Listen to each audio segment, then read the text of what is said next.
at the Fornia Kingdom's castle training grounds. The third prince, Theodulf, was drilling sword strikes with his personal maid, Layla Orstein, like every swing mattered. Theo kept wrestling against her, and Layla snapped that all he was doing was backing up, leaving Theo stuck wondering what else he could even try, until she said that if he only defended. And eventually, that opening would finally burst onto the scene. Theo got hit and crumpled to the ground, and right then Layla called the practice for the day. She told him the gift confirmation ceremony was set for that very night. Theo couldn't stop smiling as he agreed, and he blurted out that Layla was unreal. Her sword skills were straight-up legendary. She rattled off her skills, cooking, housework, etiquette, and beauty, and even admitted she'd once been an S-rank adventurer, so when she finished, the room went quiet and everything clicked. She flushed bright, hauled him back to his feet, thanked him for the sweet compliments, then said, straight to his face, that he was the one far more incredible than she could ever be. Theo's heart sank. No matter what he tried, magic still wouldn't answer him. Suddenly, a wall of water surged out of nowhere, slamming into him and shocking him at. Right then, the second prince, Niels Farian, stormed in and admitted he'd meant to wipe Theo's sweat away, but he overshot it and missed. He sneered, taunting Theo for training swordsmanship again, even though everyone knew he had no talent, and the insult hit with a sharp, instant sting. Theo leaned in as Niels kept talking, claiming royals like them got gifts from the goddess at 30, and asking what anyone got out of all that trouble, while Theo scratched his head, stuck on what Niels was really getting at. Niels snapped his hand through the air, blasting an intense flash, and then drove him down to the ground at breakneck speed, and said that every ounce of effort felt pointless the moment you could seize power like that, while Theo couldn't even see straight, blinded by the brutal brightness. Niels said the gift you got didn't just show up out of nowhere. It mirrored who you truly are, your personality, and your traits. Then he sneered, so what pathetic gift is Theo even going to drag out this time? With one sharp gesture, he scattered the light, spun to walk away, and said he couldn't wait for Theo's conferment ceremony. Once Niels walked away, Layla slipped up behind Theo, wrapped him in a tight hug, and murmured that even if Niels was right, Theo would still end up with an incredible gift. Her words lit a spark in Theo's chest, and he grinned as he thanked her. He was sure that at tonight's ceremony, he'd be handed an incredible gift. That night, right in the middle of the ceremony, a priest leaned in and told Theo he'd be denied his gift. Theo and everyone else there froze in stunned silence, because nothing like this had ever happened before. Whispers tore through the hall, and more than a few people started doubting Theo was really royal blood, right there in that moment. Neil burst out in loud laughter, then tossed out a half-hearted apology, admitting he knew it was a sacred occasion and that his behavior was flat-out inappropriate. Then he swung in and clobbered Theo on the back, sneering that Theo was laughably entertaining. Just as things threatened to explode, King Gauss slammed his hand down and snapped at Niels to shut up. Then he spoke with icy certainty. It was almost like Theo was doing it on purpose, like he wanted to crush his hopes and watch him fall. He snapped that anyone the goddess had abandoned couldn't stay in the castle, then stared straight ahead and demanded the only question that mattered: what to do with Theo. Neil pitched a perfect solution for Theo, insisting it was tailor-made for someone with zero talent, just like he promised earlier. Gauss nodded along, approved the plan, and then named Theo the Lord of the Land of Death. The whole hall froze in shock at the call. Theo practically begged them to rethink it, fighting for every second.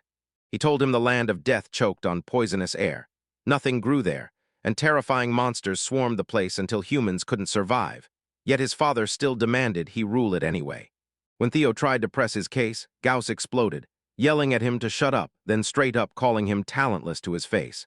He snapped that Theo couldn't defy the king's order, then shoved him into action. Pack your things and leave right now for the Land of Death. In that split second, Theo understood the truth. His father wasn't just pushing him away, he was banishing him from the kingdom. Neil strode up to Theo, clapped a hand on his shoulder, and sneered, "Good luck surviving the land of the dead. Meanwhile, I'll be the next king." Neil cracked up loudly as he watched Theo spin around and storm out of the castle hall. By the next morning, Theo took off for good, leaving them all with a heartfelt farewell to the servants and the citizens he truly considered friends. Just like everyone predicted, his father and his brother weren't there to send him off. He tipped his head, sent everyone off with heartfelt good wishes, and then vanished out the door, feeling totally alone, waiting for the next punch to land. Theo's heart sank. Layla was nowhere in sight, and he'd been praying he could at least say goodbye, so when Theo spun back to climb into the wagon, Layla blurted that she was already there, and he froze in surprise. Then he demanded to know why she showed up. She kept her voice steady and told him, I'm following you wherever you go. And Theo snapped back that he was headed straight for the land of death. Theo went on about how he'd been ordered to leave her behind, but Layla shot back that their bond and mutual trust were exactly what meant they could beat anything, together. Layla snapped with rage the second she heard him, then fired back. What are you even talking about? She reminded him, loud and clear, that she was his personal maid. Then she stepped right up and swore that whether they were headed to hell or even the demon realm, she'd follow him wherever he went. Confused and unsure, Theo blurted out, asking if she was really sure. Then she snapped back with a confident yes, and Theo thanked her with real, heartfelt sincerity. Layla flashed a grin and murmured something, softly telling him it was just the two of them now. Theo pressed her, asking if she'd said anything else, but she shook her head and laughed it off, like he'd imagined it. Even when Theo swore he'd heard a voice, Layla kept denying it, insisting it was nothing but his imagination. And the trip kept grinding on for days, forcing them to swap carriages again and again, until at last they stumbled into the land of death. Truth is, Theo was terrified of what waited ahead, but having Layla right beside him steadied his heart. Still, the question wouldn't leave him. How on earth did he miss out on that gift? And then it hit him. He couldn't shake the feeling this was all tied to the fact that he didn't belong in that world in the first place. His mind snapped back to the only life he'd ever known, the grind of a salaryman. He kept grinding every night, working late and somehow still finding the strength to keep going even after he finally made it back home. Back home, he felt trapped like a wage slave, cranking through endless data to prep for business meetings that would hit him the very next day. While even the simplest escapes, like a real shower or a quick game to unwind, barely ever found him time. Theo snapped back to his student days when he'd been totally hooked on a crafting game. Then life hit hard after he joined the workforce, and suddenly he couldn't find a single spare moment to play it again. One night after he staggered home completely wiped out, his vision suddenly went blurry. After he collapsed, he woke up in a strange new place. Then, out of nowhere, a winged woman appeared and swept him into the realm of the gods with a warm welcome. The goddess introduced herself as Vesta, then dropped the bombshell that, yeah, he'd passed away even though it was probably a shock. Theo's mind went blank from the shocking news, and Vesta swooped in with condolences. She then gave a soft clap, cut straight to the chase, and told him she wanted him reincarnated into another world. Still reeling, Theo listened as Vesta snapped that he mustn't question a thing, because the gods had reasons so tangled they probably didn't even make sense. Once she said that if he got reincarnated, she'd gift him a special power, no strings attached while still. Still stunned, Theo figured that if he was going to survive in a brand new world, the one thing he'd want most was a handy power to make it easier. Back in his student days, he was hooked on that crafting game, so when it was time, he demanded crafting power just like the game promised. The goddess gave him a sharp nod and promised she'd grant him that power.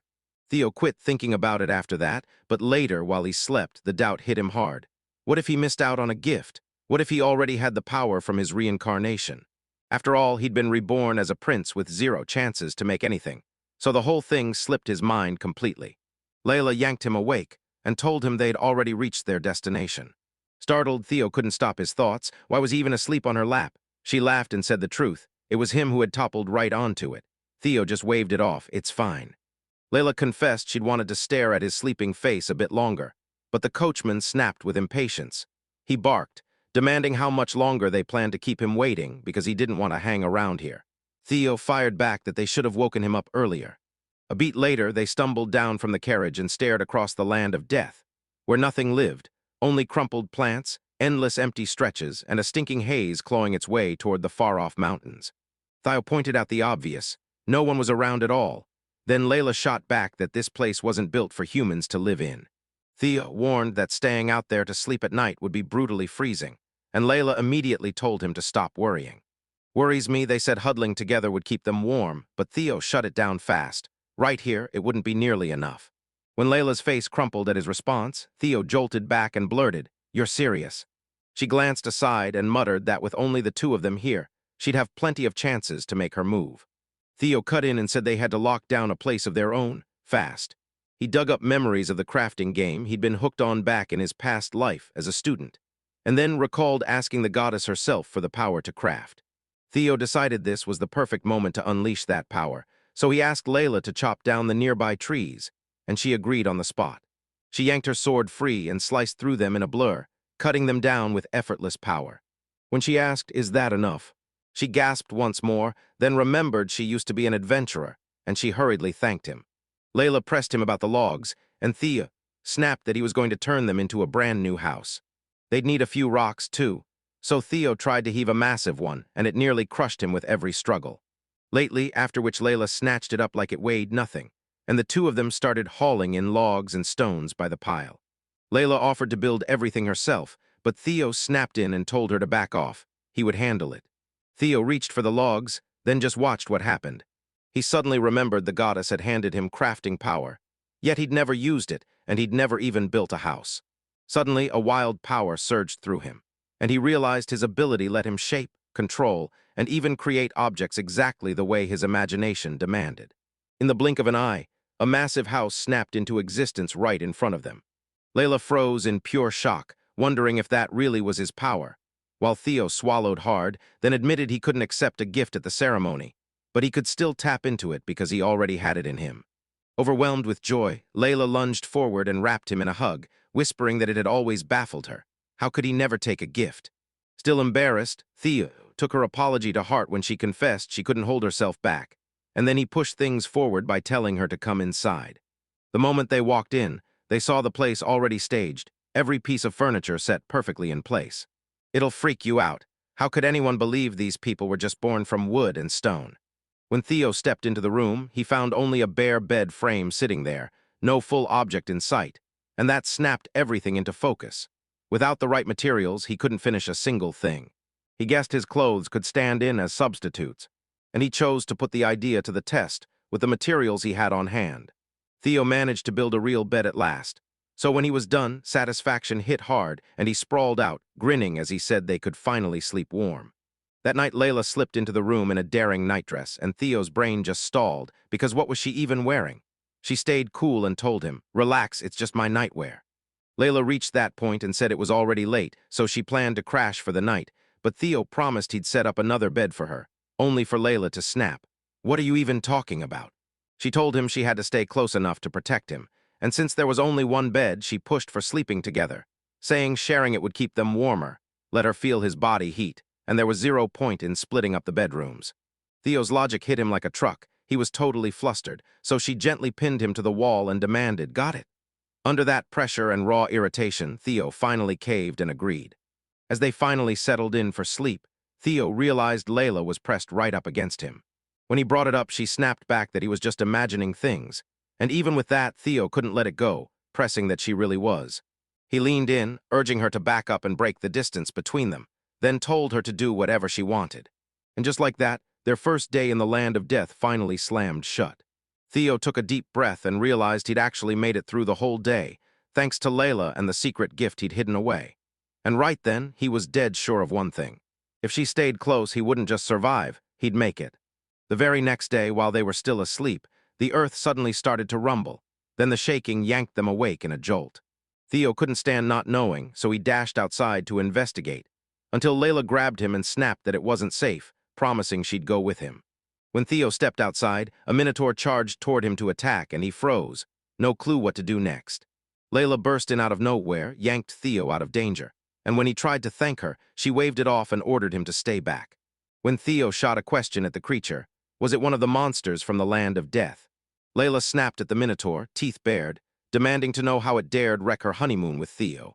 Theo leaned in and told her to be careful, warning her that this situation was straight-up lethal. Still, he was sure Layla could take that monster down by herself. But the moment the next one showed up, doubts started gnawing at him. Was it really right to keep letting her face them alone every single time?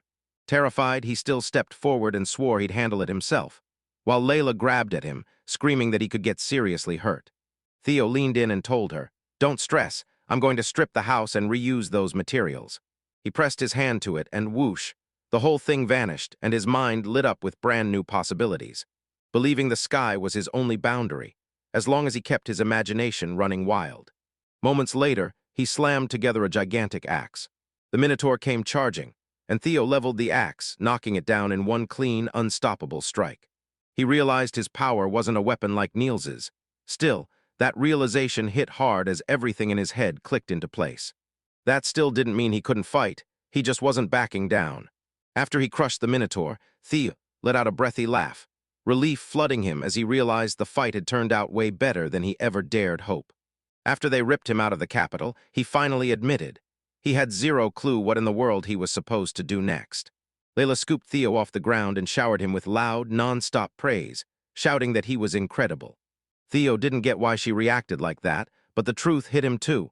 Excitement was already sparking in his chest. He finally figured it out. This barren place didn't mean he was helpless, because if he had the materials, his gift let him build anything he could imagine, and it hit him like that crafting game from his student days. Theo leaned in and told Layla, "I finally found something I actually want to do." Curiosity burned in her eyes as she demanded to know what it was, and Theo warned her, "This won't be easy. Hardship after hardship is coming." He slammed the truth into the air and declared he'd use his power to reclaim the land and restore it. When Layla heard that, she whirled around with joy, hugged him tight, and blurted out that the goal was absolutely amazing.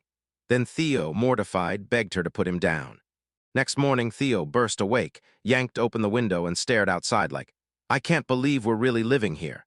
He stopped and breathed out. Somehow they'd snagged a house the day before, and now he couldn't help asking, "All right, what do we do next?" When he slipped into the kitchen, Layla was already there, breakfast already whipped up and waiting for him. He sat down to eat and immediately grinned. The food tasted insanely good. Layla rushed to apologize, saying it wasn't as fancy as the castle's meals. Theo waved her off, shutting it down. She credits the rations they carried from the castle for turning into a mouth-watering feast. And honestly, she's genuinely incredible. Layla told Theo that if he ran short on food, she'd hand over her portion. And then she tried to feed him herself right in front of him. Theo froze in shock and snapped that she needed to eat too. They sat there talking like ticking bombs, realizing the rations would run dry soon, and that they'd have to act fast before everything fell apart. Layla couldn't shake the question of whether their very first mission should be building a farm, and Theo lit up and said it was a brilliant move, promising that once they locked in a steady food supply, they could push the boundaries and expand the land even more. He lit up with excitement and promised, "We'll build a farm as soon as we're done eating." Then they slipped to the back of the house, and Theo was there, looking crushed, whispering that this land was called the Land of Death, and the soil was too cursed to grow a single crop. Layla told Theo she'd heard the land got wrecked. Poisonous air seeped into the soil, and the kingdom tried again and again to fix it, but kept failing. Theo nodded and said, "Still, we have to do everything we can." Then he grabbed logs and stones, forged a stone hoe, and suddenly life got way easier with a tool that actually worked. After that, they dug into the soil and worked the land non-stop until their arms burned. Then later they finally crashed for a quick rest. Theo figured that once they'd tilled the earth and spread the fertilizer, there was nothing left to do. Job done for the day. He turned to that plan, praying the soil would finally wake up and let crops grow. He slumped and admitted he was utterly drained, swearing he never imagined farming could beat someone this badly. He added that he was dying to take a bath, and Layla chimed in that she wanted one too. Still, toxic fumes had tainted the water, so they had to ration every last drop they brought. Theo knew their survival depended on three brutal problems: finding enough food, locking down a safe water source, and fighting off the monsters that kept coming. Problems kept stacking up, and even though he'd seen it coming, each one still crushed down on his chest.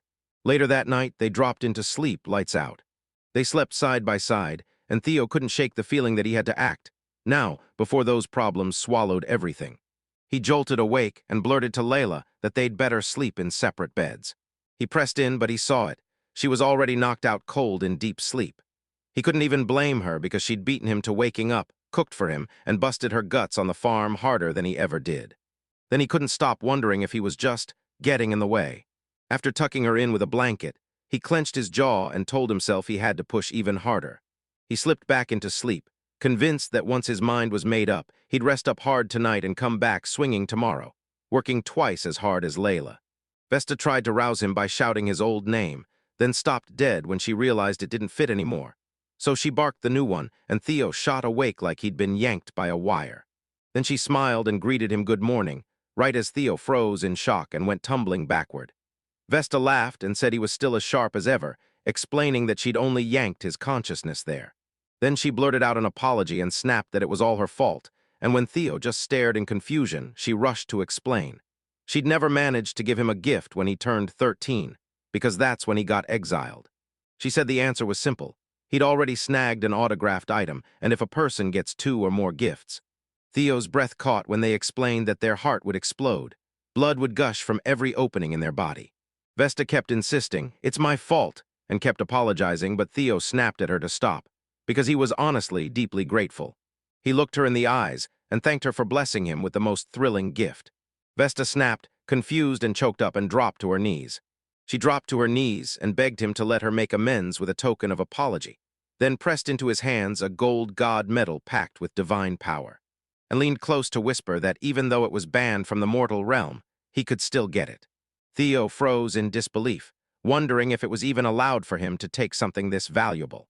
Vesta told him to shut up, praising him as her favorite and her special one, then teased him with a bonus, her kiss. She told him to squeeze every last drop out of the goddess's blessing, sent him off with a burst of good luck, and promised she'd never stop cheering for him.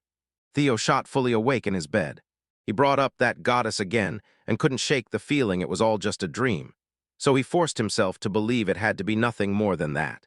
Right when it hit him, something squirming under his blanket, he yanked it open and saw Layla curled inside, and his heart immediately dropped. He stared like, "What are you doing here?" Layla just said, "Nothing."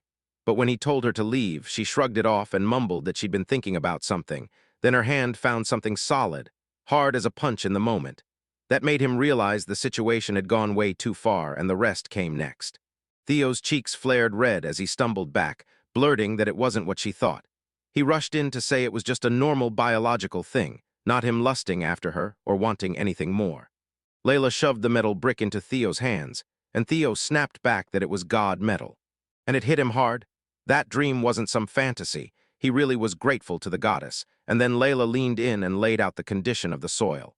Even though Theo had barely just woken up, they hurried over to check it.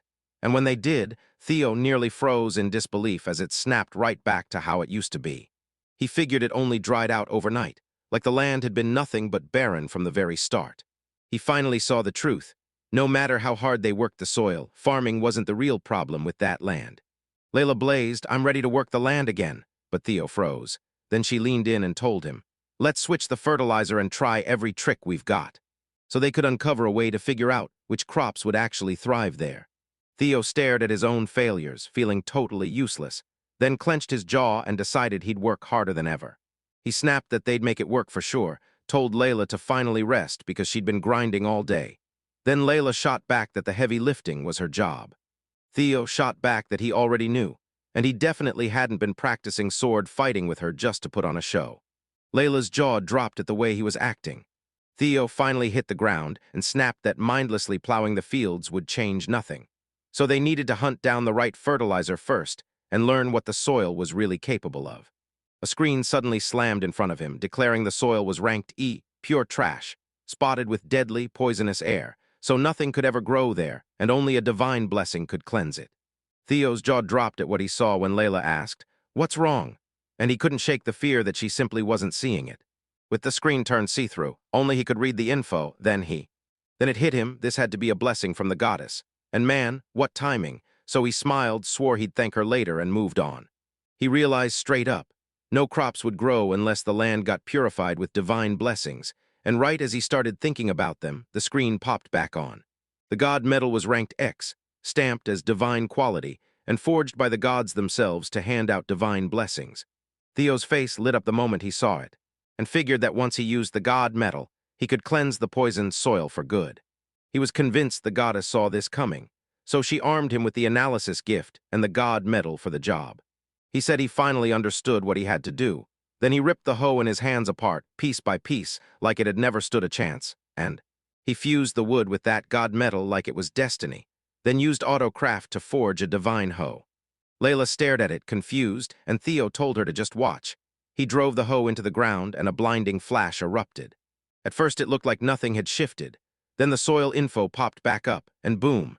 Its rank was now X, the quality labeled divine, promising that anyone farming that land would get the goddess's blessing and rake in legendary crops. Theo erupted in joy. He couldn't believe it, but it actually worked. He told Layla they could purify the soil with the hoe. Layla doubted it, and Theo grinned. "Trust me, we can finally grow crops now." As Layla closed the distance to wrap her arms around him, Theo beat her to it and hugged her first, right there, making her blush so hard it felt like her heart was about to explode. Theo credited Layla and the goddess, believing it was their help that finally let him do something that actually mattered. He thanked her, but Layla cut him off, saying something felt off and she might start overheating. Theo's eyes went wide as he demanded to know if she was okay, insisting she must be exhausted and offering to carry her straight to bed. The moment snapped over to Vesta, lounging in the bath all relaxed, while she watched Theo from nearby through a shimmering orb. Athene, another goddess, showed up and demanded to know if Vesta was watching over Theo again. Stunned, Vesta blurted that Theo was unreal, and then laughed, saying he'd taken the god medal she gave him and forged it into a hoe. Athene said she still couldn't hold a candle to the hero she picked, and that comment lit a fuse under Vesta. She snapped that Athene always goes for cute girls and called her shameless.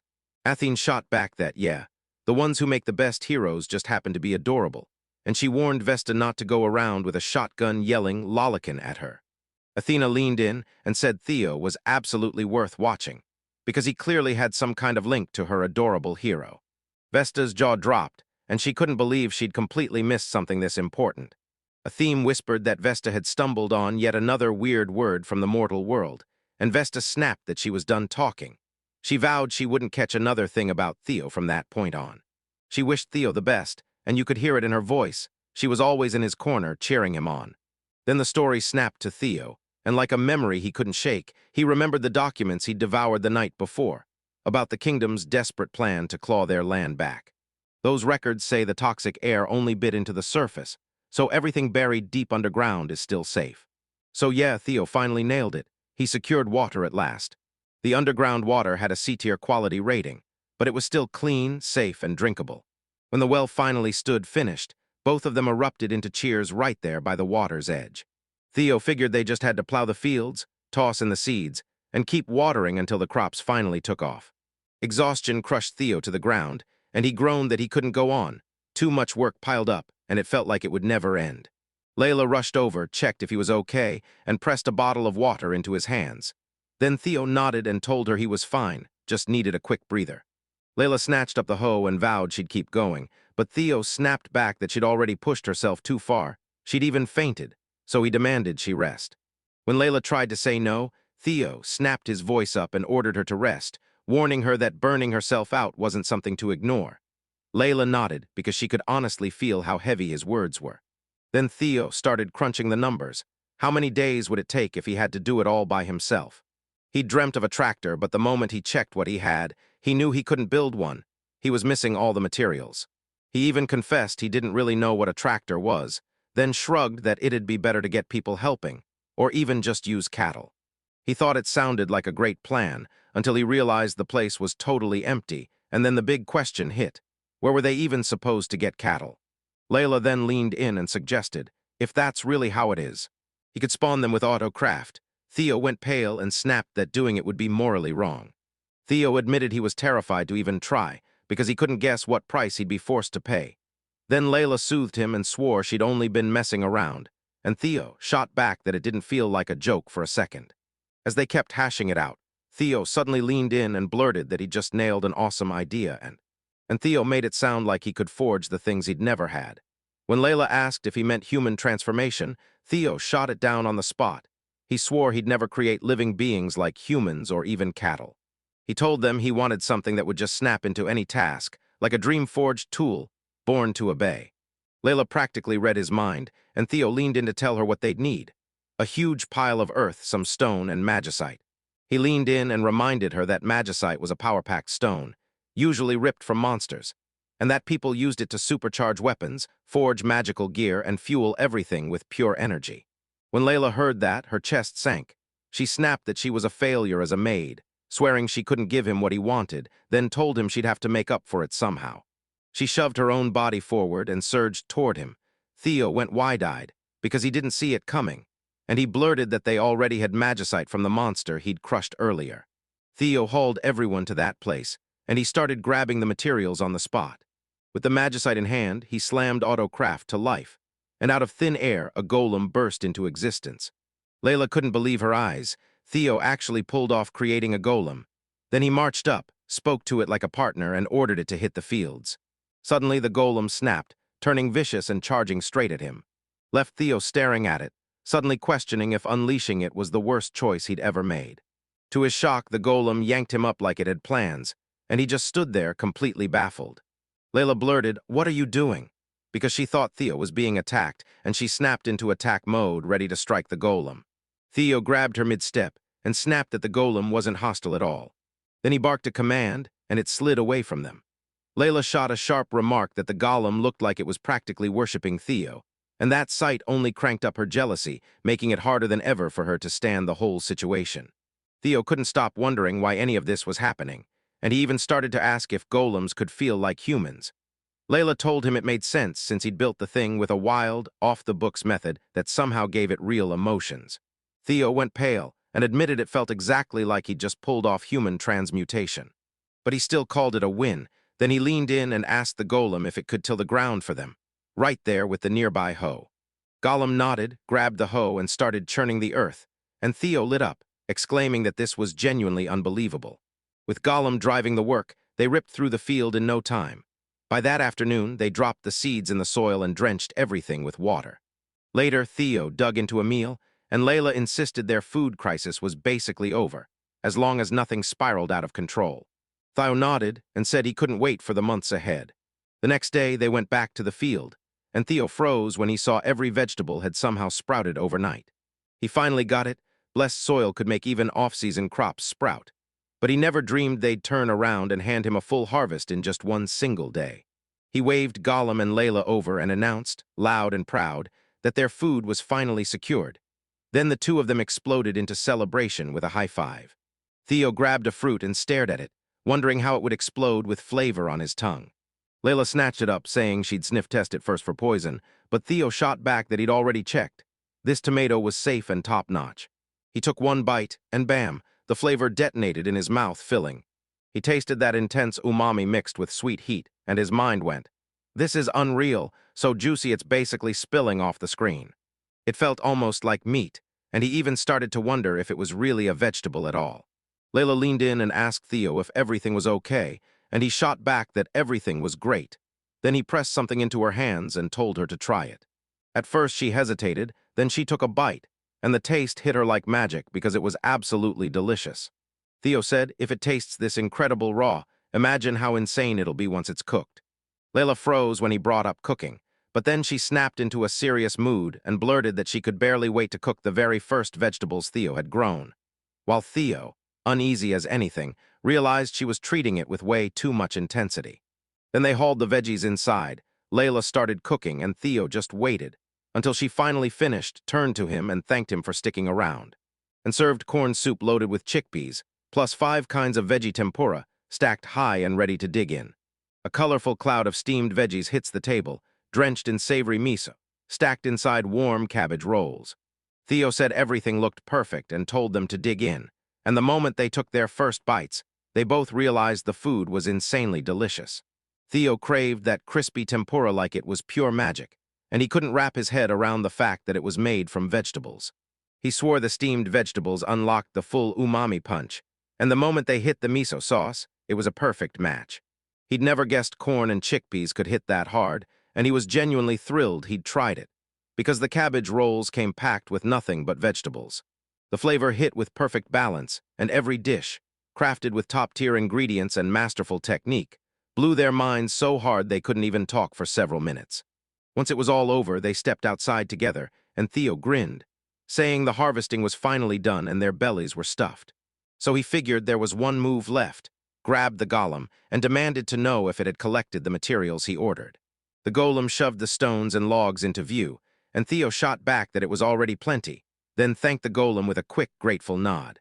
Layla's curiosity sparked on the spot, and she blurts, "So what is *a golem?" Theo leaned in and said the golem's name was Gorm, telling us he'd tried it first, and it instantly felt right, like Gorm liked the sound of it too. Layla grinned, said she'd try calling him the same way, and then she thanked Gorm straight to his face by speaking his name. Once Gorm finally clutched them, pure excitement burst out of him so hard that Layla couldn't help but stare, because now she was dying to know what he'd been doing with those things. As Gorm closed in, Layla's nerves snapped tight, and she couldn't stop wondering if Theo was about to build another house and vanish from her life for good. Theo froze for a beat, then admitted he'd thought about it, only to snap, "I'm not building a house." He said he was making something else, then looked at her and asked, since they already had water, if she wanted to wash off all her fatigue. Then Theo unleashed his auto-craft skill and forged an outdoor hot spring right there, like magic. Just staring at it screamed, high-class Japanese bath, and he couldn't believe it. He'd been away from places like this forever. Layla leaned in and grinned, saying he'd built a truly magnificent bath. Theo shoved a few items into her hands and told her to use them to wash up. Then he turned and said he'd hit the men's bath first and meet her right after they were both done. Layla didn't say a word as Theo hurried to the bath, muttering that people preach strike while the iron's hot. But before he did anything, he had to wash himself clean. Right after that, Layla slipped in and promised she'd help him. Theo didn't even clock who it was, so he waved her right in. Then it hit him, she was Layla. He gasped, "Wait, this isn't the women's bath." Layla just smiled and said she didn't see why baths had to be split by gender. She started rubbing his back, insisting their bond was pure master and servant, and that helping him was her duty. Theo's eyes went wide with panic and his voice tangled, while Layla told him he couldn't wash his whole body alone. Theo agreed, then snapped that she needed to back off and leave him alone. Layla shot back that she wasn't scared. No matter what his order demanded, she couldn't obey it. Then Theo immediately pushed for answers about what their master-servant bond even meant. Layla closed the distance, leaned in, and asked what was wrong, claiming that if she was his master and maid, some physical contact was only fair. But Theo flinched and admitted it felt way too strange, crossing far past what he'd ever call reasonable. Then they slipped into the hot spring together. Theo shut his eyes as Layla washed him, and he could feel himself finally relax. Layla smiled and said it felt amazing being with him, then told him to look up. Curious, Theo tilted his head up and realized the countryside lit up the sky with stars way more than the city ever could. Because the nights here were crowded with darkness, not light pollution, and the air was heavy, filthy, and poisonous. He stared up and saw a sky packed with stars, then couldn't help but say they were absolutely breathtaking. He swore he could never have witnessed something this wild in his old life, or even here in the capital, and even if it felt like he shouldn't say it out loud, he couldn't help believing it was a good thing they'd come to the land of the dead. He'd never lived with this kind of luxury before, and he told Layla he couldn't promise he'd always be reliable, but he begged her to stay anyway. Layla smiled and swore she'd follow him no matter where he went. Then the story zoomed up into the mountains, where a cat-eared girl stood still, eyes locked on the steam rolling upward. She pointed it out with a grin. Seeing a real human in this area wasn't exactly an everyday thing. Theo woke up at dawn and spent the day training swordsmanship with Layla. Every day he tromped through the fields, muscles burning as he worked the harvest. Carefully picking vegetables, no matter how fertile the soil was, he refused to slack off. Before bed, he always cracked open a book, because that quiet time cleared his head and helped him map out a better future. He felt like he'd finally hit his peak, living the best life in the land of the dead. But even so, a huge worry gnawed at him. He was furious with his empty city, because as good as his life felt right now, it still wasn't the dream he was chasing. Even if he counted Gorm as a citizen, he still ended up with just 2, period. Which he couldn't even call a village, normally. Anyone who stepped foot inside his domain automatically got stamped as a citizen. But this wasn't just any land. It was the realm of death itself. He was convinced the only way anyone stumbled into it was pure luck. One day, a strange noise ripped through the fields, and he figured someone had slipped into the area. He froze in pure shock as a colossal monster loomed right in front of him. Terror gripped him, and he couldn't stop wondering what he was supposed to do next. But he somehow felt an aura that matched the goddess's presence, and the monster immediately spoke up, telling him not to panic. Theo's mouth fell open. He couldn't believe the thing was talking, and then the monster tore the silence open and introduced herself as Luna, claiming she was a proud Fenrir and a divine wolf. When Theo heard Fenrir, his heart dropped. He swore it had to be that legendary divine giant wolf, the one people only mention in scattered, rare eyewitness tales. He couldn't even wrap his head around it. How in the world was he supposed to fight something like that? Luna asked, "Didn't I already tell you not to worry?" Then she made it clear she wasn't here to fight him. Theo stared in disbelief, and Luna cut him some slack. "Don't blame yourself for being scared of my looks." Then she burst into a blinding white glow and transformed into a cat girl right in front of him. He asked if it was actually easier for him to talk to her like that, and Theo nearly choked when he realized a Fenrir had transformed into a. Luna blurted out that she was sorry for spooking him, then leaned in and told him she'd only come because she had a request for Thea. She looked at him and casually asked him to share some vegetables, like that was it, and he just stood there, baffled, wondering if she wanted more than that. He wanted to worry, but when Luna showed zero hostility, his nerves finally eased. Theo even bragged that they'd scored a huge harvest and told her she could snack to her heart's content. So Luna looked at him and asked if he really meant it. But Theo grabbed a few fruits, secretly worrying that she might not even like how they tasted. As Luna dug in, she practically beamed and told Theo she felt truly blessed, swearing it was the most delicious thing she'd tasted in 1,000 years. And Theo just stood there, utterly baffled. Luna sat close by and told me the land wasn't poisoned by deadly air 1,000 years ago. Back then it was thriving, packed with amazing crops, even if they still didn't match Theo's. But a brutal war tore the place apart, leaving it wrecked and choking with poisonous air. Theo realized that deadly air wasn't something nature cooked up. Then he pressed her for answers. Had she really been living here for 1,000 years? And once she nodded yes, he leaned in and asked if she shouldn't move somewhere else instead. Luna shot back that this place was her home, and that's exactly why it meant the world to her. And she couldn't just walk away from it, not after everything it meant. That's why she was bursting with joy. Theo had brought the land back and turned it bountiful again. She asked his name, and he immediately told her who he was. Luna arched her back, beaming, and told him she was thrilled to finally meet him. Then she thanked him again, saying that since he'd let her taste something so delicious, she simply had to return the favor. Theo told Luna she didn't have to thank him, but Luna shot up from the bench and would not let it go. She insisted that repaying a favor was basically part of being a fangirl, and Theo had to accept it. She pressed a kiss to his forehead, blessing him like it was pure hope. And she told him she was passing over Fenrir's favor, the only thing she could offer right now. Theo got completely flustered, and Luna waved goodbye, grinning like she hadn't felt this happy in ages. Theo couldn't stop thinking about it. She'd been living in this land for nearly 1,000 years. Then he shouted after her, begging her to stop and wait. Wondered out loud if she'd one day swear herself to his domain as a citizen. Luna teased Theo, asking if he wanted to rein her in. Then Theo, shocked, blurted a fast, furious no way. Luna stroked his head, insisting it was just a joke and not to take it to heart, then paused and told Theo to let her think. She had her own reasons. Theo knew this came out of nowhere, but he nodded and promised her all the time she needed. Luna shot him one last look and promised, "I'll come back another day," then added that when they crossed paths again. Still, she promised him a way better present, told him to brace himself and look forward to it. Theo's cheeks flared when he heard about the better gift. Then Luna snapped back into Fenrir to give him one last farewell as she vanished.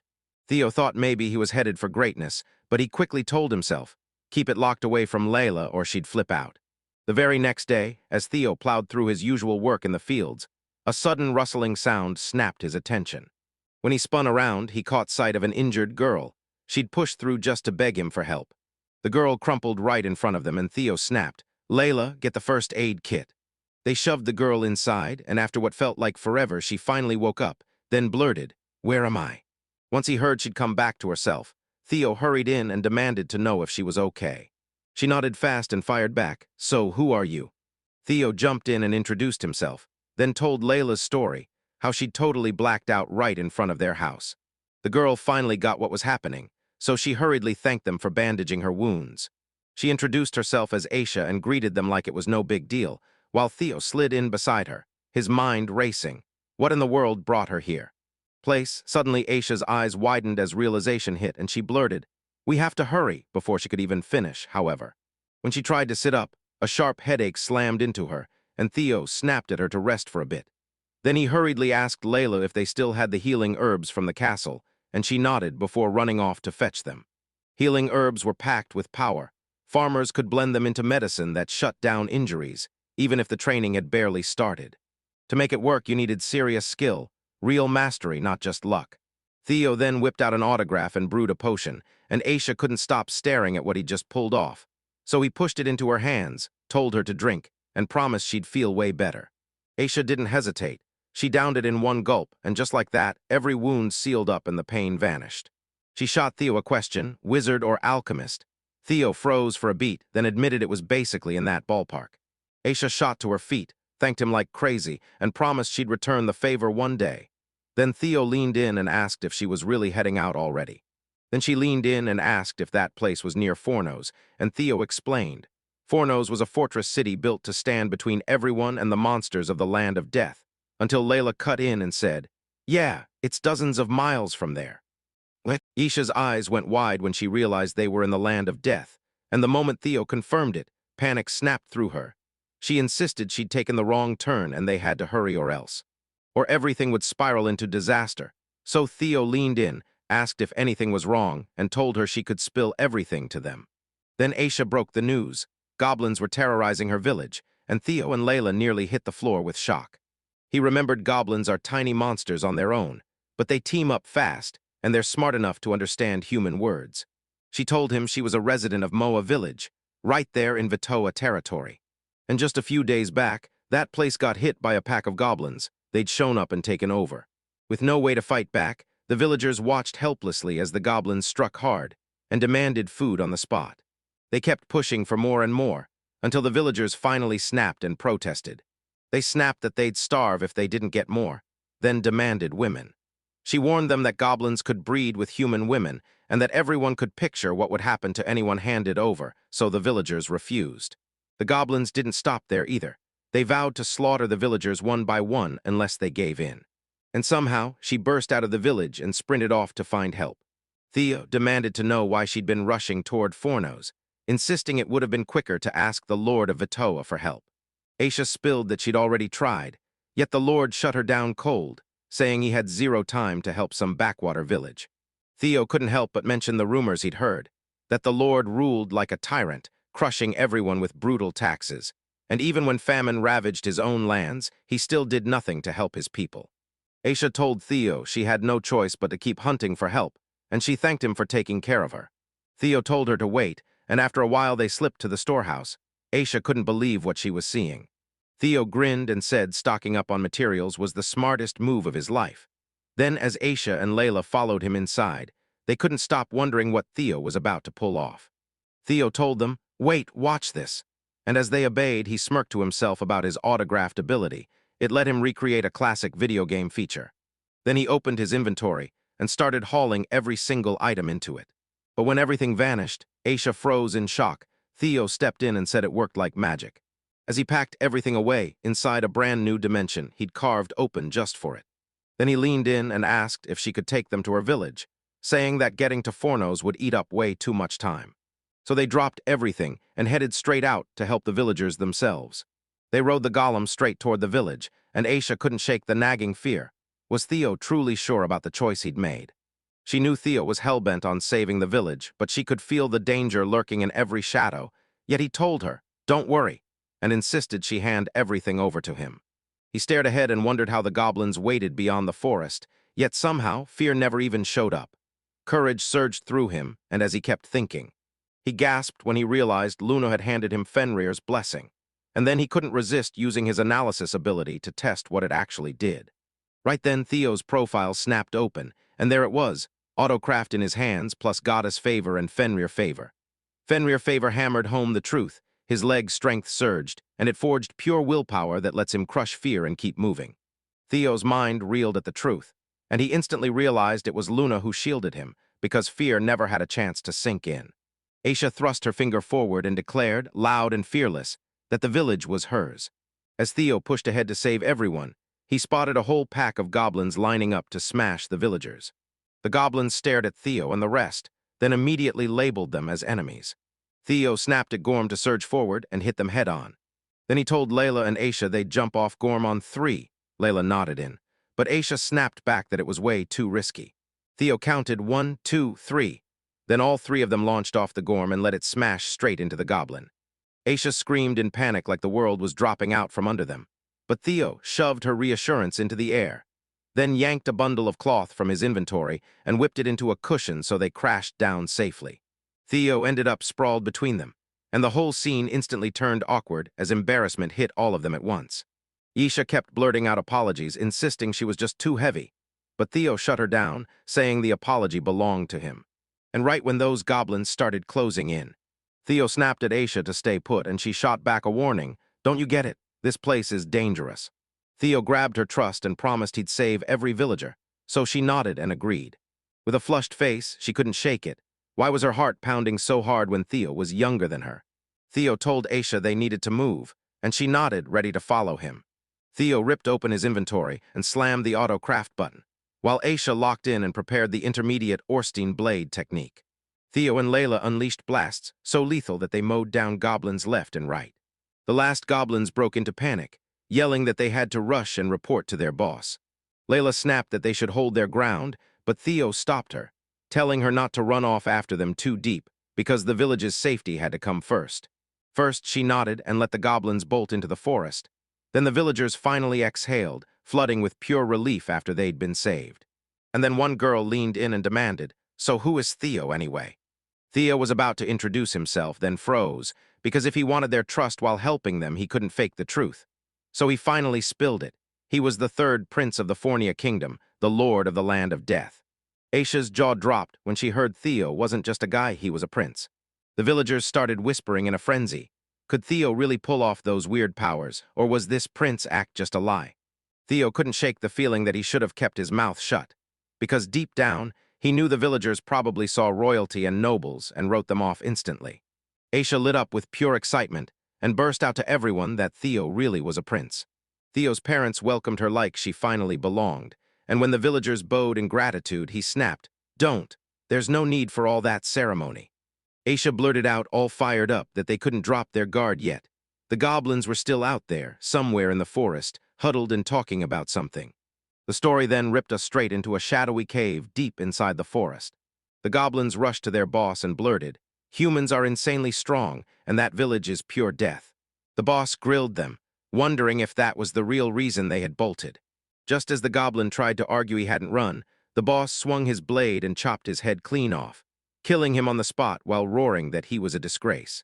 He thundered that those lowly humans were about to be crushed and put in their place, and the one pulling the strings was the Goblin King, the ruthless boss of all goblins.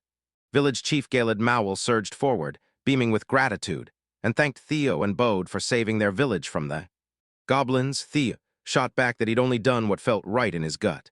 Then God handed them a stone and said this was all the village could give in return. Theo stared, totally baffled. Then Layla checked it over and blurted that it might be orichalcum. Galad leaned in and said this rare metal was the stuff accessories and gear are made of. So prized it was treated like a national treasure, and even a tiny palm-sized chunk could fetch hundreds of gold coins. Right then, a man rushed forward to block Galad, shouting that the stone was the village's treasured heirloom, handed down for generations, and demanding to know why Galad was handing it to royalty before blasting him as completely out of his mind. Galad spun toward him and called him Jack, snapping that it was totally out of line to talk like that about the very person who had just saved their lives.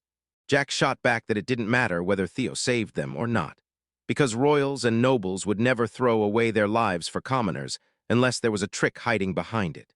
Then he spun toward the villagers and demanded to know if they didn't feel the same way. The moment everyone opened their mouths, the noise hit like a wave, and Theo finally clocked it. Some of them were openly sick of royals and nobles. Suddenly, Issy burst in and shouted for everyone to wait, claiming Theo wasn't anything like the lord of that territory, and that he'd helped her even though she was a total stranger.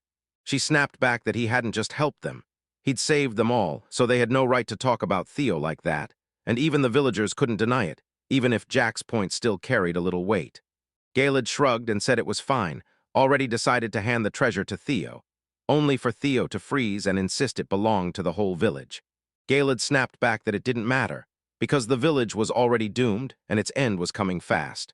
Theo couldn't wrap his head around why Galad thought that, so Galad told him straight that he'd already noticed the reason. He told Theo the Goblin King was hiding somewhere in the forest.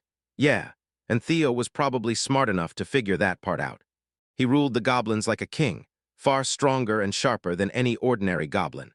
Galad even swore he'd heard the Goblin King could batter a Minotaur or a Kegian in a straight-up fight.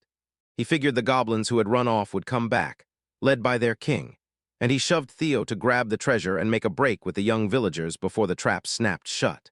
Good, Jack shot back, demanding to know what Galad was saying and yelling that everyone had to flee together. Then Galad snapped that if they all ran as one, they'd just drag down the younger villagers and lose time. Jack then snapped that he'd take the goblins down solo, and Theo jumped in behind him, backing his plan, swearing he'd save everyone, and that not a single soul would be left behind. And everyone stared at Theo and Galad, their eyes locked on him, because the goblins were already circling the village in watchful silence, like they'd planted a trap to make sure nobody got out. Galad was certain there was no escape, but Theo snapped back. No running now. They'd square up and fight the goblins, so they had to fortify the village.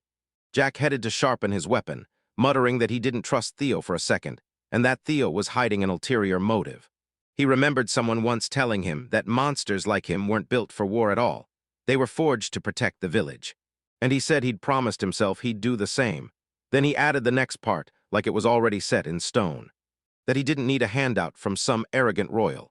Theo slammed into autocraft and snapped a watchtower into existence in an instant.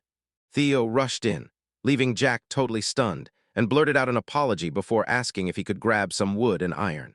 Someone shot back that Theo could rip his entire house apart if he had to, and Theo fired back with a quick, grateful thank you. Then another guy tossed in his farm tools, and Jack snapped that everyone was acting like a bunch of rubes. How in the world could anyone trust someone tied to the royal family? Theo fired up autocraft on the gathered materials and snapped together protective walls to shield everything. Just as he was about to push forward, something felt horribly wrong, and his knees nearly buckled as he started to collapse. Layla bolted over to check on him, asking if he was okay, and realizing he'd cranked out way too much in no time. Theo caught on and admitted it was the price of overusing his power, so Layla urged him to finally rest. But Theo refused. He snapped that there wasn't a second to waste, because he had to do everything in his power to save the village. Jack overheard the whole thing, and it hit him hard. He was the one who was meant to protect the village, but when it mattered, he froze up and couldn't move. Meanwhile, Theo charged into the goblins and fought like his life depended on it, to save them. And he was forcing himself past every limit, fighting tooth and nail just to keep everyone safe. Jack marched up to Theo and demanded to know what he wanted. Theo caught his meaning and told him, "I heard Jack is the deadliest fighter in the whole village." Then he forged a spear for him and demanded one thing. If their defenses ever cracked, he had to stand between everyone and danger. Jack grabbed the spear and shot back that Theo had the wrong idea. He still didn't trust him at all. He was only stepping in to protect the village. While they talked, Theo spotted Aisha standing off in the distance and snapped, "Hey, are you okay?" She hesitated, eyes locked on him like she couldn't decide what to do next, and Theo blurted out that he'd felt her staring for ages. Was something wrong? She snapped her hand to her face and swore she wasn't staring, insisting Theo hadn't even been in her line of sight. Then she told them the kids and the elderly were already evacuated, and she just wanted to know if there was anything else she could do to help. Theo paused for a beat, then told him everything was okay, saying the villagers were already pitching in and the whole situation was running smoothly. Then the man shouted to Theo and told Aisha to hold on because he had work to finish, promising her she could come to him anytime she needed something. Theo bolted back to the crew and jumped into work with everyone else. Aisha kept staring at him, cheeks burning bright with heat. Meanwhile, the Goblin King roared with his army and charged out of the forest toward the village, hell-bent on slaughtering everyone inside. The Goblin King raged that his army had been spooked by a mere village, then blasted his subordinates for being totally worthless. He said he'd kill someone as a warning, and after that he'd come for the village women. When they burst out of the forest, they froze, because the villagers were already waiting, locked in battle, holding bows, arrows, and spears like they'd been expecting them. From the watchtower, Theo shot a warning at the Goblin King, "Pull back from the village or else." He lays it out like a warning. If they do this, the villagers won't lay a hand on them. If he so much as took one step forward, every goblin would be wiped out. So the Goblin King's rage erupted, convinced Theo was looking down on him. He snapped his fingers and ordered every soldier to slam forward in one unstoppable charge. Theo's calm snapped. He got furious when one goblin joked that the early bird would snag all the women. As another person demanded, "What were you thinking?" right there at that exact moment. Theo snapped a signal, and the goblin who'd been bragging about the women was obliterated in an instant. The whole crowd froze in shock, then snapped their heads to Theo, realizing the cannons were all trained on them. Theo slammed the command and demanded the battle begin. A few goblins clawed their way to the wall, and as one scrambled up, it bragged that the moment they hauled themselves over, they'd slaughter every last villager. When he finally climbed to the top, several spear-wielding men charged in and stabbed him straight in the head. He dropped dead on the spot. While the villagers erupted in cheers, Theo shot them a proud grin and shouted for everyone to smash the goblin's back. The Goblin King snapped with rage and slammed his weapon to the ground. One vicious slash, and the gate and tower crumbled instantly. Theo and the crew were blasted into the air, but right before they slammed the ground, Theo snapped on autocraft and popped up cushions to catch them safely. Then Theo snapped orders to the frontline fighters, retreat to the shelter, no questions. The Goblin King leaned in and admitted he'd been watching everything unfold. Then he pointed straight at Theo as the one truly steering the whole group. He grinned, already sure the fight would be over fast the second their leader dropped. Then Layla cut in, telling him, "If that's the plan, you're going to have to get past me first." The Goblin King read her like a chessboard and said she had to be either a pawn or a queen. Then he made it clear he only liked women who were strong, tough, and stunning, so he demanded she become his woman. Layla shot him a furious glare and snapped that she couldn't say yes, because her heart was already pledged to someone else. The Goblin King sneered that if he slaughtered the woman she loved, she'd finally be freed. Then he could claim her for himself. Then he barked orders to his goblins, "Grab her, but don't you dare mar her face." Layla's rage flared as she stared at them, furious that they dare threaten to kill. Then she snapped into her sword technique and ripped forward with the glowing silver lotus ripped into the goblins. She yanked her sword back and declared that it had to be over. Then her eyes snapped to it. Goblins were still closing in all around her. And he tried to drown her in his assault, as the Goblin King kept barking orders, driving them forward. Layla lifted her sword one more time and snapped that if they wanted forward, they'd have to break through her first. The Goblin King snapped back and unleashed his massive army. Layla stared in shock, then realized they'd been reckless to rush at him, because this whole fight was won with numbers and raw strength. She realized he'd gone out of his way to bait her, set the board just right, so he could finally confront Theo. And when she heard the Goblin King was supposedly brilliant, she hadn't imagined he'd be this insanely sharp. Then the Goblin King lunged straight at Theo, and Layla screamed at him to pull back. He told him that if he made it to Gorm, the Goblin King wouldn't stand a chance to hurt him easily. Theo refused to back down, screaming that the villagers would be slaughtered, then vowed he'd take on the Goblin King right there. The Goblin King sneered at him and basically taunted, "Humans really do love their jokes, don't they?" Theo shot back that the Goblin King would find out real soon if it was just a joke, or something far worse. Theo yanked open his inventory and slammed a massive stone block straight onto the Goblin King, who shattered it with ease. Then Theo seized the opening and unleashed autocraft to forge a ballista. Then he hurled spears at the Goblin King, and the Goblin King snagged every single one with zero effort, and snapped that Theo better be done with the games, because he couldn't stand children anymore, and that Theo should hurry up and die. Then he lunged in for the kill. He then attacked Theo figured it was the exact same slashing strike as last time. But the moment the Goblin King slammed his attack, boom, an explosion tore through everything. The Goblin King muttered that this outcome felt painfully anticlimactic, and his instincts screamed that something was seriously wrong, because it still didn't feel like he'd taken Theo down. Then it hit him. Theo loomed over him, dropping down fast to slash him with his sword. Theo knew this move was insanely risky, then remembered how he'd once used an autograph to conjure 5 earth blocks hanging in midair. He launched himself out of the swing, slipped into a better angle, and struck the moment the Goblin King was totally defenseless. With hard-earned grit, he decided it was finally time to show Layla what his training had forged. He hurled the silver strike at the Goblin King, and just when it should have shattered him, his sword exploded into a spray of shards. Theo's eyes went wide when he realized the Goblin King's skin wasn't just tough, it was damn near unbreakable. The Goblin King snapped his boot into Theo and blasted him flying, smashing him hard near the trees, and closed in on him, saying Theo had scared the life out of him for a second. But damn it, it was a shame he didn't pull out something stronger, sharper, and deadlier. Theo's hands shook as he finally understood just how terrifying the Goblin King was, but he still clenched his teeth. There had to be a way to beat him. The Goblin King lifted his leg to smash Theo, and he crowed that this was checkmate. At that exact moment, Jack burst in yelling, driving his spear forward, only for it to snap the second it hit. Theo stared in shock, baffled by why Jack was even there. Then Jack shot back that the frontline fighters had told him Layla was steamrolling the goblins, and that Theo was going toe-to-toe with the Goblin King all by himself. When he snapped that Jack shouldn't have stepped in, Jack fired back that Theo would have dropped dead just moments earlier if he hadn't shown up. The Goblin King sneered at Jack, calling him nothing but a pawn, then ordered him to stay out of the fight. Then he lunged at Jack, and Theo shot up just in time to crash in and stop it. Jack laughed and said humans were pure, soft-hearted, then out of nowhere.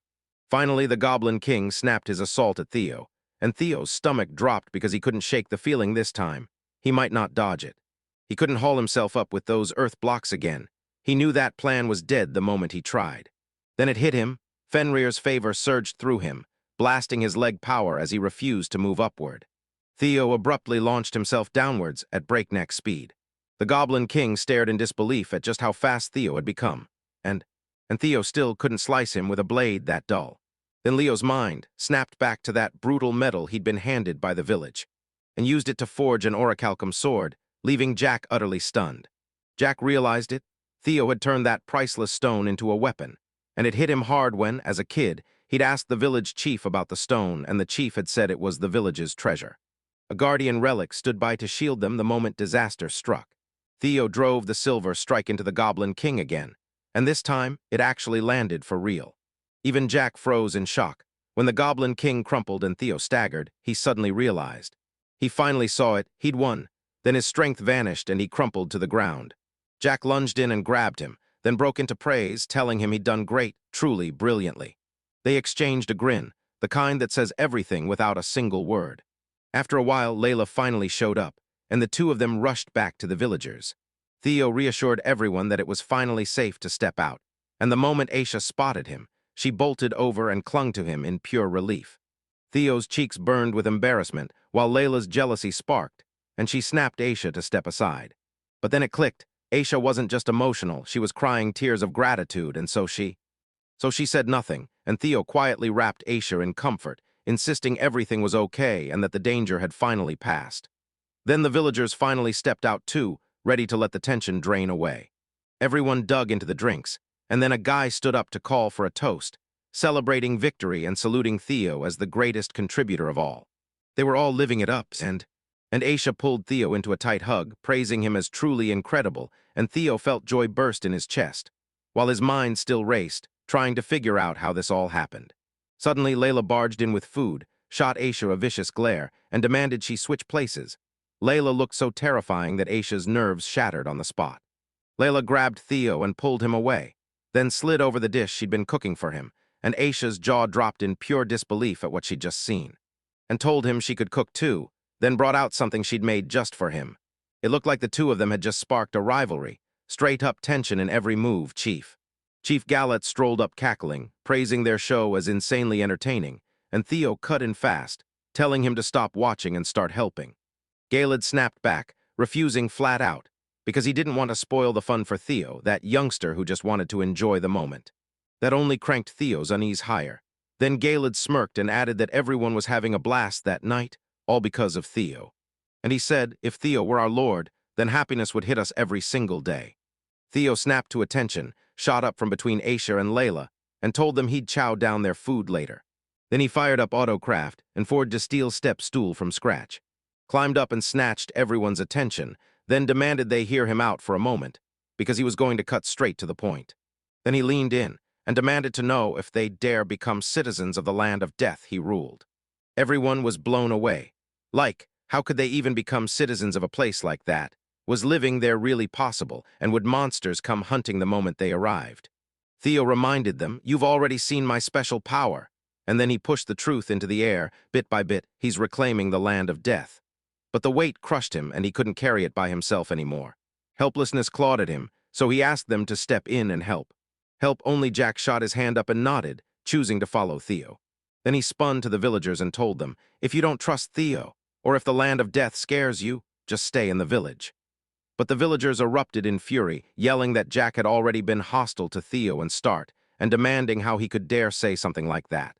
Aisha nodded and agreed to go with Theo, and the chief signed off too.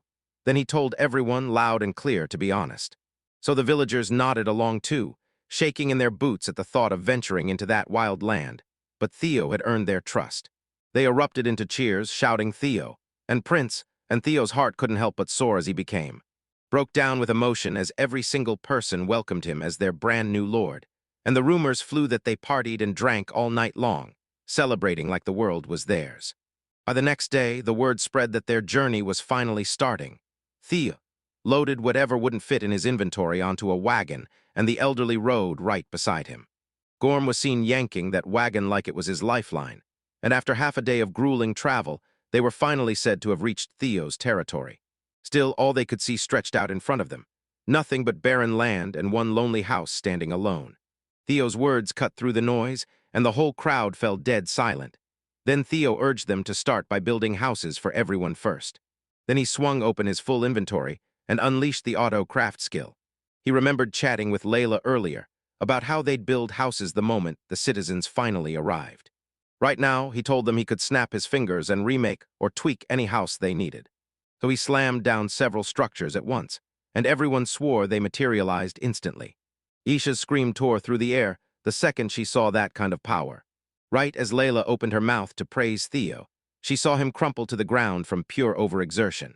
When Theo finally snapped awake, he blinked at the ceiling and realized he was sprawled on a bed. Then the big question hit him. Where the hell was he? Then it hit him. He'd fainted after building all those houses, and he swore he'd toughen up his stamina so it never happened again. Right then, Aisha burst in, spotted Theo finally awake, and asked if he was feeling okay, while Theo stared at her outfit, baffled, and demanded why she was dressed like that. Layla flung the door open, stepped inside, and told Aisha she'd brought her in as her maid because she could feel just how much promise was waiting to burst out of her. Aisha greeted Theo with a bright grin, saying she was thrilled to work for him. Then Layla suddenly slammed something into her, and pain shot through Aisha like lightning. Layla snapped at her, demanding she'd never taught her to address Theo with respect, then seethed that hearing Aisha say his name made her jealous, and ordered her to call him Prince the right way. Aisha nodded along. Theo then told Aisha she could talk to him just like always, and warned that he'd feel awful if she had to go all stiff and formal out of nowhere. He told her to call him by his name, then leaned in and grilled her about the villagers, what they were up to, and whether anything out there was dragging them down. Aisha grabbed his attention and told him to stare out the window, because she needed him to see what was going down. Theo yanked open the window and gasped. Everyone inside was living there like life was perfect. Aisha said the whole gang was buzzing with excitement about their brand new life. Theo grinned and told them he was genuinely over the moon that everyone loved it. Realizing that if they truly loved life there, he couldn't be happier, like his heart finally fit perfectly. Then he froze, mind racing. What on earth was he supposed to do next?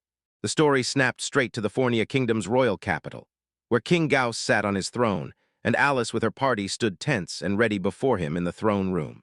Gauss pointed out that Alice had just pulled off yet another jaw-dropping win. Alice brushed it off and said it was nothing, just the kind of thing any hero would do. Gauss said she was rock solid, and that the goddess would be thrilled. Then Alice burst into laughter and snapped back that he was just overdoing the compliments. One woman snapped that Alice's ancestors were growing more and more half-hearted, and another shot back that if Alice stood before the king, she'd better drop to her knees. Knight Sana shot Alice a warning not to blurt anything reckless right then, but Martina, the mage, curled up in complaint, saying her stomach hurt and demanding Alice act right. Gauss couldn't stop wondering what they were saying at that victory party, and he promised he'd call in his son too for the grand celebration. Alice suddenly snapped back to Theo and blurted, "So are you coming too?" Gauss nodded and told Alice that her friendship with Theo had lasted forever, and that he was truly thankful she'd tolerated his foolish son for so long. Then he leaned in and said she didn't have to worry anymore because... Alice was totally thrown off and she blurted, "Wait, what did you mean? Because I'm not doing this again." Gauss snapped that Theo was a worthless nobody, cursed and abandoned by the goddess, and handed absolutely no gift at all. He said this was the reason he'd thrown Theo into the land of death. And now, Theo was either already gone or lying somewhere in a ditch, and either way, he was certain Theo would never come back. Alas snapped in shock, rage bursting out as she grilled the king. Did he really send Theo to that place for something this pointless? Sana snapped up and clamped a hand over Alice's mouth as she blurted that she'd kill him, then muttered that exhaustion must have hit hard, before turning to Gauss and asking if they could just cut the conversation there. Alice kept muttering she'd kill him. Sana snapped back that Alice looked utterly drained and begged, again for the conversation to end. Out. Outside, Alice snapped with fury and demanded to know why Sana had stopped her. And Sana told her to breathe before explaining that if Alice killed the king, countless lives would be snuffed out, and the whole situation would spiral into something far more dangerous. Alice snapped that Gauss had sent Theo packing, and Sana quickly said she got it. Then begged Alice to stop calling the king an old fart, because she could see Alice was freaking out over someone she cared about. Alice cut her off, insisting Theo wasn't her future husband or anything like that, and Sana just blinked and wondered when she'd even hinted at that. Alice shot back that Theo getting shipped to that place felt seriously wrong, then told them to get out of the capital. Sana instantly agreed, saying she hated having to deal with that kingdom's royal family. Alice snapped that she didn't want to see that man. Then Niels showed up out of nowhere and greeted her. Alice said his name to him, and he snapped back that she was to call him Prince. Because sure, both of them had been picked by the goddess, but he was royalty and she was a commoner. Then he made it crystal clear she better show him respect. Alice finally cracked, apologizing for acting distant and saying she didn't have time to talk, urging them to meet later. Then Niels grabbed the moment, telling her to hold up because he'd come all this way with a proposal. Alice couldn't make heads or tails of it, and then Niels went straight for the proposal, dropping a marriage offer that left her utterly stunned. He told Theo that his older brother, the first prince, was out somewhere because Theo had already been dumped into the land of death, and that meant Theo was going to be crowned the next king. He said the people trusted Alice completely, and with her at his side, ruling the kingdom would feel 10 times easier. Plus, he insisted this plan wasn't such a bad idea for her either, since she never wanted to wipe out monsters for the rest of her life. Alice snapped with fury, laughing at the sheer idea that someone as foolish as him could have actually clawed his way this far in life. And when Niels asked what she meant, he looked completely baffled by her outburst. Then Alice snapped that if he still didn't get it, she'd lay out her reasons so clearly there'd be no mistaking them. First, she flat out said she didn't buy. Second, she shot back that she could already guard people in her current role, and she was damn proud of it. Third, she flat out vowed she'd never marry some ego-mad jerk who thought everyone else was below him. At last, she declared she'd stand with Theo, while pointing at Niels for Theo's banishment. Then she flashed him a middle finger and told him straight up it meant he was her enemy. Niels's irritation kept boiling until he finally snapped, saying everyone was always ditching him. Rage burst out of him as he screamed Theo's name, desperate to know what made him so special. Martina gasped at the sheer torrent of mana blasting out of Niels, while Alice sat there wondering if this explosion was the gift Niels had been hiding. Niels told her this was the very first time he'd ever shown her his great sage gift. He boasted that his mana was colossal and that he could command every element, calling it the ultimate blessing. Then Alice shot back that with power like that, it was only natural it would go straight to his head. Niels snapped at her to shut up, roaring that she needed to submit to his overwhelming power. He lunged in out of nowhere and blasted her with gigafire, but Alice sliced through it with her sword so effortlessly that Niels just stood there, absolutely stunned. He probably got so drunk on power that he couldn't even be bothered to train right. She then swung a brutal slap across his face, sent him stumbling nearby, and hissed that he'd better never talk to her that way again as she wiped her hand clean. Even after the hit landed, Niels doubled down. His pride wasn't going anywhere, and he swore Alice wouldn't escape after daring to assault a prince. Alice barked at Martina to do her part, and Martina couldn't help wondering why Alice was acting so weird. Then he unleashed healing magic on Niels, and every wound on his face vanished in an instant. Alice declared this was the proof, then leaned in and teased, "So what did I do to you again?" Niels' irritation flared, and he snapped at her not to play with him. Then he demanded, "Do you really think you can dodge the punishment?" Alice snapped back that he should step up, say it all, and tell the truth, no more hiding. She mocked him, bragging that he'd end up spilling to everyone that Alice rejected him. Then he'd struck back with magic, got himself nearly killed, and only survived because Alice had someone heal his wounds. Niels heard that, and his rage exploded. He declared that he'd send both of them, and Theo, straight into the abyss of despair. And as Alice promised she'd remember every word, she turned to Sana and Martina and told them to get out before it was too late. Once they were done, she stopped and thought, "Theo, wait for me, I'm coming straight to you." The story slid straight into the land of death, where Theo forged farming tools with his own hands, and then handed them out to every villager. They were buzzing with relief, finally getting back to work in the fields, and he told them, "Just pour everything you've got into it." Then he marched over to Layla and asked if anything else needed fixing. She snapped back that the village waterway was begging for maintenance. Isha marched up to Theo with a basket and told him she'd made the sandwiches he asked for. Then she added, smiling, that there were extra ones for the workers out in the fields too. Theo flashed her a grateful smile, and bit by bit the land of the dead woke up. Everyone dove into jobs, helping Theo with the reclamation. They wouldn't stop, no way, until the land was pushed even further, and then, bang! A ringing bell shattered the air, and a man shouted that a giant wolf was attacking their territory. Theo couldn't stop thinking about that giant wolf's identity, and he even guessed it was Luna. Then the beast stood right in front of the villagers as they clutched their spears, while Luna kept stepping forward, demanding they sheathe their weapons and insisting she never came to fight. Theo stepped closer, and when he saw her clearly, his heart dropped, because it really was Luna. She couldn't hold back her joy the second she finally saw him, and admitted she'd been waiting for his arrival this whole time. Smoke burst as she shifted into a cat, then snapped back into a woman. She wrapped her arms around him and demanded, "So, how have you been?" She told him he felt way more dependable now, like the death he faced had forged him stronger. And after Theo admitted he'd been through hell, he shot her a question. So why had she come? Luna shot back, "Didn't I already tell you that the next time we meet, I'll bring you an even better gift?" She pressed her lips forward. Theo jerked back in shock, and before he could even guess what she was plotting, he ordered her to wait while his mind raced through what kind of stunt she'd pull in broad daylight. Light flared as Layla surged closer, just as Luna was about to speak. Then she cut her off, leveled her weapon at Luna, and barked a warning, "Stay away from Theo." Luna gasped at how Layla wasn't even pretending to hold back her urge to kill. Then Layla snapped that Luna was about to steal a kiss from Theo, the kind of precious you'd guard like a national treasure, and that stealing it called for 10,000 deaths. Luna froze in shock, wondering if Layla was judging her and whether she should just do it anyway. Theo told Layla to hold up and said he already knew Luna, Fenrir. He'd met her while Layla was still asleep, and that left Layla staring, thinking, "So, is Luna a thieving wolf?" Theo shut that down fast, "Don't misunderstand me," and ordered Luna to spill the truth herself. Then Luna lowered her sword and grinned, saying she'd pushed the teasing of Layla just a bit too far. She told them there was a reason she went for that kiss on Theo. She was trying to refresh her favor. Luna admitted that she'd already handed Theo her favor once before by kissing his forehead, but back then she could only spare a tiny slice of her power. Then she warned them, if she dumped it all into him at once, Theo's heart would shatter, and his body would start leaking from every opening like it couldn't hold the power.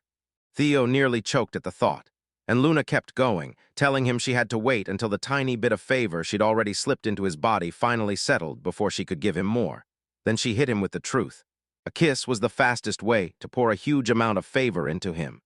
Layla got what the explanation meant, but before it could sink in, she snapped her sword toward Luna and demanded to know if Luna was finally done with her last words. Theo snapped at Layla to stop cold and demanded why she was trying to start a fight with Luna, pushing her to drop her sword. Layla shot back that Luna had dirtied Theo's skin, an insult that, in her eyes, counted as an attack on the captain. Luna paused for a beat, then blurted out, "Wait, is Layla just jealous?" Layla's face went red in seconds, and she blurted, "No way, I'm not doing this. I'm just trying to protect Theo." Luna winked and teased her to stop acting so shy, then pushed a cheeky idea. If Layla couldn't handle the thought of Luna stealing a kiss first, then fine, Layla should go do it. Theo stared in disbelief as Layla's face burned red, and he couldn't even figure out what Luna was getting at. Luna. Luna then told Layla, "Theo just needs your favor," and Layla froze, asking if she really could pull that off. Luna nodded and said, "You can because that favor is already inside you." When Layla stared, utterly confused, Luna leaned in and snapped, "That earlier hit, there's no way a normal human could have pulled that off." Then she broke it. He said that once in a blue moon, someone like Layla is chosen by the gods, and if they've got that divine favor, they can pass it on to others. Layla lowered her sword with trembling hands, wondering if she could spare some of her power for Theo, and when Luna nodded, she explained the catch. Because they were both human, the only way to share that power was a kiss on the lips. Thea watched her say she didn't care who started it first, and that they should just move on. Then Thea snapped, stunned, begging them to stop and demanding how it all spiraled to the point where he was the one forced to kiss her.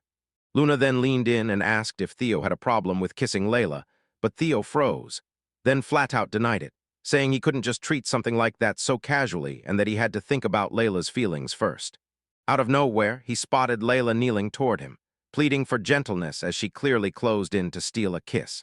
Theo stared in disbelief as Luna insisted Layla was fully ready and willing. Then Aisha burst in, eyes wide, shaking over whether Theo and Layla were really about to go through with it. With his reddened face, Theo leaned in and told Layla she didn't have to push herself. Layla snapped back that she wasn't forcing anything, and if it was okay with him, she'd honestly love to steal a little affection from him. Theo clocked Layla's trembling hands, then finally gave in, cracking that it was his first kiss too, and it might have been awful. Layla just smiled and said it was okay because it was her first time as well. Theo cupped her face and pulled her in, then they collided in a breath-stealing kiss. Heat surged up his face, and he couldn't help wondering, had the favor already been passed along? He yanked his hand back and shouted Layla's name, but she never answered, so he immediately feared she'd fainted. Seeing that, Luna erupted into laughter and gushed that Layla was an absolute delight, then added that she could feel her own turn coming next. Theo froze in disbelief, wondering if Luna planned to do the same. Then she told him she'd love to join in, but they had to wait until Layla's favor steadied, so the strain wouldn't crush Theo's body. She said everything got scrambled, but she'd handle the rest of the problems herself. Theo couldn't figure out what she meant by those other matters at all. Then Luna shouted for her kids and told them to come up. Theo's breath caught as a whole swarm of tiny wolves burst into view ahead of him. Luna. Theo uncovered a shocking truth. These were Fenrir pups sent to live under his care, and when he stared at them, he couldn't help wondering if they were Luna's kids. Luna shot back, "No," then explained it plain. They weren't hers at all. They were the children of her older sister. She added, "Don't sweat it, Theo. This is the first time you've met me, and you haven't met my sister yet. You only saw me for a second." Theo shot back that he honestly wasn't really worried about the. Luna then pressed Theo, asking if he'd be willing to take them in, saying she knew the dangers all too well, since those weird creatures could spell instant trouble. Theo weighed his thoughts, then slowly slid his hand over the Fenrir pups. Luna went on to say they'd be even more useful, since they were quicker than horses and strong enough to scare off monsters. Right before she could get another word out, Theo cut in and told her to calm down. He'd welcome all of them into his village. Luna quizzed him, asking if he'd really make a choice that fast, and Theo shot back that he couldn't possibly walk away from such adorable little pups. Luna finally lit up with joy and blurted out that she was truly grateful for his kindness. Then she turned to the kids and told them Theo would be looking after them, urging them to thank him for it. All of them barreled straight at Theo in one go, and it honestly made him feel genuinely happy. A week later, the Fenrir pups had finally moved into Theo's village, and before anyone knew it, they were already clicking with the villagers, jumping in, pitching in, and tackling all kinds of tasks. Yasha hauled food for them, and the pups burst onto her like a wave, totally ignoring her plea to calm down.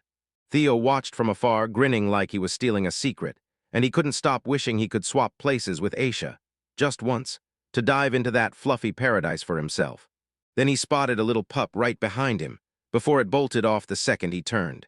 Theo watched the pup keep backing away from everyone, and he couldn't shake the feeling that something was seriously wrong.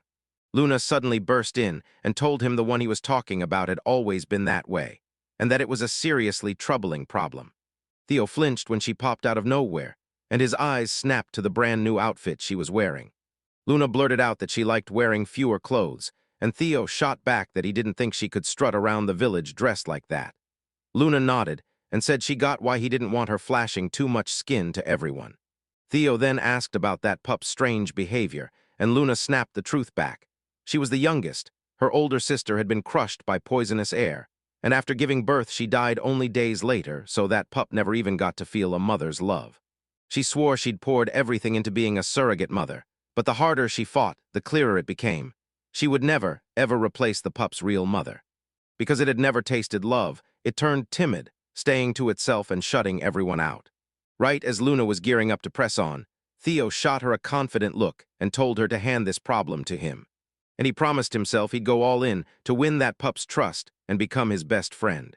Luna went speechless, and Theo's mind spun with doubt. Had he messed something up?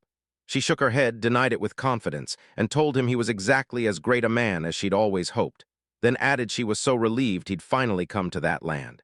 She snapped his face in her hands, and Theo sputtered that he wasn't nearly that great.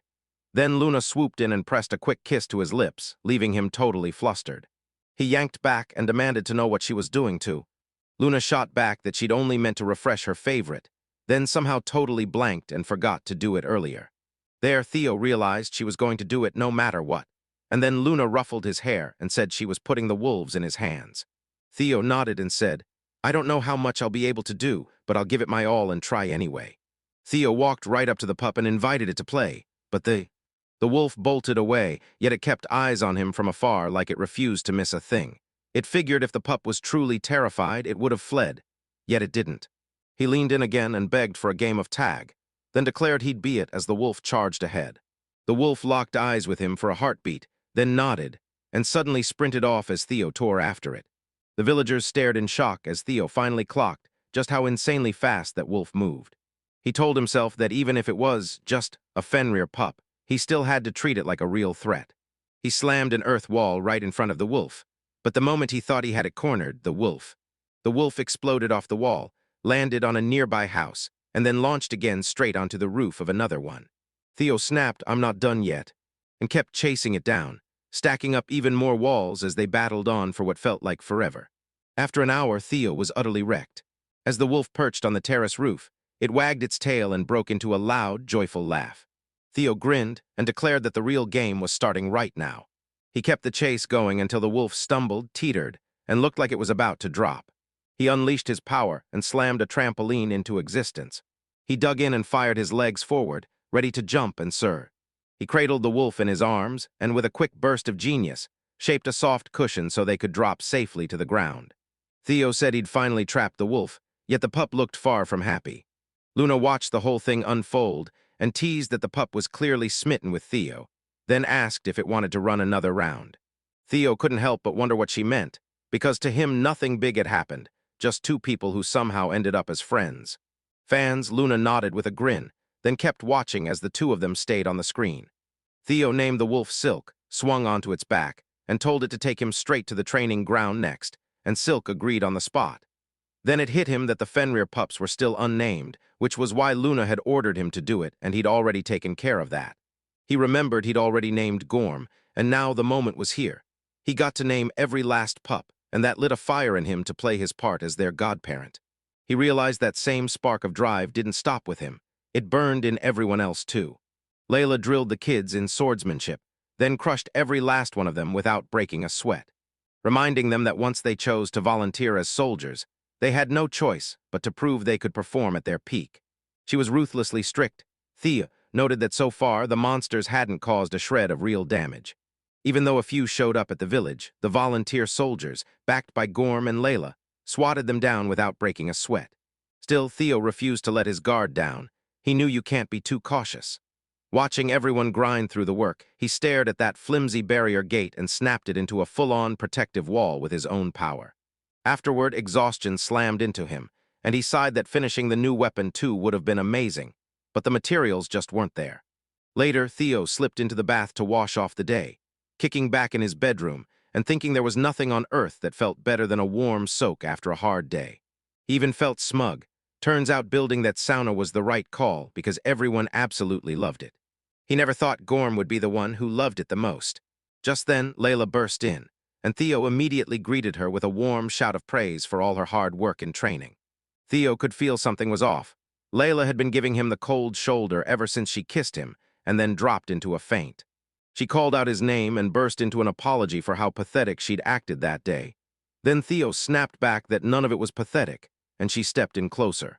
She leaned in and told her that ever since then, she'd been grinding through brutal mental training, so she'd never faint like that again. Then bam, she clamped onto his shoulders and demanded to know why he never let her update her favor. Theo went pale with shock when Layla blazed into a long, non-stop lecture, and he could barely find the words to answer. He finally got it. She'd been pouring out everything for him, and now he had to step up and give back in full. Then he switched to playful mode, teasingly asking her to be gentle. Just like that, Layla felt something new stirring in her, and the two of them tumbled onto the bed. Tucked in the way she said it, she admitted she'd meant to get this over fast, and then snapped that everything turned out wrong because of Theo. Theo looked completely lost for a second. Then they kissed, and it hit like lightning, sending him crashing back onto the bed as Layla leaned over him. As she kept locking lips with him, Theo couldn't ignore the overwhelming rush of affection she just wouldn't stop pouring over him. By the next morning, while Layla hammered sword lessons into the villagers, Saad slumped nearby, wiped out from a night with zero sleep, and she kept her gaze off him as she promised, right there, that today she'd push his training to a whole new level. Saad figured it'd be smarter to rush over and make sure the fields were okay. As Saad walked, Silk brushing his skin, he spotted a man grilling a woman for vegetables, then watched her hand them over. Then the man practically burst with excitement, devouring them and calling them super juicy, so hyped that he said he'd love to buy every single one. Saad stammered, trying to slip away, but the man clocked the Silk at once. He reached out and started to run his fingers over it, mumbling whether it was Fenrir and how much a coat like that could sell for. Theo yanked Silk back on the spot and grilled the guy, asking what in the world he thought he was doing to Theo's friend. And he just kept pushing, demanding to know who that guy even was. Tan stepped up and said, "I'm Laurent from the Bestia Company," then made it clear he only wanted a tiny sample of Fenrir fur. Right then, Gorm and Jack barreled up to Laurent and accused him of trespassing. Laurent snapped up from his seat and blurted a furious protest, insisting he'd done absolutely nothing to deserve that label. He went on to say it was a deadland village where no human had any right to survive, and where nothing was supposed to grow. Yet he still admitted he'd nearly fallen over seeing those fields, asking how he could possibly. He might have botched even the most basic investigation. He also admitted he couldn't stop thinking about the golem, saying it felt like some brilliant alchemist was hiding right in that area. He added that the village was absolutely mesmerizing, and that's exactly why he planned to keep pushing forward with his adventure. Just as he geared up to go after Theo, Theo snapped a cage around Laurent to trap him, declaring that he wouldn't let him walk out that easily. They were dead sure he posed zero threat, and that for now he'd have to stay right where they put him. Laurent spun around, shocked a cage had popped out of thin air, and blurted that he'd never even heard of magic like that. Then he demanded how Theo pulled it off, saying he'd run his hands along the bars and they felt weirdly smooth, like the texture was made just for him. He said this place felt like a utopia, like a gold mine, because there were so many incredible things packed inside it. Then he called on his beloved gods and wondered if maybe they'd gone way too easy on him, because his normal days were already spotless. So why did his rewards feel so ridiculously generous? Theo's head spun at what Laurent meant. Then the next second, a terrifying attack report hit them like a punch. Theo got word that nearly 10 earth dragons were barreling toward the village from miles out, and that they'd smash into town in about 20 minutes. He was completely stunned, like the world just hit him with the craziest thing, right in that exact moment. He told himself this was supposed to be the smallest problem, but the truth hit hard. The sheer number of those creatures wasn't normal at all, and it turned into a real threat fast. Laurent shrugged and admitted he'd hoped he could sneak out. Then he couldn't stop worrying. Were the dragons really that furious about him barging into their nest? As Theo tried to wrap his head around everything, Laurent leaned in and dropped the bombshell. Those earth dragons were his guests. Theo's jaw dropped when Laurent rolled in with monsters, and panic hit him hard. He couldn't tell what move to make next. Earth dragons were said to crawl instead of soar, no wings, no flying, but they were insanely tougher than any other dragon type. Rage surged in Theo as he grilled himself over whether Laurent really brought those 10 monsters, and why in the world he'd ever thought that was a good idea. Laurent just admitted he never expected things to turn out like this. He told them he'd only peeked into their nest for a second, and never, not once, did he think they'd hunt him down with that kind of brutal obsession. He grinned and said it was the most valuable experience ever, then bragged that he pulled off the insane feat of playing tag with dragons. Theo stayed quiet, staring into the truth. Earth dragons were supposed to be gentle farmers and steady carriers, yet these monsters didn't just push Laurent out of their nest, they chased him all the way there, which hinted that Laurent might not be the only one to blame. Then he snapped that they had to take down the earth dragons somehow, and ordered Laurent to stay locked inside the cage. In the village, Laurent ordered him to stay put, insisting he shouldn't be abandoned out there, while Aisha blasted through the crowd and shouted for everyone, especially the ones who couldn't fight, to rush into the underground shelters. People kept whispering, "Can we really handle 10 earth dragons?" And panic sparked fast because it looked like they might be forced to relocate again. Then Aisha shot everyone a confident smile, swearing they'd be okay. Because this new village wasn't like the last one, it actually had real defenses, and the people who became soldiers had trained their hearts out. She swore they'd muscle through anything life threw at them. Cannons roared as weapons got rammed and locked in, and Theo watched the earth dragons inch closer, right into cannon range. Luna showed up and grinned that something exciting was about to blow up, then asked Theo if he needed her. Theo said he'd truly appreciate her help, and Luna promised him he could count on her for anything. Theo then told them he needed both her and Layla standing beside him, so when they demanded to know why, he started explaining. He told them they couldn't just unleash their best fighters yet because too many things were still up in the air, and worse, they had no idea how much stronger those poisoned clouds had made the dragons. He told them fire the cannons first, then watch what happens. So taking down the earth dragons with cannons would keep them out of harm's way, and light a fire under the soldiers' morale. Then someone rushed in and told Theo the earth dragons were finally within cannon range. Theo snapped into action, barking for everyone to prep the intercept and load up the cannons. Even though the dragons took the blow, not a single scratch showed on them, which made Theo's jaw drop and left him wondering just how brutally strong they really were. People scrambled, demanding to know what they were supposed to do if the cannons kept missing. and then someone snapped back that they needed to keep firing anyway. Theo's mind raced as he weighed his next move. Should he hand this to Luna and Layla? But doubt clawed at him, because the dragon's armor wasn't exactly something two people could just handle, and he feared one wild twist could blow everything apart. Then he said, once that new weapon's finished, we can probably take down those dragons. But the magicite he needed wasn't there at all. No ultra-high-quality power supply, so it wouldn't budge without a dragon's magicite, and that's when everything changed. Right then, Lawrence slid in beside him and told him he had the draconic magicite Theo was hunting for. Theo's jaw dropped when he saw him, and he couldn't stop thinking, how on earth did he slip out of that cage? Laurent came rushing up to Gorm, insisting that no one could ever rein in his curiosity, then grinned as he admitted hugging Gorm felt absolutely amazing. Theo then leaned in and grilled him about the draconic magicite, and Laurent nodded, then pulled it out and showed it to him. He even bragged that he could whip out the certificate if Theo doubted him. But Theo shook his head and said he didn't need it, because one look was all it took. Theo couldn't stop staring, then his brain screamed, why in the world is Laurent hauling something like this? Laurent admitted he'd planned to use it as a bargaining chip to bargain with the elves. Theo stared in confusion, and Laurent shrugged like it was obvious, claiming Theo should have already known about them since he'd been living right there. He told us there were whispers of an elven village hidden deeper in the land of death, and that trading with elves could make a fortune. But then he admitted it was all just a rumor. He never once tracked it down, so it made way more sense to check a gold mine village instead. Theo got it. And Laurent promised Theo the magicite on one brutal condition. Theo would defend the village, and he'd strike an exclusive deal with the Bastia company.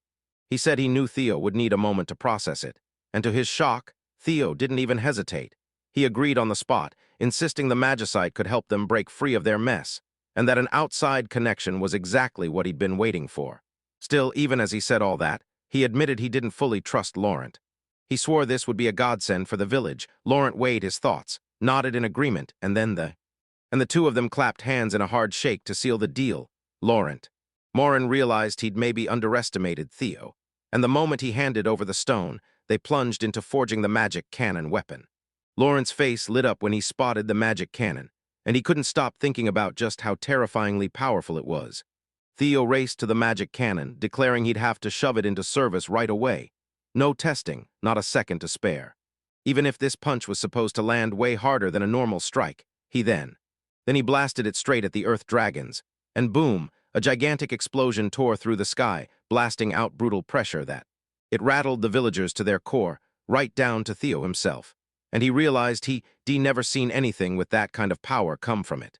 They realized way too fast that they'd managed to intercept the earth dragons, and pure joy burst through everyone like fireworks.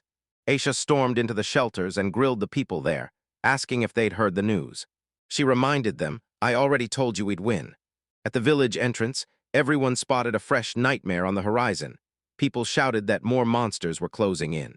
They pointed at the beasts and shouted, wyverns, then froze because there were way too many to even count. Theo shot Laurent a look, and Laurent snapped back that he had zero part in this. Theo couldn't shake the question as the wyverns descended. What in the land of death was going on, and why were they here? He couldn't stop thinking about what they'd do next, because that magic cannon needed time to recharge, and with regular cannons, there was no way they could take on that swarm of wyverns. Right then, Layla and Luna burst in and declared that the moment had finally arrived. Now it was their turn to step up and take charge of the fight against the wyverns. Layla said it had been ages since she last tangled with dragonkind, and Luna smirked that she hadn't gotten much experience lately. So this was her golden chance, while Theo nodded, convinced holding the two of them in reserve was the smartest call they'd made. Then he leaned in and demanded they buy him some time, warning them, don't push yourselves too hard. He kept talking, adding that the magic cannon would be ready to fire again in about 10 minutes.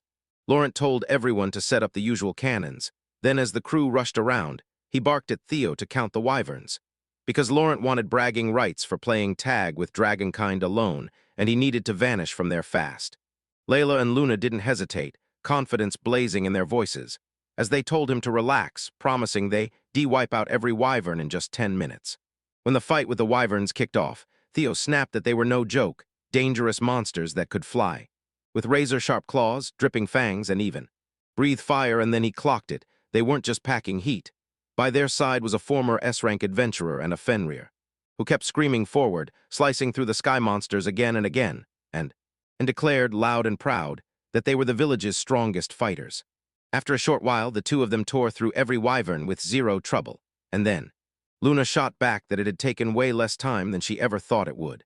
Layla bragged that she'd just taken down one more wyvern than Luna. Luna arched her body, then admitted Layla had a real talent for starting fights with her. Then she told her, "I don't care if Layla is the main wife," and Layla's world flipped, because she blurted, "Me and Theo don't have that kind of relationship."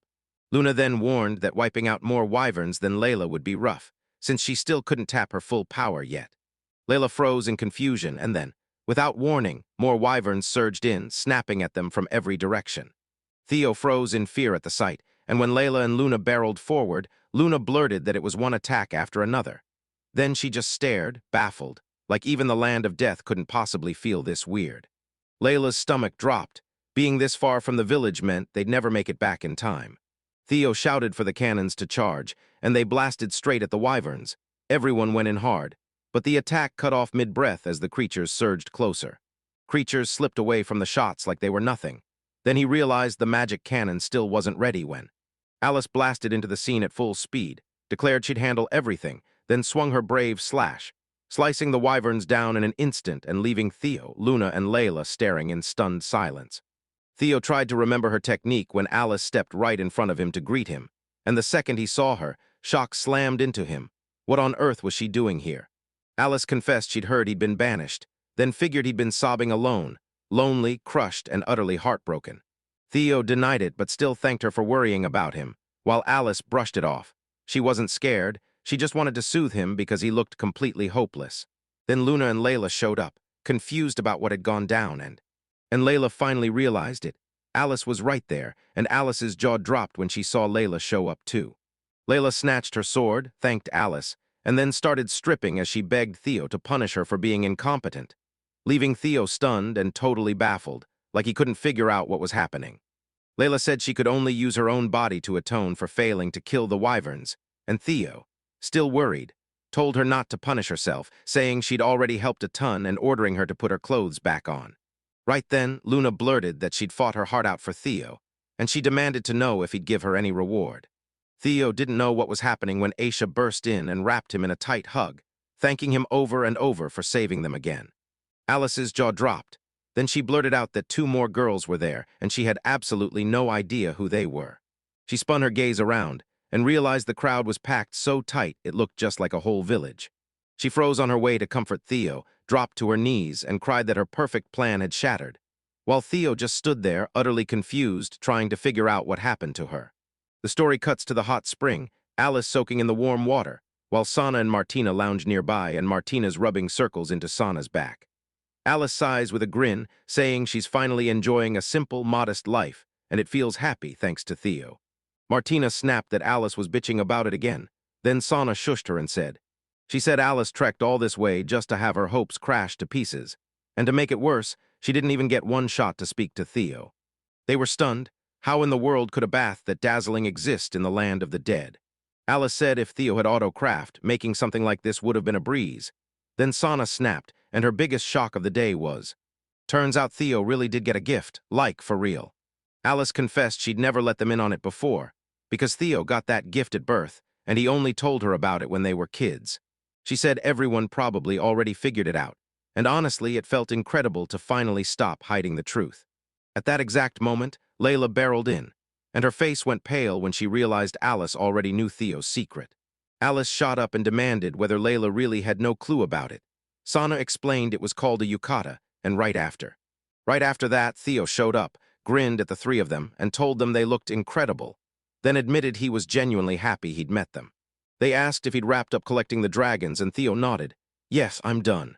Then they stared at the 5 dragon corpses, and Alice said, wide-eyed, what a terrifying haul, as if this really was Theo's land of the dead. Theo admitted the fight had been brutal and couldn't decide whether to celebrate or grieve, and he asked what the open-air bath was like, and Alice smiled and said it was really nice. Then she reached out toward him and blurted that she'd only just realized how tall he'd grown. He said it had been 2 long years since she'd last seen him, and she braced herself for him to show up looking extra glum. Yet he looked brimming with life, so Theo couldn't shake the question, was that really how she saw him? He admitted that when he was banished, anxiety chewed him up inside, but now he swore that living there had been the right choice. Alice told Theo he looked way better than he ever did in the capital, and Theo snapped back that he was glad to finally hear it. Then they pointed out that Layla had somehow got even cuter, and Layla's face instantly lit up with a blush as she muttered that it was just plain strange. Theo shot back after being called audacious, told not to let his height go to his head, and insisted he was only sharing what he'd noticed. Sana put her hand on Alice's shoulder and told Theo to chill, saying Alice was just blushing with bashful nerves. Sana then spilled it all. Once Alice heard that Theo had been banished, she pushed to run after him right away, fully proving how much she cared, until Alice snapped and clapped a hand over Sana's mouth like, "Why are you saying that out loud?" "What things?" Sana told her to wait and bring Theo in, saying they'd survived a brutal stretch before finally getting here. Yet Alice was still stuck wondering what Sana was even talking about, but Sana kept going anyway, and Theo nearly dropped when he heard that Alice had actually punched Niels. Then Sana admitted she knew Alice had feelings for Theo, only she didn't think she'd go that far. Theo immediately snapped at Alice that she couldn't charge at someone like that without even considering what consequences would hit her. Alice snapped back that she couldn't help it. Niels had been mocking Theo, and that insult lit a fire of fury in her. Theo's fear snapped into raw emotion. He grabbed Alice's hand and thanked her for losing her temper for him, saying it genuinely made him happy. Alice's heart dropped. She couldn't believe it, staring at him like, "Why did you just grab my hand like that?" Hannah and Martina thanked Alice, pushed her close to Theo, and urged her to hug or even kiss him, so the two of them could finally make up. As Alice closed in on Theo, confusion hit him hard. Her reaction didn't make sense, and just when he tried to figure it out. Right before it could kick off, Laurent barged in and demanded everyone's eyes. He knew they were in the middle of something, but he insisted they listen. Theo's anger flared the second he saw Laurent, and he couldn't stop wondering what on earth had happened. He yanked him in close and demanded answers on the spot. Laurent snapped back that the villagers swore he had to repent for bringing the earth dragon there, and they insisted he do it while bound and tied up. Then he blurted out that he had an offer, and asked Theo if he'd sell the dragon materials wholesale to the Bestia company. Alice stepped in fast, warned Laurent to watch his step, and reminded him, since he's a merchant, that dragon materials are worth a fortune. She swore dragon scales could forge the toughest armor, dragon claw and fang weapons could rip through any shield, and even dragon blood could be brewed into medicine that actually works. Laurent nodded along, just as he opened his mouth to say more, when a strange mechanism suddenly tumbled out of his coat. He twisted the numbers to his advantage and claimed that one dragon would be worth roughly what he'd calculated. Then Alice flinched and snapped that with that much gold they could build grand mansions for days. Yet it still wouldn't be enough, and Theo immediately added that he only planned to sell half of the materials. Alice's jaw dropped when she heard it. He was really selling them. Theo leaned in and told her he'd pulled a massive haul of materials from the dragons, and he couldn't possibly use it all. Laurent said he wanted a bunch of them at that price, and Theo immediately nodded. "Go ahead, you can buy them all for the price of one." Only if Thea got materials worth the rest of the money that was left. Laurent froze in shock, realizing trade hadn't really taken off in this land, so the money was still practically worthless. And then he couldn't stop wondering if Theo was really just a kid or something more. He nodded and demanded they hammer out the trade details right away. Theo agreed at once, insisting on a huge haul of iron, and then out of nowhere. Right then, Alice's stomach growled loud enough to sting her cheeks with embarrassment, and she blurted out that she hadn't managed to grab food on the way there. Theo nodded along, saying she'd pushed through more than enough just to make it to this place. He even felt a bit hungry, so he figured this was the perfect moment. Yet Laurent still couldn't shake the question. What was waiting right here, right now? Theo leaned in and demanded he join them, yelling that when dragons are finally beaten, everyone should celebrate their victory like it's the loudest day of their lives as. And just like that, the whole village packed into one spot, raising cups and partying like they'd just won everything. Aisha and Layla suddenly took center stage, pulling everyone in as they declared that this was the moment they'd all been waiting for, the banquet's main dish, the one everyone came for, which was. Yes, that's right, it was dragon meat. The villagers erupted with pure joy, swearing they'd been waiting forever. And one of them even confessed he'd never, ever thought he'd live to take a bite of dragon meat. Theo and the others took a bite, and boom, it blew their minds, insanely delicious especially because he'd been living on vegetables ever since he arrived in that land, and every bite tasted like pure heaven. Alice stepped up and demanded, "So we're really eating dragon meat?" As she pointed out exactly. Turns out those dragons were poisoned by nasty air. And if they ate it, it'd be a terrible, deadly mistake. Theo told Alice he'd purified the meat with a divine hoe, cleaning the deadly air from it as he swung it. And Alice just laughed, saying only Theo would ever think to save supper by waving a hoe at it. Theo snatched her hand and steered her straight to the food. She agreed to eat but still told him, "You don't have to drag me like that." After stalling for a moment, she finally took a bite, and the flavor hit like a tidal wave, so rich it practically burst in her mouth. She said it was insanely delicious, so soft it melted and cooked to absolute perfection. Leo said Layla's trained, maid team had already cooked it up and handed it over. Alice frowned in total confusion, spun around, and saw Layla handing Aisha 95 points, then telling her she could serve the dish while Aisha kept thanking her again and again. Theo leaned in and told Alice they might be even stronger than regular soldiers, and that thought terrified him. The wolf children were having the time of their lives too, and Laurent and Lola were right there soaking it all in. While everyone was busy celebrating, Alice caught Theo looking so pensive and asked him why. He pointed out, blunt as a punch, that he'd barely eaten a thing, and warned that if he didn't start eating more, he wouldn't grow right. She grabbed his hands and fed him herself, and Theo shot back, insisting he could handle his own food. Layla snapped her eyes at Alice and warned her that if she didn't hit the bed right now, she'd never grow. Alice told Layla not to treat her like a kid. Then Layla told Theo to just enjoy the dragon meat, only for Alice's patience to snap, and she demanded Layla stop brushing her off. She yanked Theo closer, told him she'd been speaking with him, and warned Layla not to cut in. Layla yanked Theo toward her and snapped that she had to send the swarm of pests circling him packing, or else, and confessing that she'd already received his love. Alice burst out in shock and demanded to know what the two of them were doing, calling it downright shameless, and then they pushed back, insisting it wasn't what she thought, so she had to let Theo explain. Theo spilled the whole truth to Alice about the favor, and she finally got why Layla snapped like that, but it still didn't sit right with her, especially when Theo turned around and did the exact same favor for Luna, and rage lit a fuse in her chest, and then blurted out that she wouldn't mind if he did it for her too. Theo froze in shock, and right then Layla cut in, demanding to know why Theo thought she'd be okay with something like that for Alice. Alice couldn't shake the feeling Layla was baiting a fight. Then they locked eyes, and Layla snapped that squaring off against Alice would be like pitting a married kid against a grown adult. Alice bristled, thinking Layla was basically conceding, and yet somehow acting weirdly gracious. They kept bickering over who was grown and who was still a kid, until Theo suddenly blew up and ordered them both to shut it. The story snapped to the guards perched on the city wall, and one of them blurted that he'd give anything to sink his teeth into dragon meat right now. Then Jack showed up and warned them all to stay sharp, because danger could strike any second. Aisha showed up right after, proudly holding dragon meat, and thanked everyone for their hard work. The guards practically burst with joy over the food, and swore up and down that a goddess had descended right in front of them. Aisha told Jack to chow down while the food was still hot, but he wouldn't budge. He stayed on guard, swearing he'd eat later. Out of nowhere, he felt an approaching presence and froze in shock, then snapped that Alice must be notified and sent straight to Theo. After hearing that, Alice came barreling up to Theo and blurted, "We're in trouble again. Another monster attack is closing in." Theo froze in shock, wondering what monsters were about to crash in this time. Then Aisha paused and admitted it was just one, and Theo finally let out a breath as he laughed it off, saying it felt way more doable than going up against an entire army of dragons. Aisha hesitated one more time, then finally admitted the truth. The monster was as massive as a mountain.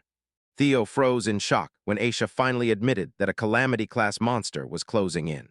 Theo grabbed a whiteboard and a non-permanent marker, then passed them, complete with his autograph, to Sana and Martina. Martina froze in shock as ink suddenly spilled from the tip, even though it never touched a drop of ink. Then she blurted in pure amazement that they could erase what they wrote, like it was straight-up magic.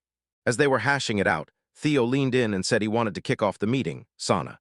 Sana nodded, then warned them that a calamity-class beast, the adamant turtle, was already closing in on the village, and if it kept that pace, it would smash into town by the afternoon of the next day. She said it lived up to its name, an enormous, immovable turtle, so tough it might as well have been forged from adamant. She said cannons and swords stood no chance, because this thing was a real monster, instantly mending every hit like it didn't even feel pain, like you were punching a mountain. Then she whipped out a sketch of the turtle, and everyone froze at how freaking adorable the drawing looked. Sana didn't stop there. Even Luna, Layla, and Alice, plus the magic cannon, would still struggle to land a real blow. She told them the turtle would get wrecked by a massive blast of mana. Then she grinned, because that exact opening was when they'd strike first. While everyone was busy gushing over the drawing, Sana suddenly snatched the pen and erased it. Then when Theo begged her to keep going, she drew it once more and snapped. Right when it lunges, that turtle's wide open for a heartbeat. Then you blast the magic cannon straight into its mouth. And she swore that even a monster could be beaten if you smashed it from the inside. Alice just blinked, saying Sana clearly loved anything cute, even if, after becoming a mercenary, she'd already gotten used to the gore. Theo nodded, then blurted out, "Do we have to bait that monster into a full-on attack?" Sana nodded, but warned everyone that the magic cannon might still fail. So she urged the villagers to evacuate fast, because the adamant turtle's rampage could wipe them out in an instant. Theo nodded and snapped into action. He handed the maid team the task of evacuating the villagers, then ordered every soldier to brace for a full-on defense of the village. While everyone scrambled to get ready, Theo slipped into the background and rigged a trap to pin the turtle down after he'd been playing with it. He aimed to gut the ground under it, digging a trap with his inventory, dropping in spikes, and turning escape into a nightmare. He also decided to beef up the walls, build a towering rampart, and raise a brutal village gate right after. Once it was all done, he crumpled to the ground, wiped out beyond words. When he cracked his eyes open, morning was already blazing through the room. Then it hit him. He'd collapsed from sheer overexertion. Then he blinked awake and realized he'd been passed out on Alice's lap. His brain froze in pure shock, and he demanded why she let it happen, and Alice shot back that if he slept on the ground, his body would start aching, and she said she could at least manage that much with the hard-earned advantage she'd finally clawed out from Layla. She leaned in and told him he looked wiped out, that he needed sleep, reminding him he'd already set up everything for the trap. He snapped that he wouldn't budge, because as the lord of the land, he had responsibilities he absolutely had to see through. Alice yanked him onto her lap out of nowhere and commanded, "Rest." Saying he always pushed himself too far, she warned that if he didn't stop, one day that grind would finally kill him. The moment those words hit, Theo froze, because he'd already died once before from overwork, and the memory slammed into him all over again. Alice blurted out an apology, then thanked him, saying he was always there for her. Theo stood there, totally baffled, but she pushed on, explaining that he somehow knew she'd gotten the hero's power back when she was 8 years old. She said the hero's power didn't care about your status. It landed on whoever matched it best. And she confessed she was stunned when it hit her, because she was just the diner owner's daughter. Yet somehow, she became a hero. And just like that, one summons to the castle flipped her whole life on its head. She stared back at her memories. At 8 years old, sword in hand, training under a knight who crushed her spirit by saying, "In your condition, you can't even beat a goblin." And still, she clung to the lesson he drove into her. As the hero, she had to get stronger, for the kingdom's sake. She told me that anyone who got the hero's power was dragged to the castle and thrown into a special training program. Then they'd find a way. Awakened kids were dragged into brutal training, learning swordplay, magic, and hard-fought combat tactics day after day. She flat out said it didn't feel like training at all. It felt like brainwashing, like they were shaping living weapons. She suddenly remembered the day she wandered through the castle and overheard a boy and a girl whispering about her, basically saying that as the hero, she'd be smarter to keep happy, because they were going to use her later. Back then, a bandage covered her face, and she couldn't stop wondering, did they really not realize she could hear everything, because she was the hero? She told me she'd slipped outside, sank onto a bench, and just stewed in the misery, because all she ever heard was people praising heroes like that, like she was nothing but a disposable tool. After they finally reached the castle, she said something chilling. No one had ever once called her by her name. She snapped that they only ever treated her like a tool with a hero label, and they didn't even see her as a person. She looked back on her days in her father's shop, where people kept barking orders nonstop until she felt totally drowned under it all. Then it all crumbled. She started sobbing and begged to be taken back home. Back in the present, Alice grabbed Theo's attention and told him the truth. She'd made it through every brutal hardship because it was him who kept showing up, as he. Back then, when he finally reached her, he demanded to know if she was okay or badly hurt, and she answered. He said she'd been so flustered back then that she couldn't find the words, but now she was genuinely thankful to him. She'd stayed exactly who she was only because he fought to help her. Theo stood up and brushed it off like it wasn't a big deal, saying he didn't have many friends anyway. Besides her, of course. She shot back that while she'd been honing the blade, Theo had turned loneliness into an art form. Theo insisted he hadn't been lonely at all. He had his mother and Garland right there with him. Then Alice leaned in and dropped a suggestion, right before they clashed with that turtle, and he brought up that favor from the night before, straight up asking why he hadn't tried it on her too. And Theo was absolutely stunned to hear it, and kept wondering if she simply didn't know how that favor got passed on. Alice straight up told him she knew what he was thinking, and warned him not to get any weird ideas. She was basically saying, I'm only doing this so I don't have to live with the guilt of you dying because of me, even though you never did anything to hurt me. And she tilted her head, eyes narrowing, like did he not want this with her? Theo shot back, it's not that, but he paused mid-sentence like he was about to explain something. She figured he might not be into it, so she grabbed his face, hushed him, and slammed a kiss on his lips. Their teeth slammed together at first, and they yanked. She gulped her nerves and waited to make the kiss perfect. Then she tried again, and this time, they finally locked in a truly amazing kiss. Alice's whole face erupted in red as she snapped. So you're blushing hard from one little kiss? Pervert. Theo just stared at her and thought, I guess she looks like a boiled octopus right now. Alice whipped her face away and told Theo not to misunderstand her, insisting she only did it to pass her favor along. Theo nodded and said he got it. And he thanked her from the bottom of his heart for everything she did for him. Suddenly, Alice snapped an apology and confessed it was all a lie. Then she inched closer and told him she'd been dreaming for years of finally sharing a moment like this with him. Theo's cheeks flared the moment he heard it. Then Alice shot up from her seat and declared they were done for now. And it would carry on even after the fighting ended. Theo was left utterly baffled. Alice suddenly closed the distance, grabbed his attention, and warned him, survive this battle, because if he died, her fury would hit like a truck. Theo's confidence surged as he declared, we're taking this. At the village's massive entrance gate, everyone snapped into a line and waited.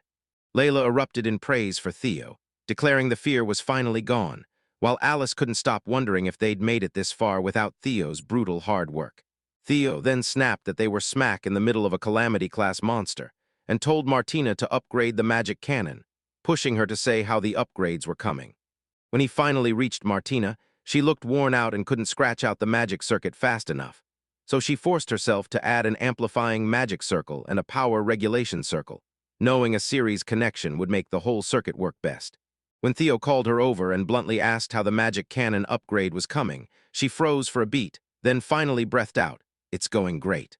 She said they'd upgraded everything she asked for.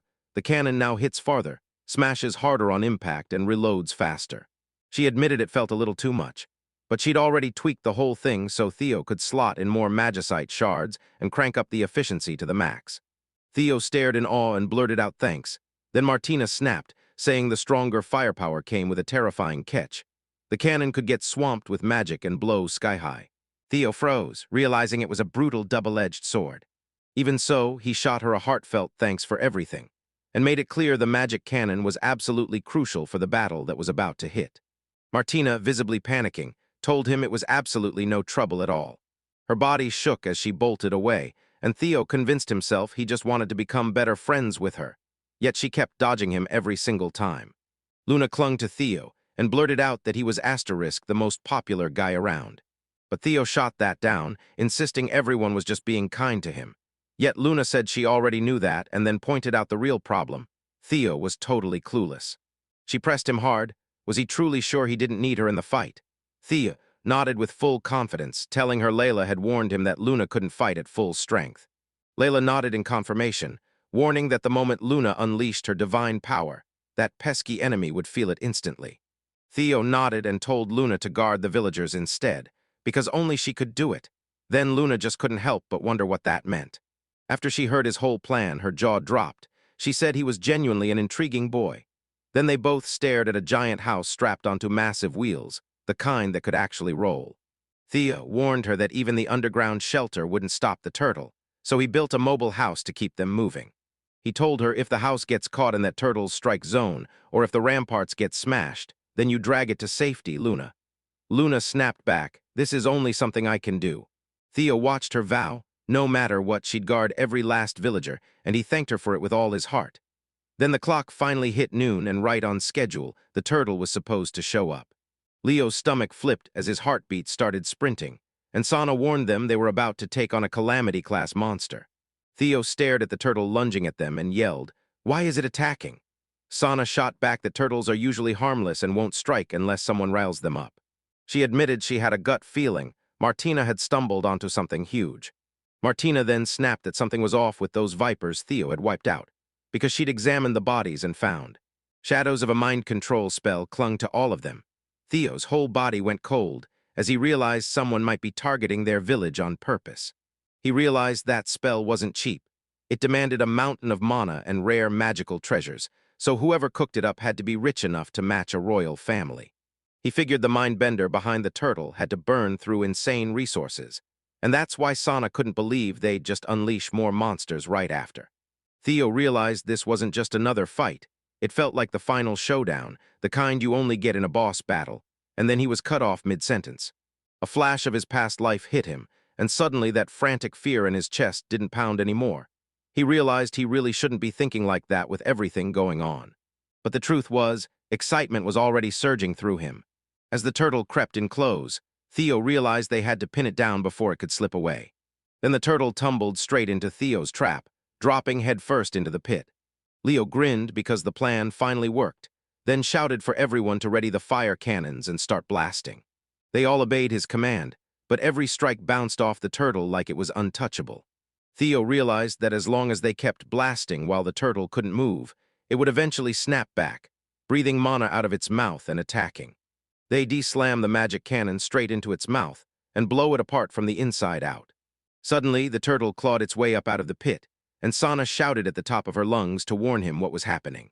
He'd figured the pitfall would keep it trapped for just a little longer. But that wasn't his only plan. Now he was pinning everything on Alice and Layla to win this fight.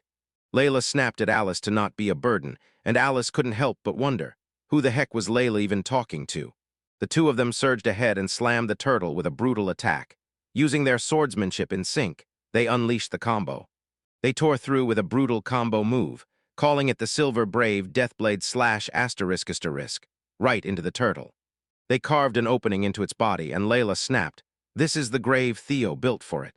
Alice snapped at the turtle to behave and stay inside, and Leo grinned as the turtle finally slammed back into the trap, then yelled for everyone to keep blasting the moment they were done reloading.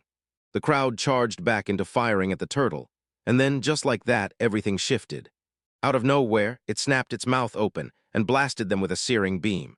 Sana shouted a warning to Theo, right before the turtle lunged for an attack. Theo watched in awe as the turtle's mouth flared with light and tilted downward. He was totally thrown off, because he couldn't aim for the inside of its mouth anymore, and Layla and Alice were right down there with it. He couldn't help but wonder, was that turtle really aiming its rage at Layla and Alice, not the cannons? Alice snapped that there was only one move. Then she burst forward, rocketing at the turtle and slashing upward in a single brutal strike. She forced its head up and ordered it to look straight at her. Theo finally got a clear view into the turtle's mouth. Then Alice stepped right into the line of fire. Right then, she disappeared into thin air as Layla yanked her out of reach. Alice told Layla she was blown away by what she'd done, and Layla snapped back that she thought Alice was trying to pull off a suicide attack. Theo seized the moment. He slammed off the magic cannon and the blast ripped straight into the turtle's mouth. For a split second, the turtle went still. Then its head exploded out of nowhere, and everyone watching froze in shock. They finally smashed the turtle's resistance, and with one last push, victory was theirs.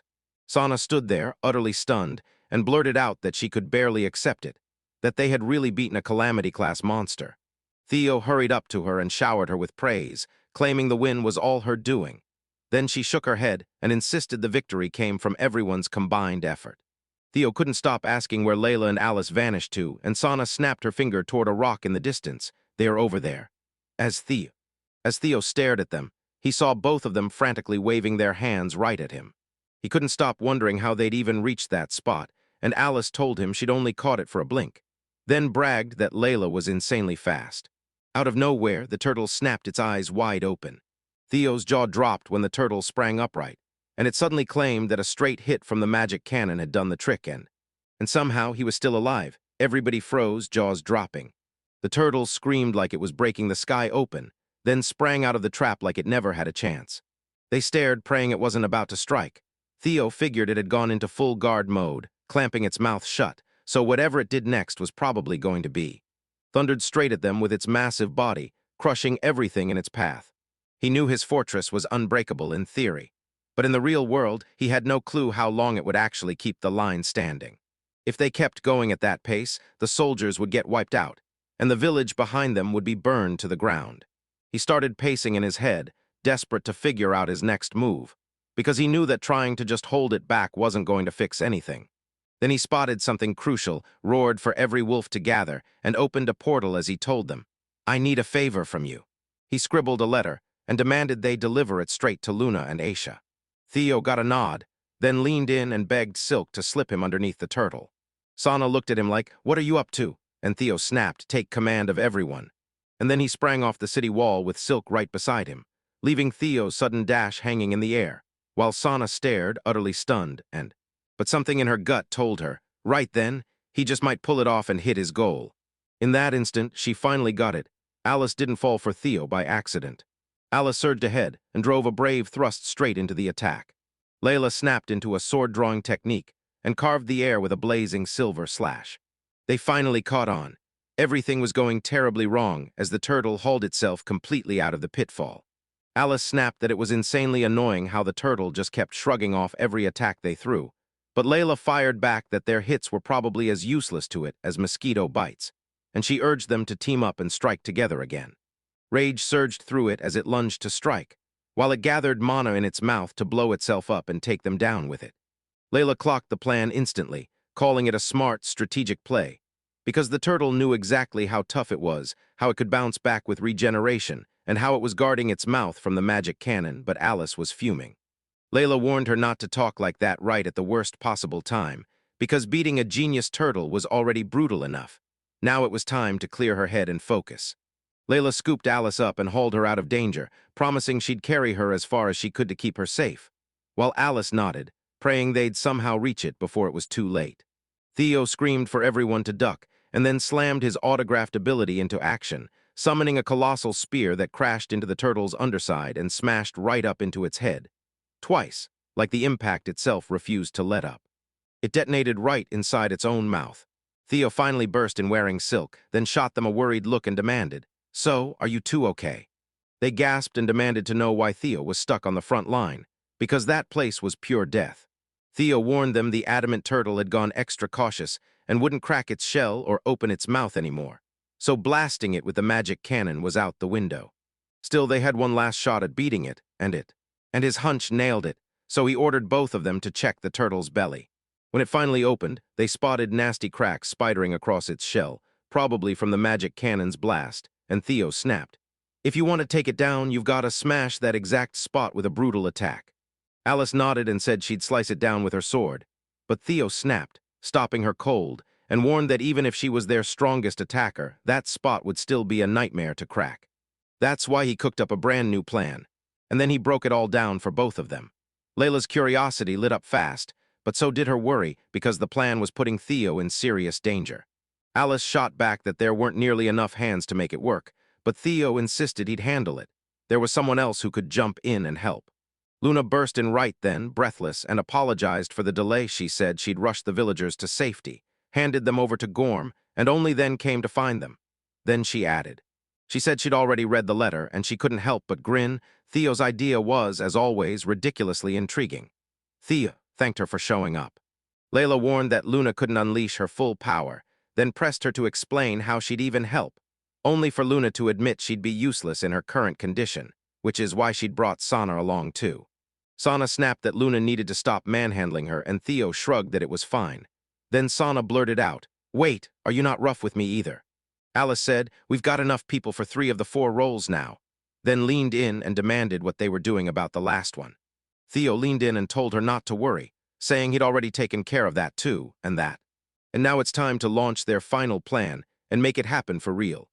Aisha burst in with a wolf cub, snapped an apology to everyone for the delay, and revealed she'd brought the wyvern's magicite shards. Everyone stared in confusion, wondering why Aisha didn't evacuate like they planned. Then she finally said it was Theo's request. Then she leaned in and asked, "So, you already heard the whole deal about Theo's plan?" Martina nodded, said they'd supercharge the magic cannon with the magicite shards, then blast the turtle, and the moment stretched, hanging in the air. She murmured that cranking the cannon's power could spark a deadly explosion, so she'd have to control every shot with ruthless precision. Jack's stomach sank at the thought of an explosion, so he pushed back and told everyone he'd take the firing, because he was the best in the village at running those cannons. When Martina thrust the mechanism into his hands, he froze, totally lost, and admitted he couldn't do much with it. Martina's stomach dropped. She realized the magic cannon wasn't like any regular one Jack had ever faced. She chose to take it on herself, even with the danger lurking there, convinced she had to live up to Theo's expectations. Meanwhile, Theo finally burst into position by the turtle's shell, realizing teamwork and timing were the real keys to their entire move. Then everything fell into place, and he threw his faith into every single person in the mix. Luna crashed into the fight and snapped that Theo told her to keep the turtle distracted until the signal finally hit, even if that was easier said than done.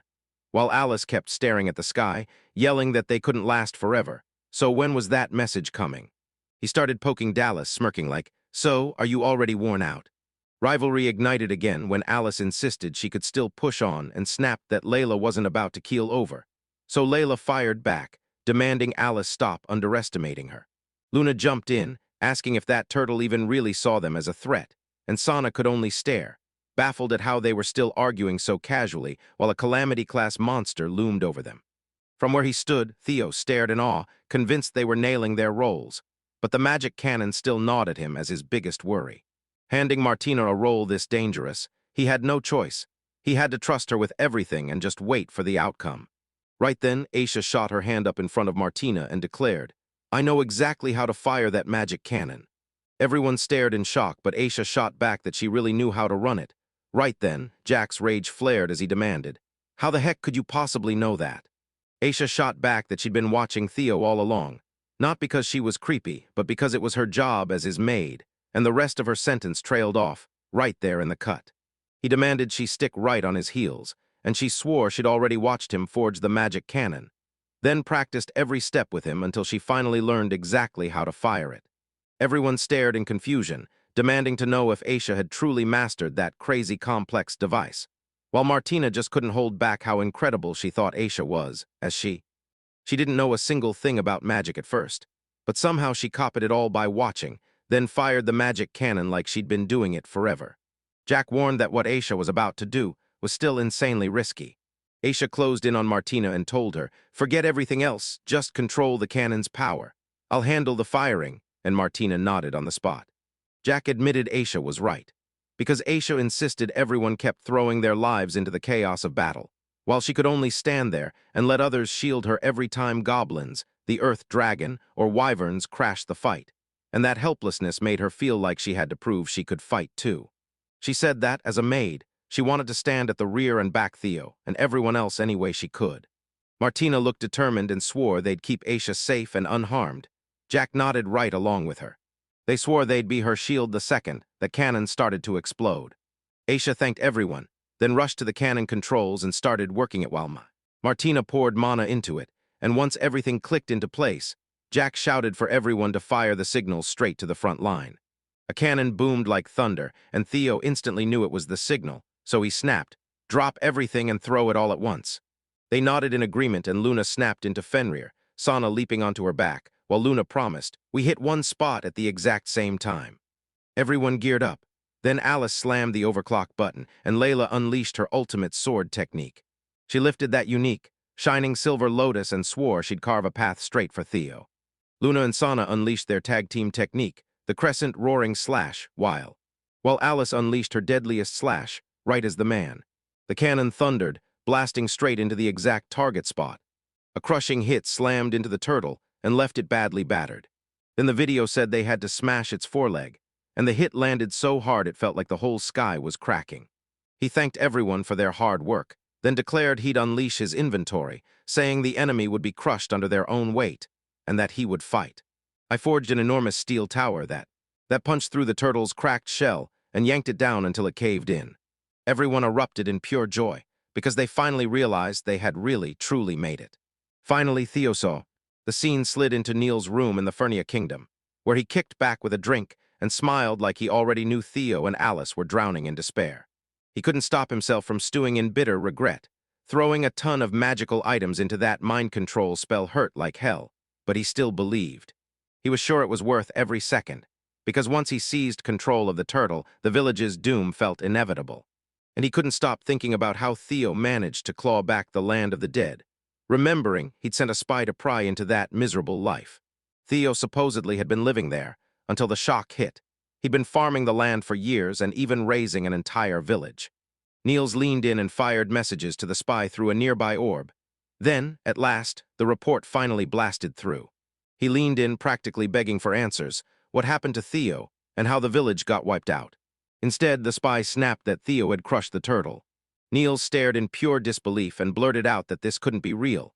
The turtle was a calamity-class monster, and he'd even thrown earth dragons and wyverns at it to grind it down.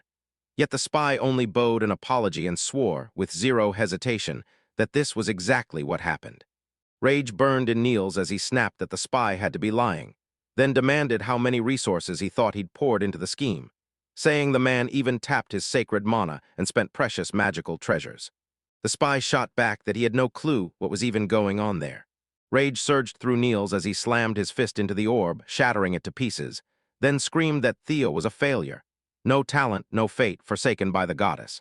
After he finally steadied his breathing, he realized Alice and Layla must have come through for Theo, and that Theo couldn't have done it alone. He had to lean on other people, which he swore was exactly what a talentless person would do. Still, Niels snapped that he wasn't backing down, and that he'd send Theo straight into doom.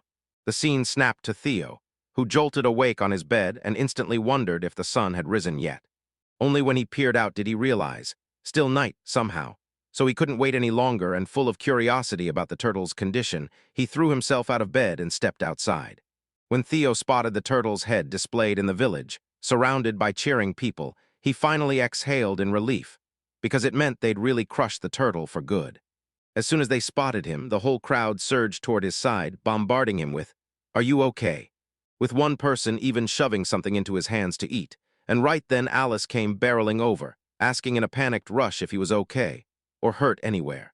Theo shot back that he was totally fine, but then admitted his head was wobbling, just a little dizzy. Alice grabbed onto him right away and snapped that he couldn't push himself. He was still too weak. Then Theo rushed out an apology. And just like that, they both felt it, the warmth of that kiss, and a rush of gratitude that lit them up inside. Theo then leaned in and told her, "Our victory was all because of you. Without the hero's power, I never would have won." He remembered how he'd studied it back before the fight, and the moment it clicked, he realized that power was absolutely massive. And that boosted mastery of divine energy gave him the power to forge a giant steel tower. Alice lit up with gratitude for being useful, and Theo thanked her again. Then she shrugged and said it was Theo who truly carried the weight of the battle. That's why she didn't hesitate to do it again, because she'd promised him and she kept her word. She swept her hair back, and Theo caught those faintly red ears, like she couldn't hide how embarrassed she was. And somehow it hit him like a wave. Alice found his smile adorable, so she invited him straight into her room, and they headed there as a team, and Theo practically breathed, thanking her for letting him inside. She yanked him in close, locked her arms around him, and swore he wouldn't be stepping out of her room for the rest of the day. Theo nodded without a fight, and then they melted into a kiss. He couldn't shake the feeling that this time was even better than last, and he started wondering if it was because the hero kept leveling up and learning. Alice suddenly blurted out over and over that she loved him, hard, until Theo was left staring, utterly stunned. As she kept blurting it again and again, he snapped, grabbed her face, and forced her to warn him not to go too far. He couldn't stop thinking about how adorable she was and how she melted into his lead, and it lit a fire in him to push things even further. Then he kissed her again, and when she begged him to stop, he blinked, and the next thing he knew, he'd been ripped straight into the realm of the gods, where he spotted Vesta there, fuming, as she hurriedly apologized for ruining his moment. Theo's mind raced. Had that kiss killed him? Vesta shut down the panic fast, telling him he wasn't dead at all, and Theo finally let out a breath, convinced a single kiss couldn't possibly be the end. Vesta then spilled the truth. He'd nearly died because he ignored Luna's warning and gobbled up far too much divine favor in one single day, and his human body just couldn't take it. Theo bowed to the goddess and poured out his thanks for saving him again. Vesta admitted she'd been clocking his every move for real, and that he'd totally crushed the expectations she'd set for him. After saving villagers from goblins, he tore through earth dragons and wyverns, then even wrestled down the giant turtle. She told him he'd made her proud, and the moment she realized she was actually in a good mood, it all clicked. Theo thanked her for the kind words, then shrugged and said he only made it happen because everyone else stepped up. A whole week had blasted by since they beat that turtle, and for once, no monster attacks hit at all, so everyone could finally breathe and live in peace. Two things changed fast. First, Laurent came back loaded with the goods, just like their contract promised. After realizing Laurent didn't drag the earth dragons to their village, the villagers dropped their grudges, buried the hatchet, and welcomed him like a brother. Laurent leaned in and asked Theo if he'd finally picked a name for the domain, because if not, they'd have to scribble Land of Death in the contract for now. Theo shot back that the domain name was already settled. A week earlier, when Laurent had grilled him about it, the truth finally hit. This land didn't even have a name, and now he was frantically digging through his memories, trying to invent one. Luna leaned in and spilled the tale of that land, once glorious, packed with famed kings, the kind everyone envied, until the world finally named it *regalia***, the Land of Kings. Luna leaned in and revealed the domain's city name, Arca, pulled straight from Alcadia, a word that means utopia. Then he snapped back to the present, and Laurent nodded along, promising to record the domain's name as Regalia and the village's name as Arca Village. Laurent admitted he'd been stuck in his head, staring at that nearby grass and wondering how it kept growing. Theo said the rice had finally ripened, and they'd harvest it today, and Laurent muttered that he'd never seen grass like this before. Theo figured Laurent's reaction made total sense, because in this world, rice was usually so bad it might as well be poison. He remembered the truth. Back in that world, he only scored rice once, and he cooked it right there in the castle. But it felt bone-dry, crumbling in his mouth, gulping up every drop of moisture and leaving a foul taste behind. He still couldn't shake that thought, especially after he grabbed the gold medal, and that's why he knelt and begged the goddess to send him rice from Japan. Uenuma handed him Kashi Hikari rice, an A-rank legend, the top pick among grains and one of Japan's most prized brands. He finally confessed he'd been starving for it, because he hadn't tasted rice in 13 straight years. Then he snapped that they had to treat their guest right, and promised they'd smash through the harvest and finish fast.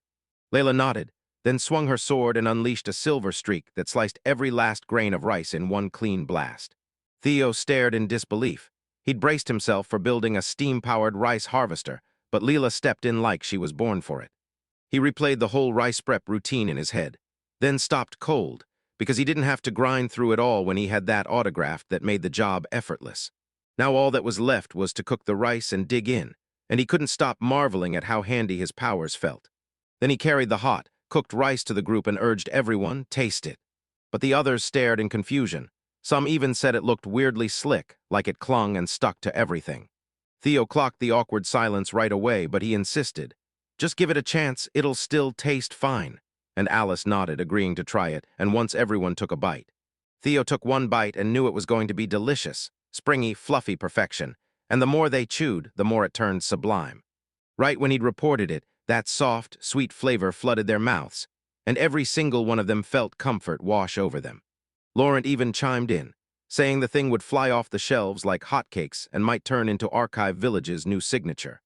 Luna slid up to Theo, lit up and praised him as truly impressive, then cupped his face and gushed that everything he made turned out perfectly. Theo shot back that it wasn't magic. It was all because he had great seeds and fertile soil, and Luna just patted his head and told him to stop downplaying himself. Even elves who were ridiculously picky about their food would still crave it. The moment elves were mentioned, Laurent shoved himself forward and demanded Luna's connection. She nodded, and then dropped the truth that an elven village actually existed in the Land of Death. Theo admitted he'd never even realized elves were living so close, and then blurted out that he wanted to build friendly ties with them too. Then Laurent leaned in and begged Luna to take him with her, but she snapped no and told him straight up that elves didn't mix with outsiders. They looked down on someone just like him with open prejudice. She admitted it had been more than 100 years since she'd last stepped foot in that village, and that the air there still reeked with deadly fumes. Then she hurriedly added that she sincerely hoped everyone was still hanging on and doing okay. Theo leaned in and told Luna he needed a favor, then asked her to take him straight to the elven village. Even though she didn't want to say no, she finally shut her lips tight and demanded to know why. Theo said that since he lived there too, he could purge the poisonous air and shield everyone. Luna lit up at the idea, promised she'd take him there, and Theo shot her a grateful smile and thanked her. Luna also warned this could turn hostile, but promised she'd jump in if it escalated, while Theo begged her not to go too far. He pointed them toward the elven village and told them that's where they should go. The very next day, after they indulged in rice, Theo geared up to head for Elwyn village. Luna was his guide, and they were ready to move. Alice snapped with annoyance, demanded to go too, and accused them of having the nerve to ditch her behind. Sana yanked Alice back and snapped that she was being ridiculous. Didn't they already have a demon extermination job, and was Alice supposed to stay focused as the hero? Alice huffed and pouted, swearing she'd go with Theo no matter what, but Theo turned around and decided to bring Layla too. Alice groaned that the elves were all the talk for being stunning and well-proportioned, then argued they couldn't just toss Theo into that situation alone. Layla burst in and told Alice not to fret. She swore she'd handle Theo's every need, day and night, no matter what. That only made Alice seethe, so she snapped at Layla to stop rushing ahead and even begged Sana to let her go. Sana just yanked her harder, saying she knew exactly how it feels to be torn from someone you love, and that Alice would have to grit her teeth and endure it for now. As they yanked her back, Alice snapped at Theo, warning him that he'd better make it up to her later. Later on, Theo grinned at Riley and told her, "Go get M," wishing her the best for her work. Luna snapped that it was time to head for the elven village, and Theo nodded immediately, ready to roll. Luna ripped apart into Fenrir, and Theo and Layla clung on as they sat right atop her head. Luna leaned in and asked if they were comfortable, and Theo grinned back, saying it felt amazing, like being wrapped up in the softest, fluffiest fur imaginable. He said the scent was so nice it made everything else feel inferior, and the moment Layla hit the bed, she passed out almost instantly. After a while, Theo glanced around and realized Luna had already vanished the village from sight. Her speed was insane. Luna grinned and said she was glad he was impressed, then told him it would take about 2 hours to reach the elven village. "So relax," she said, "and enjoy the scenery while we're on our way." Theo nodded, then caught himself. Living in that village had made him forget just how brutally empty that land really was. He told them one day he'd scrub the noxious air clean out of the whole area. Luna shot back, "I'd love that," then demanded he bring the land back to the vibrant life it once had. Theo nodded and promised, "I'll make it a sea of green, no doubt about it." 2 hours later, they finally hit the forest's edge, just as Luna leaned in and told them the elven village was hidden somewhere inside. Theo was stunned. How could anyone call this place the land of death when it looked like a roaring sea of green? Luna told me it all boiled down to the world tree. This giant sacred tree packed with divine power that kept the whole forest standing strong against the toxic air. She said the power had drained to a shadow of its former self, and the forest used to blaze with life a full 100 years ago. Theo urged them to push on, but the moment he stepped forward, an arrow smashed into the ground right before his feet. Layla snapped into action, shoved Theo back, and went for her sword as a treetop archer, bow in one hand, sword in the other, ordered them to get out of the forest. He sneered at them as filthy humans, convinced they only chased their own selfish desires. Theo told her to hold up, swearing they had no bad intentions and just wanted to talk. The elf burst forward out of nowhere and swung her sword at him, aiming to cut him down in one brutal slash. Layla snapped up the defense with fury, demanding whether the elf really meant to swing that blade at Theo. Then she warned that if the elf crossed that line, there'd be consequences, and the elf shot back that humans could say the same. At that exact moment, Luna snapped her voice sharp and ordered them both to sheathe their swords right then. She turned to the elf and said it had been ages. Then Alina felt that overwhelming divine power hit her, and she couldn't shake the shock as she wondered if this really was Luna. Luna then shoved the idea forward and begged Alina to take them straight to the chief, saying they had to talk, right now. Alina nodded and let them into the village. Theo thanked her, then casually tossed out her name like they'd known each other for years. Alina shot him a fierce glare and snapped that he better not talk to her like they were close. Luna said it looked like Theo might finally get into the village, but she couldn't shake the feeling that things wouldn't go easy. Theo stared at the smog and decided he'd burn it off for good, then win the elves over the right way. Even with everything looking bleak, he grit his teeth and decided to go all in. Alina led the elves as they marched them toward their village, and she looked like she was about to reveal something. He fought for the top spot among them and then treated humans like they were nothing, so cold it stung. Theo couldn't even imagine how he'd ever win her over and call her a real friend. Finally, they reached Ilfa and Theo froze. This wasn't a human village at all. Tree houses towered everywhere, and the elves lived in perfect harmony with nature like it was home. Alina told them the chief had already been alerted, then pointed them in her direction and demanded they follow her. Bitter pressure clenched Leo's chest, as if the poisonous air itself had wrapped around his ribs. Right there, the elves watched with sharp concern, grilling the question, why were humans showing up in their village? Theo felt it instantly. Their eyes were locked on them like something didn't add up. He'd heard elves hated humans, but he never expected them to greet him like this, and he definitely didn't think they'd been burned by humans before.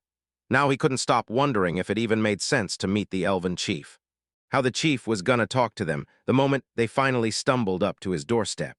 Theo just hoped the chief would turn out to be someone they could actually talk down instead of fighting. Elena swung the gate open and shouted that she'd brought guests. After she waved them off, Theo stepped inside, and right away a woman named Anna Rose, the village chief, rushed in with a warm welcome.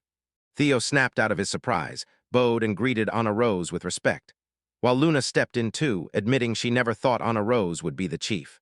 Anna told him her father had died from the deadly air about 10 years back, and that's exactly how she'd ended up taking his place. Luna apologized for dragging up painful memories, but Anna shook it off and said she didn't mind. What she couldn't stop thinking about was why Luna had really come to their village. They dropped onto their seats to hash out everything, and Anna leaned in, asking Theo if he wanted to team up with them as fellow residents of the land. So that's why he carved out a village in the land of death. Theo froze mid-step, remembering Luna's warning from before. Don't let the elves know he's a prince. They spit on authority and loathed the royal bloodline with a burning, no-mercy hatred. He chose to hide his real identity and hoped everything would run smoothly. But deep down he figured it could never feel like real friendship if he kept lying by omission. Then Theo finally dropped the truth. He was the third prince of Fornia, and his father had sent him to reclaim the land of death. The elves froze when they realized Theo was royalty, and he planned to take the land back. Elena ripped her sword out and demanded, "So you're just going to steal our home too?" Anna shot back, ordering her to stop cold, insisting she wouldn't let their guest get hurt again. While Elena hissed that if they kept repeating this, it would already be too late, just like last time. With Elena's piercing stare locked on her, Anna flashed a smile and told her, straight up, to stop acting like she didn't get what she meant. Elena bolted from there, and an irritated Anna snapped that Elena was nothing but a non-stop headache, then marched up to Theo and demanded permission to interrogate him, straight up asking why Fornia was trying to snatch back the land now. Theo admitted that when he said his father ordered it, that was just a cover story, because the truth was brutal. Fornia had zero plans to ever reclaim the land, and they threw him into exile, calling him a failure, abandoned even by the goddess who should have protected him. He swore his heart was set on making this place one where everyone could live happy, and he begged Anna to help him, right there as a fellow resident of that land. Anna thought it through, then snapped her orders, "Get out." The guards froze and demanded, "And who's supposed to protect you if the humans attack?" But she made it crystal clear. It was her order. While the guards hauled themselves out, and Theo sat there in silence, spinning in his head what Anna was about to do next. Anna shot up, marched over to him, and bowed hard to apologize for Elena's rude behavior, while Theo just stared, completely stunned. He told her it was totally okay, and that she didn't have to bow at all. Anna snapped that she couldn't let her people hear what she was about to say, so she kicked the guards out and closed the door on everyone else. Then she declared she'd start by breaking down what went down in the village, and why the elves loathed humans with such fierce hatred. She told me it all started about 20 years ago, when they were still living right beside the world tree in that land. As the noxious air started choking more elves, they had no choice but to pack up and flee elsewhere. Because they knew almost nothing about what waited beyond their village, they went hunting for answers from humans who lived outside it. Luna's eyes widened as this landed in her ears, and she couldn't shake the thought. Did the elves really have human blood in their past? Anna told me that when they first started talking about migration, they struck up a friendship with a real human, an adventurer who'd gotten stranded deep in the forest. The elves patched him up day by day until trust turned into something stronger. Even when he finally made it back to the city, they kept talking, and soon they begged him to help them carry out their migration, straight toward the Theurn forest. But then it hit hard. Every last part of it was a trap cooked up by humans. Theo's jaw nearly dropped at what he just heard. Then Anna kept going. He told them armed humans had been lying in wait for the elves right where they were supposed to migrate. She snapped that those humans were slave traders, treating elves like mere merchandise, the kind you could auction off for an insane profit. The elves fought like their lives depended on it, and still somehow broke free. Anna then admitted she'd been guarding the back, but her own carelessness got her captured. But her sister burst in just in time and yanked her to safety, so she barely got hurt. She said that one incident flipped the villagers, hearts against humans, and her sister, especially her, seethed with a brutal personal hatred for them. Theo blurted out that it made him feel awful, and he called it a truly terrible thing. Anna said she knew not all humans were evil, but the other elves wouldn't hear a word of her optimism. Theo nodded and promised he'd move slow, taking his time to earn their trust and befriend them. Anna looked at him like, "That sounds tough for you," but Theo's face lit up. He promised he'd throw everything he had into it. Anna tried to laugh, but swallowed it down. Meanwhile, Luna erupted into laughter and ruffled Theo's hair like it was all a joke. Luna leaned in, calling Theo a total mystery, then pressed Anna hard. What was she really planning, and would she grant Theo a special favor, like there was still a chance he could shake the whole village? Anna admitted that Theo felt completely different to her, too. After a deep breath, she said, "If Luna's backing him, then Theo can stay." Theo shot her a grateful nod and asked if he could dart through the village right away, and Anna said yes. Then Layla stepped in and offered to walk beside him. As Theo wandered through the village, he realized just how massive it was, big enough to shelter around 100 people. He caught snippets of elves whispering in the shadows. Humans were still holed up in their village, some claiming they were welcome because they were Luna's friends, while others prayed they'd pack up and vanish soon. Theo felt those nasty stares bite into him again, and then it hit. This suffocating panic wasn't just the mood in the room, it was the poison in the air. He remembered Luna warning him that the world tree was fighting off the toxic air on sheer willpower, but it still couldn't shield everything, so they'd have to do something fast. Theo was standing there when he spotted an elf girl strolling along with a basket packed with fruit. Then, out of nowhere, she crumpled to the ground. Theo's worry hit first. He bolted to check on her, but Alina stepped in and cut him off. She whipped out her sword and snapped at him to back off, then warned him that even if her sister had given him leave to stay, he'd better not start getting cocky with the villagers. Layla pointed out that Alina had already drawn her blade on Theo once before, and this time she'd lunged right between them. Then Theo snapped around to Layla, thanked her for worrying, and told her to sheath her sword, insisting they were there to befriend the elves and that breaking Anna's trust was not an option. Layla nodded, slid her sword back into place, and Theo quickly leaned in to tell Alina the girl was in rough shape, then said he might be able to whip up some medicine. Elena stayed skeptical and grilled him, calling out his doctor act, then warned that once he finally clocked how dire everything really was, he'd be hit with shame for that childish performance. She guided him into a building packed with elves sprawled on beds, and Layla's voice cut like a blade as she said this was the cruel fate awaiting every elf the humans trapped, those who never managed to escape. Patients filled the room, calling it utterly terrible. Theo couldn't help but wonder if it was the start of an epidemic. As Theo leaned in to study one of the elf girls, her mother snapped, demanding to know what he thought he was doing. Then Theo traced the truth. Her Lumina root was cursed by poisonous air, and he convinced himself he could whip up medicine if it was just that simple. But he knew one brutal truth. Once that noxious air claimed you, there was no saving you. Everyone on Earth knew it. Suddenly, the elf mother barked at Theo to back off from her daughter, and Theo did. No arguments, just a step away. Worried the elves would spiral into panic even more, and asking himself if he could somehow still help. He remembered those nasty dark patterns on wyvern meat, and suddenly knew he had to try the exact same method. He strode up to the elf mother and blurted out an apology, swearing he was retracting every word he'd said earlier. He demanded she move aside as he pulled the divine foil free. The elf mother went wide-eyed, and Alina burst out yelling, "What are you doing, Theo?" While the elves lunged to grab him, Theo shrugged them off and pressed the foil to the elf girl. Then blam! A blazing light erupted around her, and her illness vanished on the spot. Family, everyone froze in shock when the girl grinned and told her mother she finally felt no pain again, while the elves, even Alina, stared wide-eyed, because Theo had actually cured someone who was being crushed by the poisonous air. Layla leaned in and asked Alina what she thought of Theo now, and the mother elf hurriedly thanked Theo to his face, then begged her daughter to thank him too. The girl didn't hold back. She thanked him from the bottom of her heart, and Theo shot back that he was just relieved she was finally feeling better. He realized way too late he never thought Hoyle would hit that hard, and it totally worked. Then it hit him. If that was true, he could wipe out the suffering and cure everyone. So he demanded answers and asked if he could examine the other victims and heal them as well. That night, right after it was all over, Layla lit up and praised Theo for everything he'd done, and Theo grinned. He was thrilled he'd healed everyone, and he even pointed out that the elves had finally started to trust him and open up. He called it a step forward and told them to keep the momentum going the very next day. At that exact moment, Alina tiptoed up, admitted with a shaky voice that Theo really had helped them and thanked him for healing the villagers. Then she warned him not to get the wrong idea. He'd only been fighting the symptoms, doing nothing to stop the poisonous air that caused it all. She told him the world tree was burning with divine power, blasting away the toxic air to keep the village safe.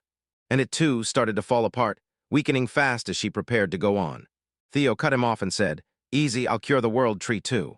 When everyone finally marched to the world tree, Theo's jaw dropped at just how absolutely massive it was. He reached out and brushed the thing, convinced it carried the same godly aura as the goddess and Luna, and he couldn't stop wondering if this was divine power. Luna stepped in, slipped her hands onto Theo's shoulders, and said the divine power was fading fast, far weaker than it was the last time. Theo's eyes lit up, and he blurted that they needed to do everything they could to bring its power back. Because as he stared it down, he swore he saw dark, toxic blotches in the noxious air, and he was convinced that once he purged those spots, everything would finally be fine.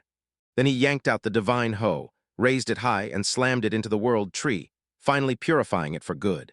Grinning, he told them to hit the other spots next, and repeat it all over again. He kept going, but the moment exhaustion hit, it slammed him like a truck. Seeing that it would never end, he realized the size wasn't the real nightmare.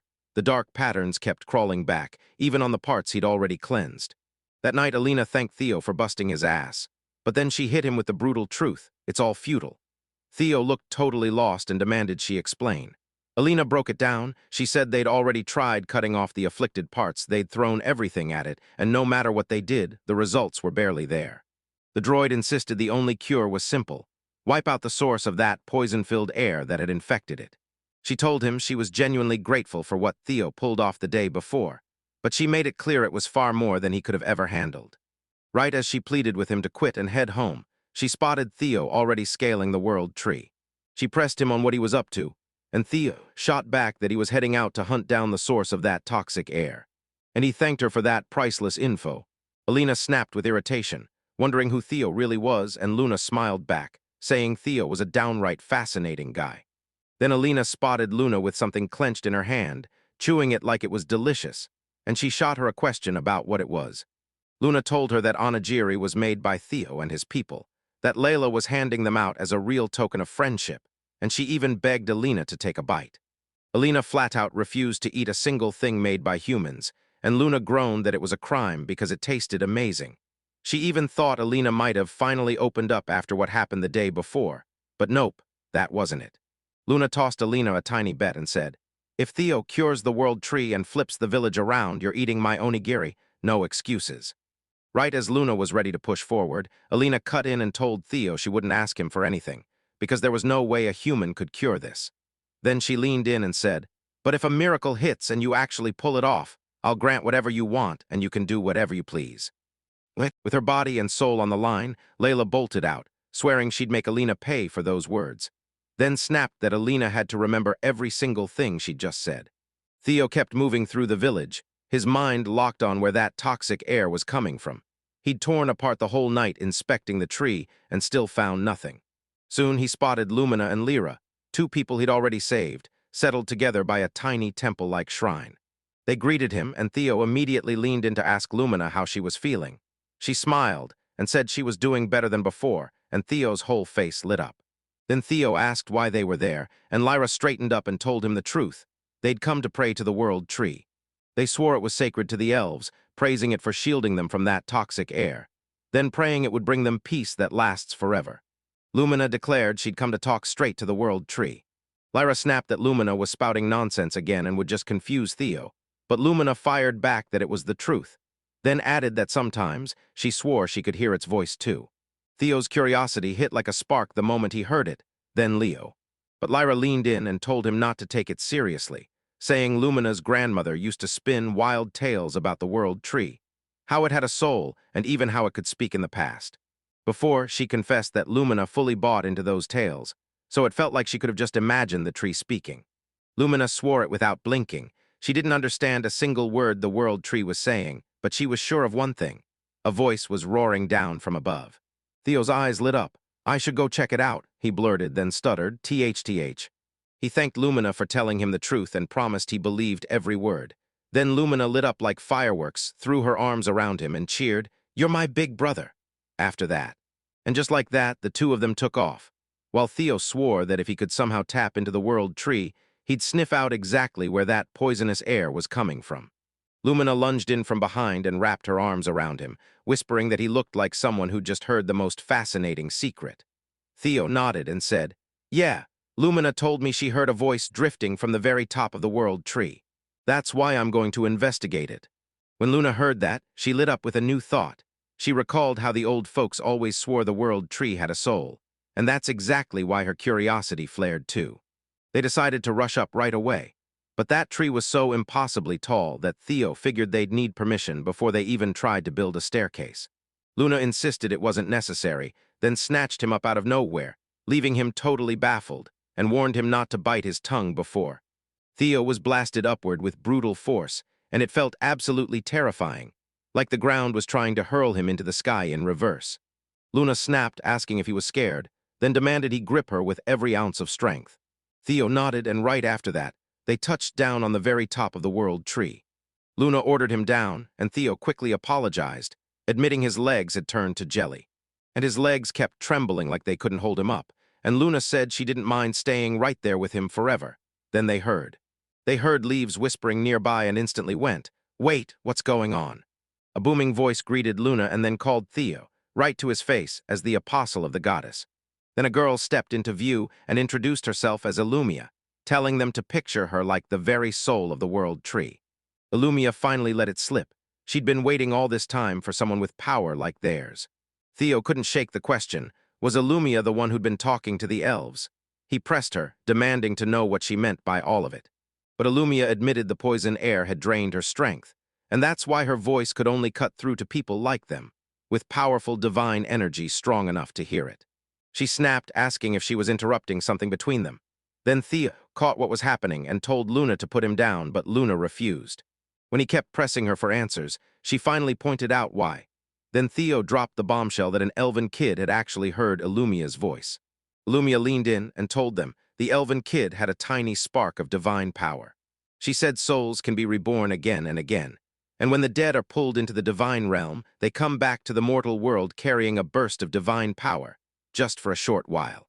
She even said the priestesses guarding the sacred tree could hear her voice clear as day. When Theo grilled Luna about who the priestesses really were, she straight up told him they were Alina and Anna. She went on to say that only the rarest few elves were ever born with the world tree's divine power, and those chosen ones became the priestesses of the sacred tree, the very same voice of the sacred tree. They were called back in the old days. As Luna started connecting the dots, Illumia nodded and said she needed to talk to the elves, so she handed Luna that power, but only to the ones strong enough to carry it. She even told them it was blasphemous to climb over her body, so they never once dared to come up to her. Theo leaned in and demanded to know where that deadly air was coming from, telling Illumia they'd come to heal her. Illumia's eyes lit up with gratitude, but she warned them it wasn't going to be simple. Her body was already packed with deadly noxious air, and then she admitted the horrifying truth. A hole inside her was spewing it all out. Theo's eyes went wide in shock. Theo and Luna rushed down to talk to Alina and Anna, because none of them expected it to be this bad. Anna admitted she'd heard the rumors and insisted Theo might really be able to talk to the world tree, while Alina stared in disbelief, saying she never thought the trees inside would look this wrecked.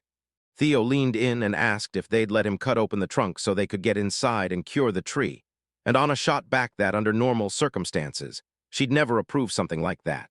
But in this mess, she'd bend the rules and make a one-time exception just for him. She swore that she and Alina would go with him, and Alina snapped that this was an elven crisis. No way were they letting humans carry that danger on their own. Theo nodded right away and demanded to know how they'd get into the tree, then added that if they hit trouble, he could whip up a wood-cutting tool on the spot. Anna shot back that she didn't need help at all. She was fully confident in her magical skills. Then she unleashed her power, forcing the tree's branches to rip apart and carve out a clear opening. Theo's eyes went wide when he realized the opening wasn't made by force at all. It appeared through raw magic alone.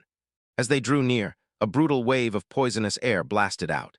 Theo finally understood the weird, gut-churning feeling from earlier. It wasn't in his head, it was the poisonous air. Luna snapped that it was beyond dangerous. and he snapped up a barrier shield on the spot, blocking that poisonous air before it could spread any further.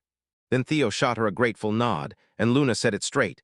Everyone's safety was all that mattered. Theo's breath caught. Layla had already crumpled to the ground, poisoned by the vile air pouring from the tree, and the shock hit him hard at how fast it took her. He could only picture how thick that noxious gas must be inside. He wasted no time and started healing her right away, then barked to the others to tell him they were okay. Luna shot back that they were fine, leaving Theo staring in disbelief. Why in the world only Layla got hit by it? Luna told Layla straight up.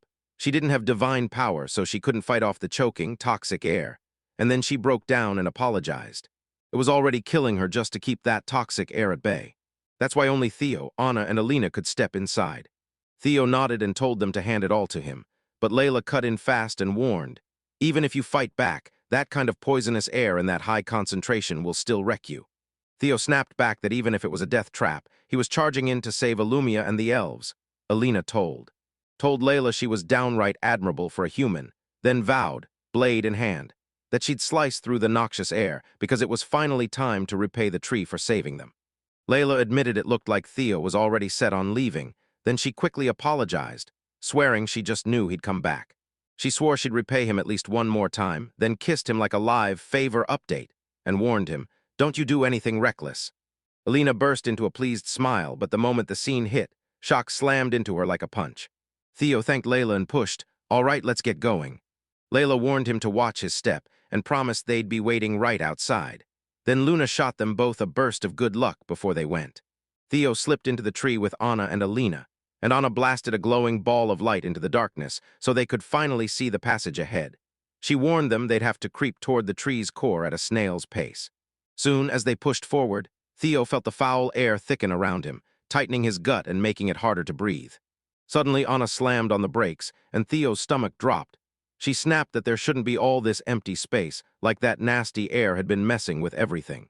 They spotted endless roots and twisted branches choking under that poisonous air, and Theo's stomach dropped as he started to doubt. Could he really fix this? Anna snapped that this was truly dreadful, and then they spotted something even worse lurking beneath it all.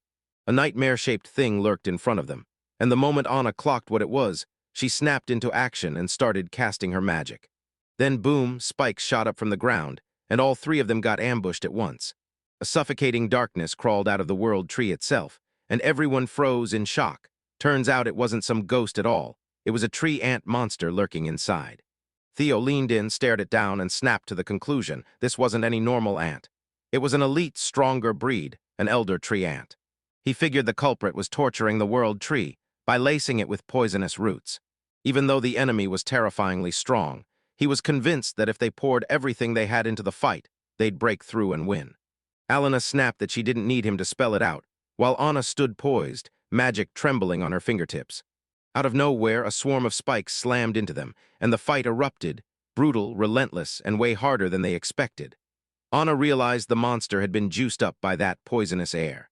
Alina screamed at Theo to flee, but Theo locked in on a totally different plan. He clocked that the creature weaponized the toxic air to steer the roots, so he unleashed the hue, and it shredded right through them. Theo gritted his teeth because there were way too many roots, and it took everything they had just to keep them off. Yet Theo refused to doubt it. That monster would burn out and run out of control.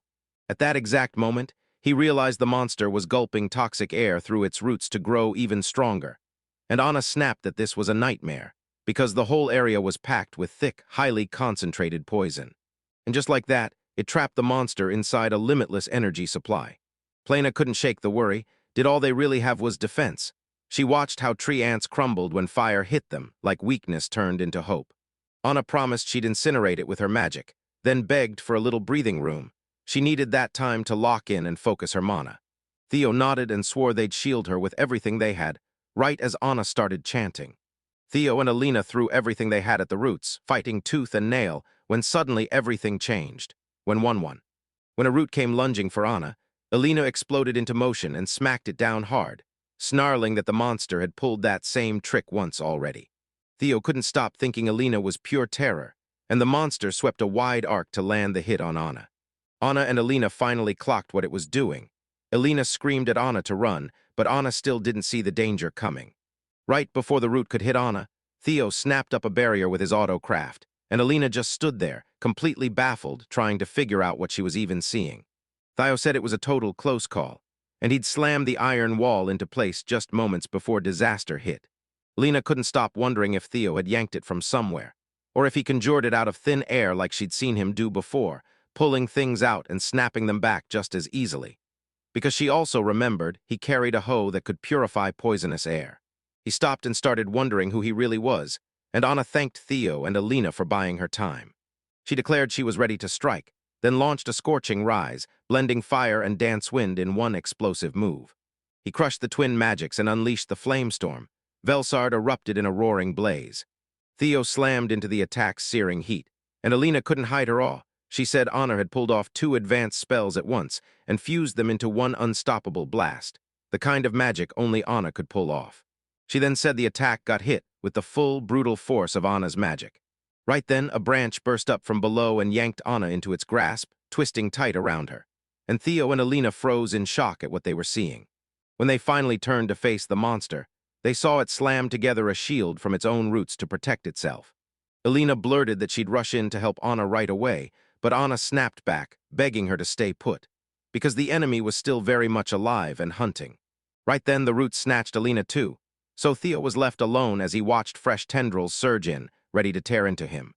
Then it hit him. If he didn't rush in and save them right now, those people would be strangled to death. Roots lunged for Theo the second they broke free, and he had to fight them off with everything he had, while scrambling to save both Anna and Alina at the same time. Theo swore he could yank one root free at a time with the divine boy, but they kept coming, endless, and terror screamed in his chest that they'd both get crushed and die right there.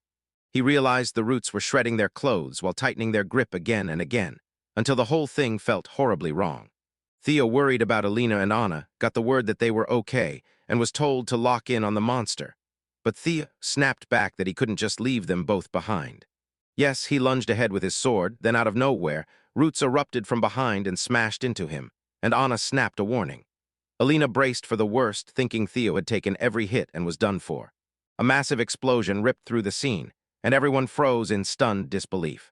Theo remembered the goddess handing him a second god medal, so he slammed the autocraft skill together with it, forging a divine great axe. He figured that if the sword couldn't do the job, then he'd have to forge a weapon that could pin down countless things all at once. With that thought, he lunged into action to save Alina and Anna too. Theo's cheeks burned with embarrassment as he spun toward them, blurting out that their clothes were ripped to shreds. Anna spun away, shot him a quick apology for acting so weird, while Alina hissed that he mustn't glance that way. Theo insisted, "Don't worry, I'm not looking." Right then, he spotted a fresh wave of roots closing in and hacked them apart before they could reach him. He figured the axe was custom-made to fell trees, crafted from god metal so powerful it could crush that toxic, noxious air. As he charged straight at the monster, it lashed him with a storm of writhing roots. Making Anna snap into certainty, it somehow knew the axe was its natural enemy.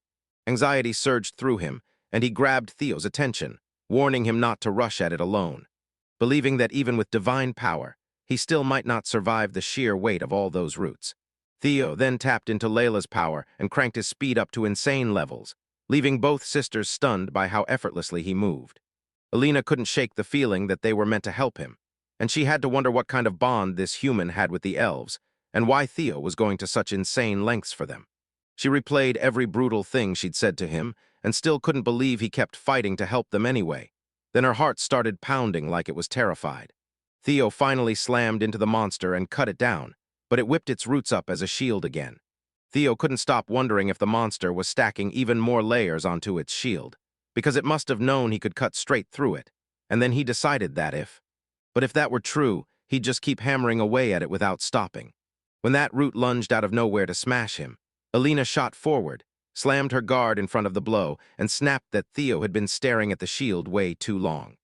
Theo thanked her with all his heart, and it made her cheeks light up in a rush of blush. Then he pointed. He clocked her flushed face and wondered if that poisonous air had hit her hard. Alina tried to steady her breathing, swearing she was totally fine, and told him not to stare at her like that. As the roots tore into her too, Alina swung back with everything she had, then snapped that they needed to retreat. Theo admitted his axe was a beast, but the treant had gone deadly serious too, so they had to scramble to a new spot and try again, and Theo shot back that they couldn't retreat for a second. Alice once told him that if they kept hammering defense, an opening would finally show up. So he had no doubt they'd snag the opening soon, because the more they kept hammering the Trint, the more it would be forced to backpedal and defend. It might have been enough to overwhelm an ordinary enemy, but this monster had almost limitless energy, like it never ran out. And as soon as he chopped them off, new roots sprang right back up. Theo yanked open his inventory, forged a divine hoe on the spot, and hurled it straight from his own hand. That hit Alina like a punch. She couldn't stop asking herself where he even meant to aim. Theo knew it all now hinged on that one terrifying gamble. Theo snapped to Anna and demanded she pour a power-up spell into him. She nodded instantly, then promised to go all out without holding back. He realized that besides her spell, he'd also have to borrow the favor of the master swordsman. And the hero's favor burning inside his body, yet it still tore through him with brutal, non-stop pain. He snapped both favors on at once, slammed an empowering spell into the mix, and the strain on his body hit like a hammer, brutal, unstoppable, and too much to bear. But he was dead sure it would work, so he swung his blade forward and chopped through every root, cutting them all down. And just like that, he finally locked eyes with the monster, right there, staring him down face to face. Alina stared at his crushing power in disbelief, then snapped, "Those roots will just grow back, so what's the plan next?" Theo grinned and told her, "Don't worry." He told the story like, "Relax, I've already got a plan." Alina then spotted a divine hoe falling out of the sky, and she couldn't help wondering if this miracle really had what it took to finish off the monster. Theo clocked that the tree ant was so locked onto him it wouldn't even look up, and he was sure that was exactly how this would end. The tree slipped the hit with ease, then turned around and started taunting him like it was playing. Theo Kunlai declared this was exactly the plan. Then a blinding light erupted out of nowhere, and the tree was hit by brutal agony, and Alina was left utterly confused. She quickly saw the roots go still, and it hit her. Theo never meant to just dig. He meant to use that hoe to purge the ground so the tree's roots would drink in divine power. And once that power entered them, it turned into poison. And couldn't help but wonder if Theo had planned every step from the start. Because once that monster's shield dropped, Theo was sure it couldn't hit them anymore. He swung his axe at the Triant one more time, roaring that this blow was retribution for the suffering it had carved into Illumia and the elves. The monster's head got chopped clean off, tumbled across the ground, and then, just like that, its body disappeared for good. Meanwhile, outside in the village, Lumina and her mother, Lyra, clasped their hands and prayed with all their hearts. Lyra said they were done for the day and pushed for them to leave, and Lumina nodded along, but somehow stayed rooted in place. When Lyra asked what was wrong, Lumina figured Lyra was just trying to thank the World Tree for leading Theo straight to her. Suddenly, a roar ripped through the World Tree, and the poisoned air snapped back to normal as the stench got purged. So they couldn't help wondering if the noxious root's source was finally gone. Theo finally exhaled, laughing with relief as he felt the World Tree surge back with its divine power. At that very moment, Anna barreled toward him, thanked him over and over, and even though she wasn't dressed properly, she crushed him in a tight hug, and his face pressed into her, making him feel her softness in a way that hit him hard. Alina didn't like any of this. She grabbed Anna's attention and warned her that Theo might hate it, so she'd better step back. Anna blurted out, asking what she should do, terrified that leaving would only make everything worse. Alina shot back that if she didn't move away, the embarrassment would be even bigger. She slipped over Theo's eyes as Anna scrambled into clothes, blurting that the whole area would get sealed off any moment. Theo yanked Alina's hands off his eyes, then blurted that he wanted to see Anna, and Alina too. He swore he wanted to believe everything would be okay, but the truth hit hard. The place felt hollow, and fixing it would take an insane amount of power. Then out of nowhere, the leaves started crawling across the ground by themselves, and Anna's stomach dropped as she felt something huge was coming. Right then, Illumia swooped in and thanked them for purging the deadly air. Anna and Alina nearly dropped to the floor when they learned Illumia was the very soul of the World Tree. Then Illumia smiled and admitted she'd been right to put her faith in Theo, thanking him from the depths of her heart. And she even thanked Anna and Alina, muttering that she felt like she'd barged into something again. Then Anna snapped back that it was what Illumia thought at all, telling her their clothes were only ripped apart during the fight. She leaned in and demanded to know if Illumia's divine power was back yet. Illumia admitted her injuries ran too deep, and that she was sadly just surviving on borrowed time. Elena gasped in shock and asked if that meant they'd wasted everything just to beat the monster. Then Illumia cut in, "Don't jump the gun, I'm not done talking yet." Then she pressed a leaf into Theo's hand and told him it was the seed of the world tree. Her heartfelt thank you for driving the poisonous air away. She told him she'd forged the seed, so if Theo ever grew another tree from it, she could slip inside and live there, calling it her new home. Then she admitted she'd done the exact same thing before, moving on through new trees to keep an eye on a fresh land. Theo finally clocked what she was planning, but before he could agree to plant it there, Illumia flat-out refused. She told him the whole land had been poisoned by deadly air, so she was desperate to escape to something richer, ideally a fertile place that already had people living there. Theo shot back that his village was the only one for miles around. He glanced at Alina and said some elves despise humans and may not want the world tree uprooted, and Anna stared at Alina as she nodded hard. Because to the elves, their home is wherever the world tree stands, so if it moves, they move with it. Theo just stood there, stunned, as Anna asked if he'd let the elves make his village their home. Then Alina chimed in that if her sister and Illumia wanted it, she'd bow out and accept Theo as their chief. And the moment chief hit, Theo's mind completely froze. Theo froze when they called him the chief of the elves. Anna told Theo she'd heard his village was hunting for new residents and asked if the elves didn't count. Then Theo snapped back, "No way, it's nothing like that." He told them, "Come to my village and I'll be over the moon." But there was no way every elf would actually accept him as their chief, because they'd always look up to Anna and Alina. And if someone like him ended up towering over them, you just knew asterisk they'd simmer with resentment. Anna shot back that there'd be zero problem. She told everyone that Theo had smashed the tree. And to save the world tree, Illumia herself had backed him, even handing over her seed to his care, and that's why the elves crowned Theo a true hero. Alina then admitted that, under ordinary circumstances, she would have stood against him. But with everything he'd accomplished, she had no choice but to respect him. Theo hesitated, baffled that his own mind was putting up this much of a fight. Then it clicked. There was basically no risk for him, especially with Autocraft at his back. He could slap together fresh homes for everyone, and the elves were good people, so the villagers would welcome them with open arms. There was zero reason to say no. After thinking it through, he finally caved and agreed to let every elf into his village, then shot out his hand toward Anna like, "Handshake, right now." And then she thanked him, bright as hope, saying they couldn't wait to live side by side with his people. Illumia lit up, saying maybe she really was right to hand her seed to Theo, while Theo brushed it off like it was no big deal. And she asked what would happen to the world tree when all was said and done. She told him that without her, its soul, it would slowly decay and rot from the inside out. It would burn away the poisonous air and cleanse the land. Sure, it would take time, but someday that forest would burst back with life. She told Theo she was hoping he'd show up when that day finally arrived, and Theo nodded and agreed. Illumia glided in close, whispered her goodbye, and pressed a gentle kiss to his forehead. Theo's composure shattered into fluster, while Alina's rage flared the moment she saw them off. Then Illumia vanished and left Alina's precious children in Theo's hands, and Theo swore he'd keep them safe, praying they'd meet again someday. Once Anna was gone, she fired up Alina, laughing that Illumia must have beat her to the punch. Then Alina snapped back, furious, insisting she hadn't exactly been eager for any of it.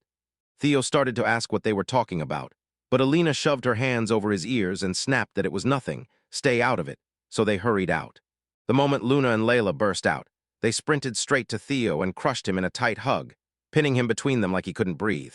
Then he leaned in and told the elves everything that went down inside the world tree, and he practically begged them, "Come to his village, everyone."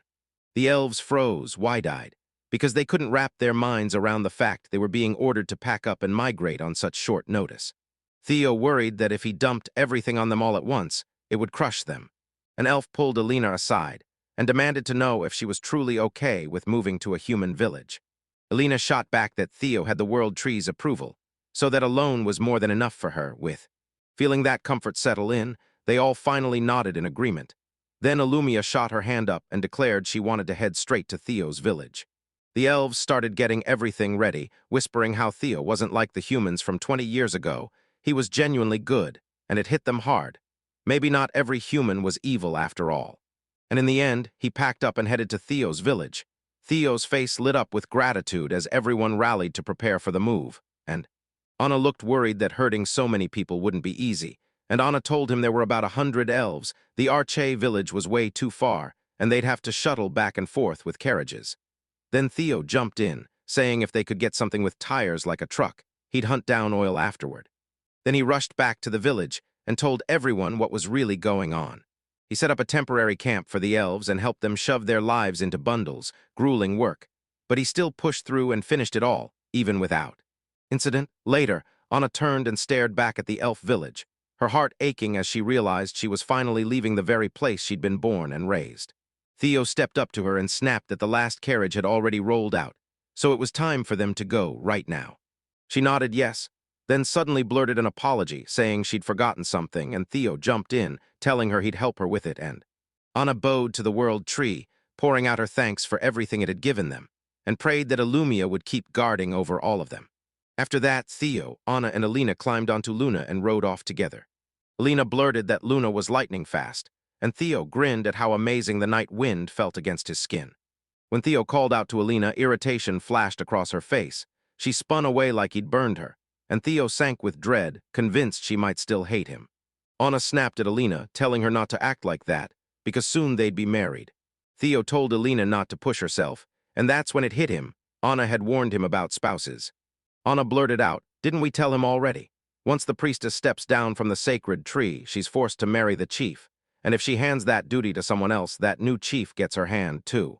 Thea's eyes went wide, and Anna leaned in, saying they'd be overjoyed if he chose them both as his wives. Theo's jaw nearly hit the floor, and he demanded, "Wait, so you're saying both of you want to become my wives?" Anna fired back, asking if something was wrong and whether the kingdom actually banned polygamy. Theo shook his head and said it wasn't a problem at all, but he still couldn't shake the worry that Alina might not truly be ready to marry him. Anna stared at Alina and asked straight up, and Alina snapped back that she had no choice. This was the rule, plain and simple. Then she added that the battle proved Theo was the real deal. Theo didn't even notice when Alina's feelings flared, because all he wanted was to make friends with them, and then they were already talking about marrying him. He blurted that it all hit way too fast, and honestly, he didn't even know what to do. Luna lit up and gushed that it was wonderful, then teased Theo to take her as yet another wife. So Theo snapped at her not to joke about it like. Anna told Theo she got why he was on the fence, because everything hit so fast it left him no time to breathe. He told them they could talk about marriage once they'd truly gotten to know each other, and then she called Theo her dear husband, sending him into total shock. Anna even pushed Alina to call him the same way, but Alina shut it down with a hard, unshakable no. Theo realized the world tree had been battered beyond repair, and without it, the elven village was doomed to crumble soon. Eventually, the elves packed up their lives and poured into Arca village. They burst together to cheer, rolling out a full official welcome to the elves inside the village. Speaking for every elf, Anna beamed and told the humans, "Thank you, your acceptance means everything to us." The humans let out a small wave of satisfaction, but the men went betread, half embarrassed, half buzzing with excitement, because they couldn't stop wondering if Anna's outfit was normal for elves, and why a human girl was dressed like that. Anna spun toward Theo, called him her dear husband, and thanked him again. Then Theo cut in, telling her not to overthink it, that he was always thrilled to welcome more folks to his village, and begging her to stop calling him her husband. But the villagers had already clocked it, and they bombarded Theo with questions about marriage, then showered him with congratulatory cheers. Theo shot down the claim and said it was supposedly an elven tradition. When the old chief stepped aside, his wife-to-be would become the new chief's wife.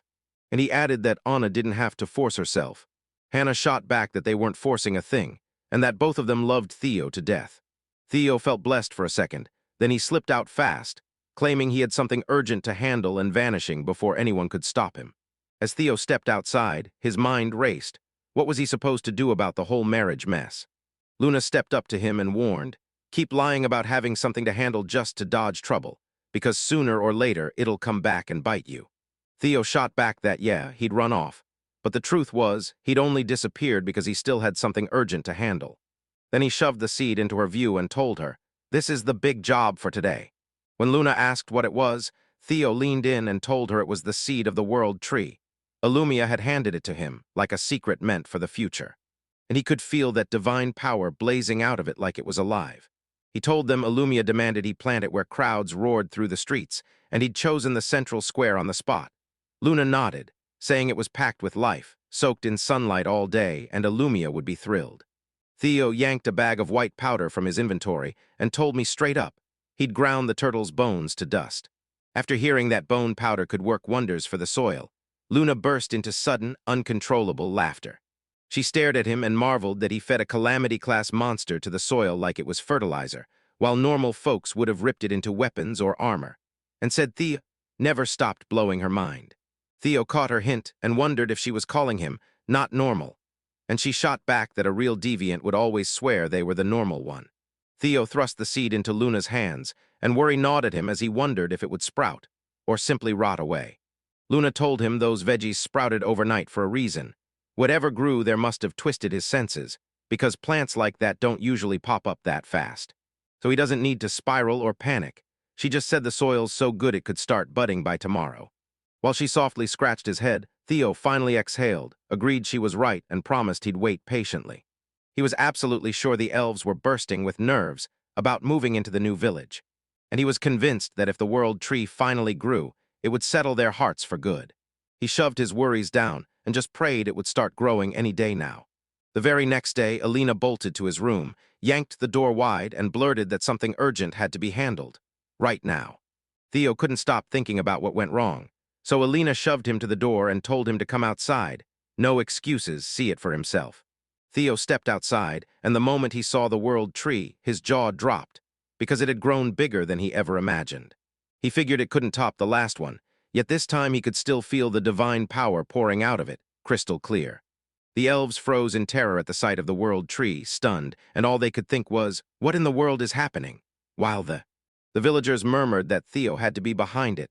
Then someone even cracked a joke. This was so shocking it would haunt him forever, denying him any peace in the village. While everyone else threw themselves into their work, the elves stayed stunned, whispering to each other like, is this how it's really done? Because humans honestly felt terrifying. Theo admitted he'd begged for it to grow fast, but he never dreamed it would explode into existence this soon. Suddenly, leaves swirled together like they had a mind of their own, and Illumia popped out in a tiny form, looking just as stunned as everyone else. The elves were left speechless. Illumia, the soul of the world tree, had showed up right in front of them, even though they weren't supposed to see or hear her unless divine power was involved. Illumia said the reason was simple. This soil was soaked in divine power, so it let them reach her, even though they weren't priestesses of the sacred tree. The elves bowed and treated her like royalty, thanking her for showing up. Illumia turned to Theo and he waved it off, saying it was nothing. He was just thrilled to see her again. Lumina leaned in and demanded to know if Illumia was the world tree, and Illumia nodded, confirming it with no hesitation. Lumina locked eyes with her for a beat, then blurted out that she was Illumia's big sister. Right then, their mother, Lyra, rushed in to apologize for her daughter's insolence, and Illumia waved it off, saying it was okay, then adding that she'd try to. She pushed for a growth spurt fast, so soon she'd tower over Lumina and finally get called the little sister by Illumia. At last, they could finally talk, and Illumia told the elves, say whatever you want. After a tense pause, they admitted they had something big to tell her, then rushed into frantic gratitude, thanking her for saving them from that deadly, choking, noxious air. From far away, Theo stared at everything unfold and knew this was exactly why he'd handed that power to people he trusted. Seeing Illumia about to pull it off, joy lit him up inside. Knowing she could finally talk to every elf, the elves stormed up to Theo, thanking him over and over for welcoming them into his village and for making it possible for them to talk with the world tree. Then they showered him with praise, only for Theo to shrug and say he hadn't done anything special. Still, the elves erupted into cheers and lifted him up into the air, right there, as the celebration took off. They tore into the air with their own hands. They watched in stunned silence, and Anna blurted out that everyone seemed to have finally crowned Theo as their chief. Alina nodded and added that the silver-haired maid asked her to train the soldiers, so she geared up to go. But Anna cut her off, pointing out that Alina already knew it was finally time to step up and carry out their sacred duties as priestesses of the silver tree. Alina didn't hesitate, she agreed. And that same night, the two of them dragged Theo into their room and told him straight up they had something to talk about. When Theo stepped inside, he caught sight of them dressed in strange, human-style clothes, and they greeted him like he was their husband. Theo slid into the seat and asked what they wanted to talk about. Anna blurted out that she needed to thank him again, confessing that she'd seriously doubted they could have beaten the Trient without him. Theo shot back that both of them had fought by his side in that battle, and still admitted he wasn't exactly the strongest around. Alina shot him a cold look and told him to quit playing humble, saying that even she had to admit his achievements were insanely impressive. Theo caught her eye, and she immediately looked away, like she'd granted him the win in silence, but still. Anna couldn't waste any more time. She pointed them to the real reason they were there, an old village legend. She said that long ago, when the village teetered on the edge of ruin, a savior burst onto the scene to save them, backed by the priestesses of the sacred tree. She confessed she used to doubt the legend with every bone in her body, but now she was convinced. Theo was the savior they'd been waiting for. So it was finally time to step into their priestess duties, straight from the legend, and she told Alina to move on. They both stood up, closed the distance, and kissed Theo on both cheeks, and the poor guy went completely flustered. Anna told him they'd laid the sacred priestess's blessing on him, and begged that their power would shield him. Alina's cheeks flared as she groaned that it was mortifying, asking why she had to do something like that, and Theo told her she didn't have to push herself. So Alina insisted he had it wrong, that she'd only done her duty and told her to leave at once. Anna snapped back, claiming Alina couldn't talk to her husband like that, and that she wanted Anna to show him some affection, but Anna yanked Alina out of nowhere, flushing her instantly as her mind raced, wondering what she was up to. Anna told everyone that Alina looked ice cold on the outside, but her heart was sprinting, and deep down she truly loved Theo. Elena snapped, "No." And right after that, Anna shoved Theo into action, yelling for him to pounce on Elena, leaving him totally baffled. Then Elena blurted, "Just kill me." And the words hit Theo like lightning, so he stared at her, wondering if she meant every word, but she also knew he couldn't force himself on her. Annoyance surged in her. Annoyed to the bone, Elena snapped that Theo was testing every last bit of her patience. Then she pulled him into a passionate kiss, shoved him onto the bed, and climbed on top of him. Theo shot him a quick apology the moment he realized he'd been brushing against something soft. He spotted his hands on her body and scrambled to insist it wasn't intentional, but Elena snapped back that she'd already promised Luna, and that if he wanted, he could touch her. She told him to open his mouth, and they went for a brutally intense kiss, so intense that Anna's heart sank with a flash of jealousy. Anna burst in and said she'd started this whole mess, so now it was her turn, while Elena snapped back, begging Anna to return Theo to her. But Anna swept in to kiss him, and she even blurted that she hoped he wouldn't mind. Then she kissed Theo too, and Theo was left spinning with a dizzy, unreal feeling. Elena stepped in again, snapping that it wasn't fair and demanding they include her too. And before Theo could catch his breath, all three shared a kiss, leaving him totally overwhelmed as both women went even bolder and showered him with affection all night. The very next day, Theo dove back into his little project, then spotted Illumia on a bench and rushed over to talk to her. She revealed she'd scrubbed the poisonous air across several leagues, and the moment Theo heard it, his eyes widened. Because of her, he'd gained way more cultivable land. He said that's exactly why he planned to plant a whole forest of trees for the elves who had once lived there. He also admitted another wish he'd carried for years finally snapped into reality, the orchard he'd always dreamed of. He stared at the apples, oranges, and grapes, grown in that sacred divine soil, and couldn't take his eyes off them as they gleamed, and figured they had to taste as amazing as the vegetables. Just as he lifted the bite, he spotted Alice coming his way. Joy surged through him, so he hurried toward her, but then she yanked his collar, hoisted him up in a rage, and barked whether he'd gone and married the elves. Theo shot back that her attack was hurting him. Hurt him, they ducked into a hall to talk, and Alice snapped that Theo had better come clean. She'd been gone forever, only to return and find he'd married other girls first. She demanded answers, and Theo's stomach turned as he tried to figure out how to explain everything without detonating her anger. Before doing. After that, he quickly slid her some food and said it was made by Aisha and Layla, an apple pie stuffed with fresh apples. Alice took it right away, promising she'd keep eating as she listened to his explanation. The second she tasted it, tangy crunch flooded her mouth, and she couldn't help but think, "Oh no, I'm gonna get hooked on this." Then she clocked the sweetness and wondered if it tasted like apple nectar soon. Right after, she caught on that Theo was trying to lure her off track with food, and she shot him a warning, "Don't pull that stunt again." Then Theo spilled the whole story to her. Right after that, the chaos somehow turned into a mock courtroom, with Aisha slamming on the judge, Roll, and Theo sitting there beside Anna, Elena, and Alice. Facing Judge Aisha, Alice declared that no matter what anyone thought, the defendant had dumped her and then married those freshly arrived elves first. Then she leaned toward the judge and demanded the womanizer get a sentence that fit the crime, while Theo's stomach dropped, dread crawling in as he tried to figure out what Aisha was about to do. Misha slammed down the verdict and called him guilty, leaving Theo stunned, and he blurted out that he had reasons, only for Alice to snap, "Shut up!" so hard that Theo couldn't help wondering if he wasn't even allowed to defend himself. When the witnesses took the stand, Luna blurted that Anna and Alina had proposed to Theo right in front of her. Then Layla stepped up and swore she'd heard it all during the elves' welcome party. And every time Anna called Theo, "Dear husband," Layla's blood practically sparked, itching to yank her sword. Alice said the proof was already on the table, and Theo should just accept his sentence. Then Theo panicked, asking if he even had the right to a defense attorney. Anna and Alina shot in and told Alice to calm down fast, explaining they hadn't married Theo at all. They were only flirting with him for the moment, and yes, it was painfully one-sided. This finally let Theo breathe easier. Alina swore she was just following their customs, but Alice snapped that Alina should stay far away from Theo.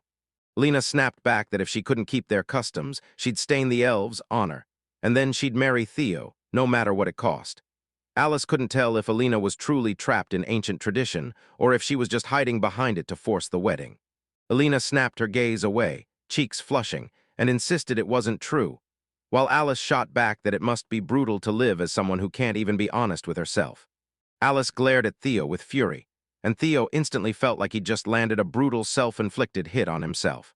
She jabbed at him again and snapped that he wasn't exactly blameless, demanding what he was going to do about it. Then Theo shot back that he'd done everything he could to hunt down a solution, explaining. He laid out the situation like a plan, telling them it was way too soon for marriage, so he pushed them to hit pause on the whole thing. He said that, as the lord of the domain, nothing mattered more right now than filling the village with happiness and going back to take the land of death. Alice told Theo she finally understood his problem. Royals can't chase prestige without politics, and Theo still couldn't shake one worry. Was she really okay with him getting married? She snapped back that bigamy was practically normal there, so the royal family married more than one person without even blinking. She finally admitted the truth. He'd slipped into an engagement with those brand new elves the moment they arrived, and that crushed her, because she wanted him for herself too. Leo realized he'd barely shown her any love, and that it was spiking her anxiety, so he closed the distance and went to her right away. He closed in on her and blurted out an apology, saying he'd been trying to pick the perfect moment, knowing it would take a little time. Then he cut himself off as the words caught in his throat, but begged her to give him a little more time when he took. The moment he grabbed her hand, her face instantly flared scarlet with pure embarrassment. She admitted he was right, saying that when you love someone that deeply, it's brutal to turn those feelings into words.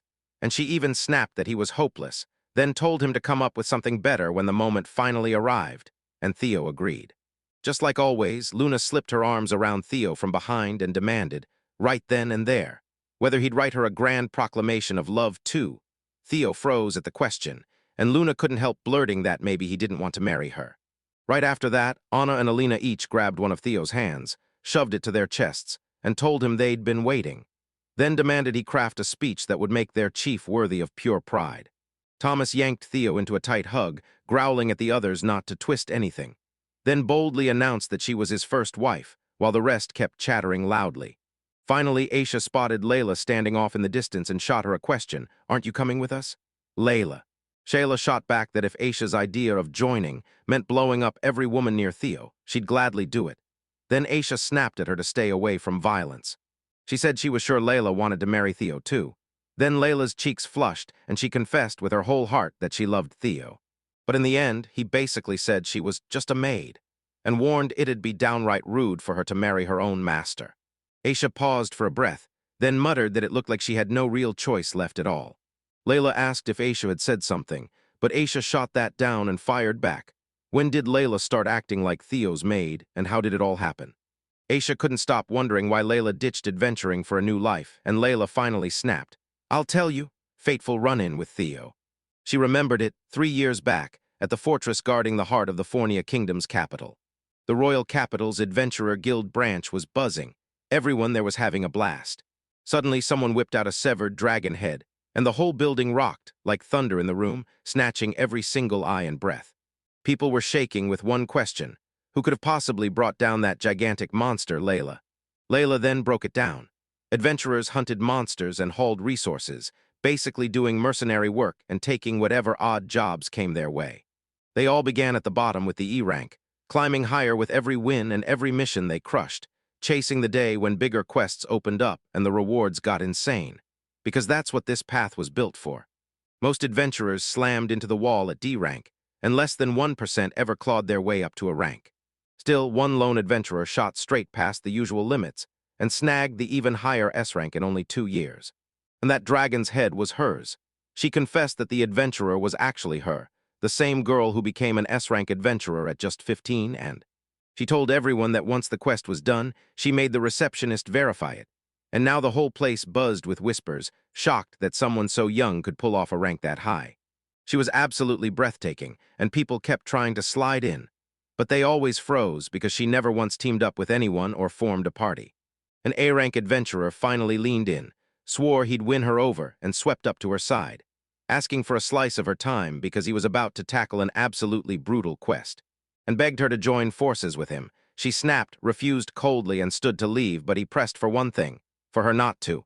He tried to leave, but he snapped and grabbed her shoulder, warning her to stop acting like that, because he was an A-rank adventurer, the top of the top, and saying it was only a matter of time before he finally climbed into S-rank. Ada's anger surged, and her hand shot toward her sword, but she bit back the impulse before she could draw it. Instead, she shot him a brutal glare and demanded he stop making her say it twice. Then he panicked, apologized fast, and fled. Layla glanced at the quest board and instantly felt her excitement drain. Everything on there looked painfully dull, so she trailed off. She kept talking to Aisha right there, saying she'd been born into a legendary bloodline of sword masters, and that she had been. Before she even fully understood the world around her, she'd already been swinging swords. Hard training forged her, and she told me how far she'd been pushed and what it took. By 13, she didn't just beat her trainer. She had already blown past her own father. Driven by pure curiosity, she tore herself from home, chasing the one question that burned in her heart. Just how far could she go as an adventurer? She bragged that she'd already smashed her way to S-rank, and then wiped out a dragon all by herself, a feat that even most S-rank adventurers struggled to pull off, and she didn't even get a scratch. She'd stacked a fortune and could have coasted through life, traveling wherever she pleased. But her love for swordsmanship burned too bright, and she refused to quit, even as the story moved on. In those boring days, she hunted for something new, anything that could finally light up her heart.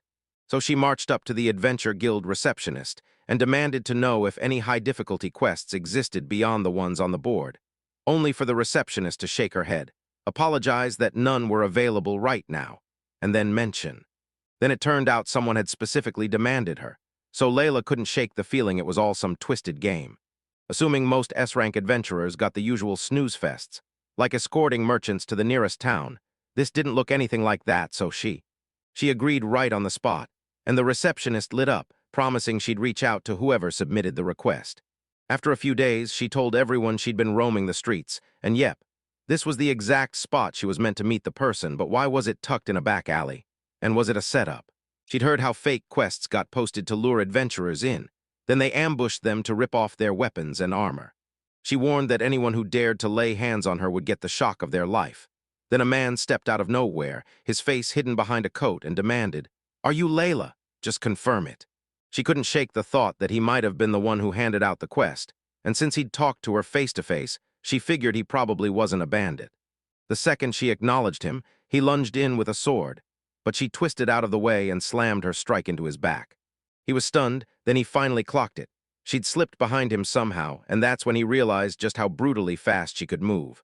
Layla said she grabbed a bag, shoved him with it, and slammed him into the ground so hard it split. Then she smirked, telling him he fought like a real swordsman for just a bandit, but he picked the wrong person to rob.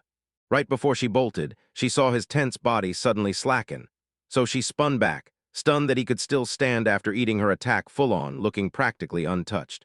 She told him she'd been back on guard, but the man snapped her to a stop, swearing he'd only been testing her and begging forgiveness for that sudden hit. He introduced himself as Garland, a royal knight, then slipped a pendant into her hands.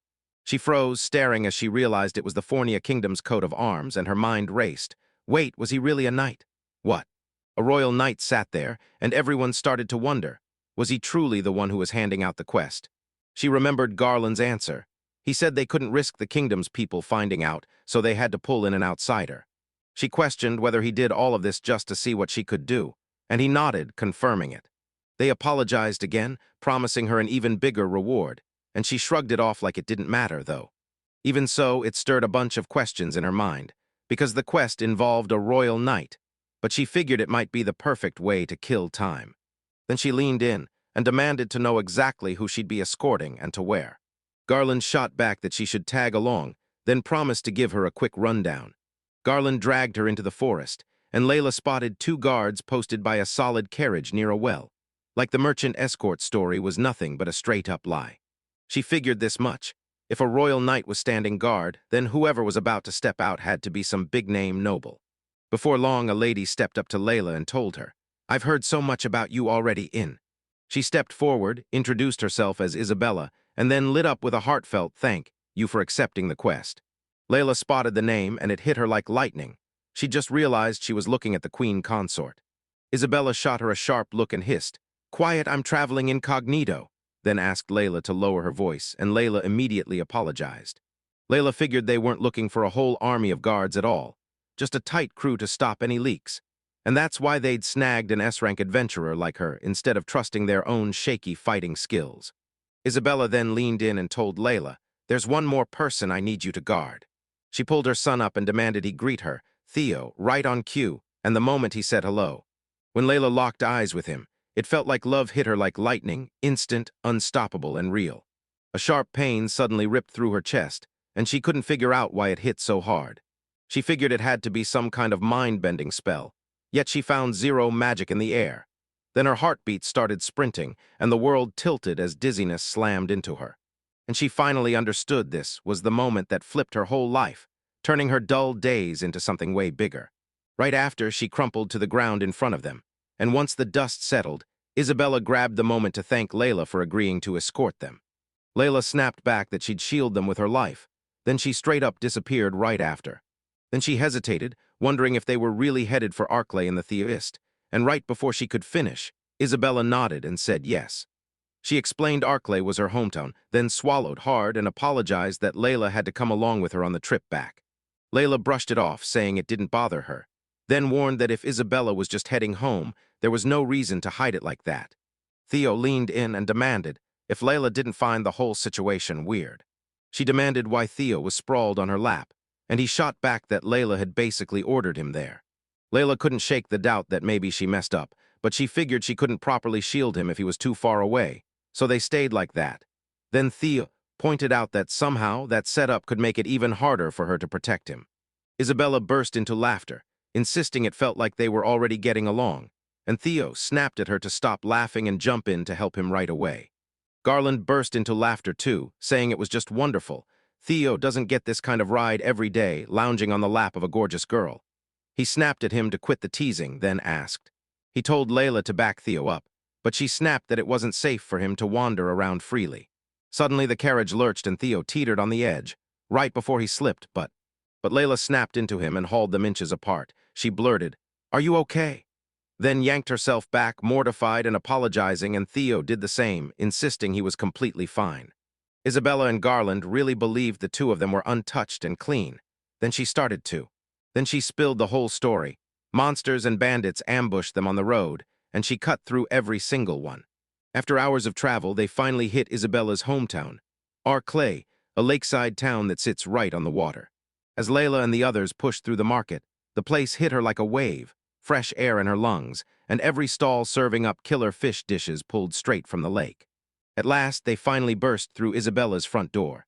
Isabella waved Layla inside and told her to rest, insisting she must be exhausted, but Layla shot back that she was the guard. So Isabella moved on and took. Garland took her hand, leaned in and told her to loosen up, then pushed her to give in, explaining that this was just the kind of person Isabella always was, Layla. Finally, she talked him into going inside, where she kicked back with a mouth-watering meal, battled him at chess, and then slipped into a relaxing bath. That night, she slipped outside by herself and soaked in the quiet, stunned by how peaceful everything felt. Ever since she fled her home, she'd been grinding through a fight every single day, and back before that, her whole life was nothing but swinging her sword. She suddenly realized this might be the very first time she'd felt real peace. Just like that, Isabella slipped up from behind, latched onto her, and asked, "So, what do you think of the town?" Layla jumped at first, then they finally sat down side by side, and Isabella lit up, saying this was her favorite spot and that it was absolutely breathtaking. Layla nodded and said the air felt razor clean, like it had been scrubbed spotless, and that it was such a peaceful place that she instantly got why Isabella would be desperate to go back. Then Isabella pressed Layla. Did she really not want to go back to her own home too? Layla leaned back and told them that where she grew up, sword skills were everything.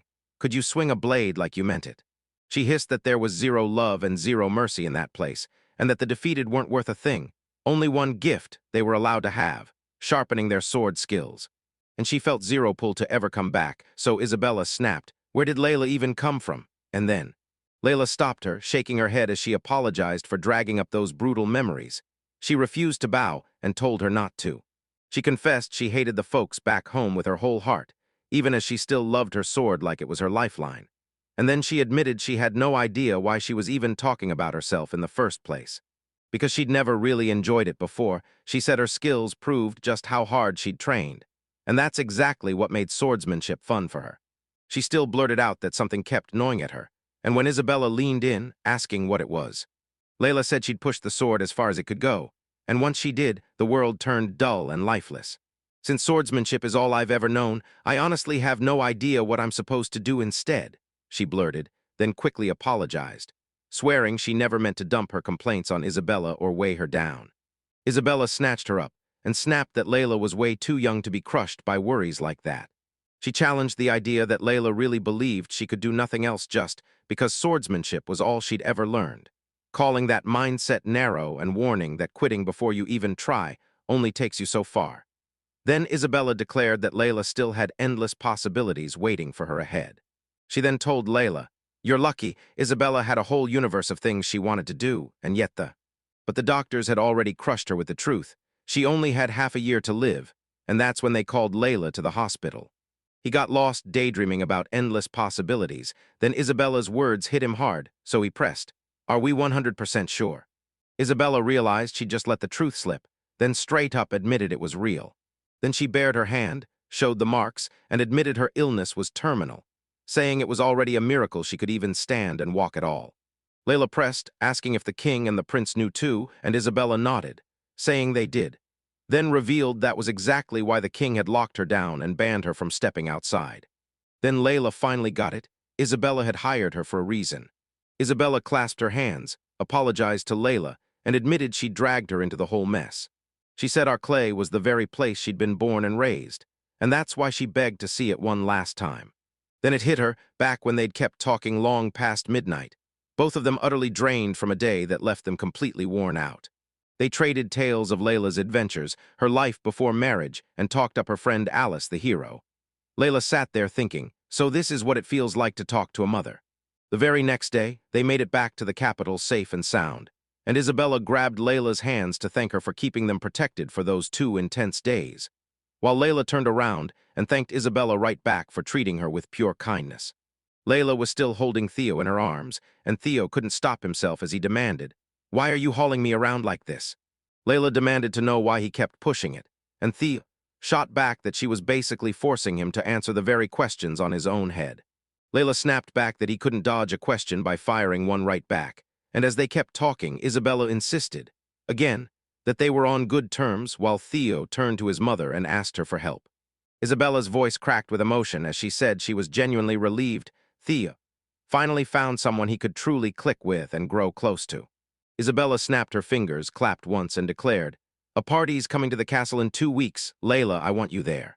Layla couldn't shake the question of whether this was the king's birthday, but she figured it had to be. If it was happening at the castle, only the nobles would be let in. Isabella slid closer, grinning, and told Layla not to worry. If she had an invitation from her, she'd be welcomed with open arms, and they'd have a blast. Layla figured she'd only get to be an adventurer while Isabella sat on the throne, and that their paths would split for good. But when the chance came to see her again, Layla grabbed that invitation without a second thought. After they split up, Layla kept walking by herself, and all she could think about was that party. She'd been to plenty of Orstein family bashes before, but none of them ever made her feel that kind of joy. This time, real joy lit up her chest, and she raced to the market, blurting that she had to buy a dress for the party. A full week had slammed by since Layla escorted Isabella, and now she was out hunting quests, only to find every single one unbearably dull. 3 adventurers huddled nearby, and one said Layla felt softer and way kinder than before, like she might actually say yes if that first guy tried again. Another urged him to go for it right now. But the third snapped, "Don't be ridiculous, I'm not letting my armor get sliced apart." And the first adventurer slapped confidence into the air, bragging he was an A rank and swearing he'd pull it off this time. Another guy shot back that he'd probably end up with his clothes torn up again, but the rank adventurer just smirked, said it didn't matter, because he could win her over right in this state. Then he strode up to Layla with non-stop confidence and told her he'd just stumbled on an amazing restaurant, begging her to eat with him, and Layla shut him down instantly.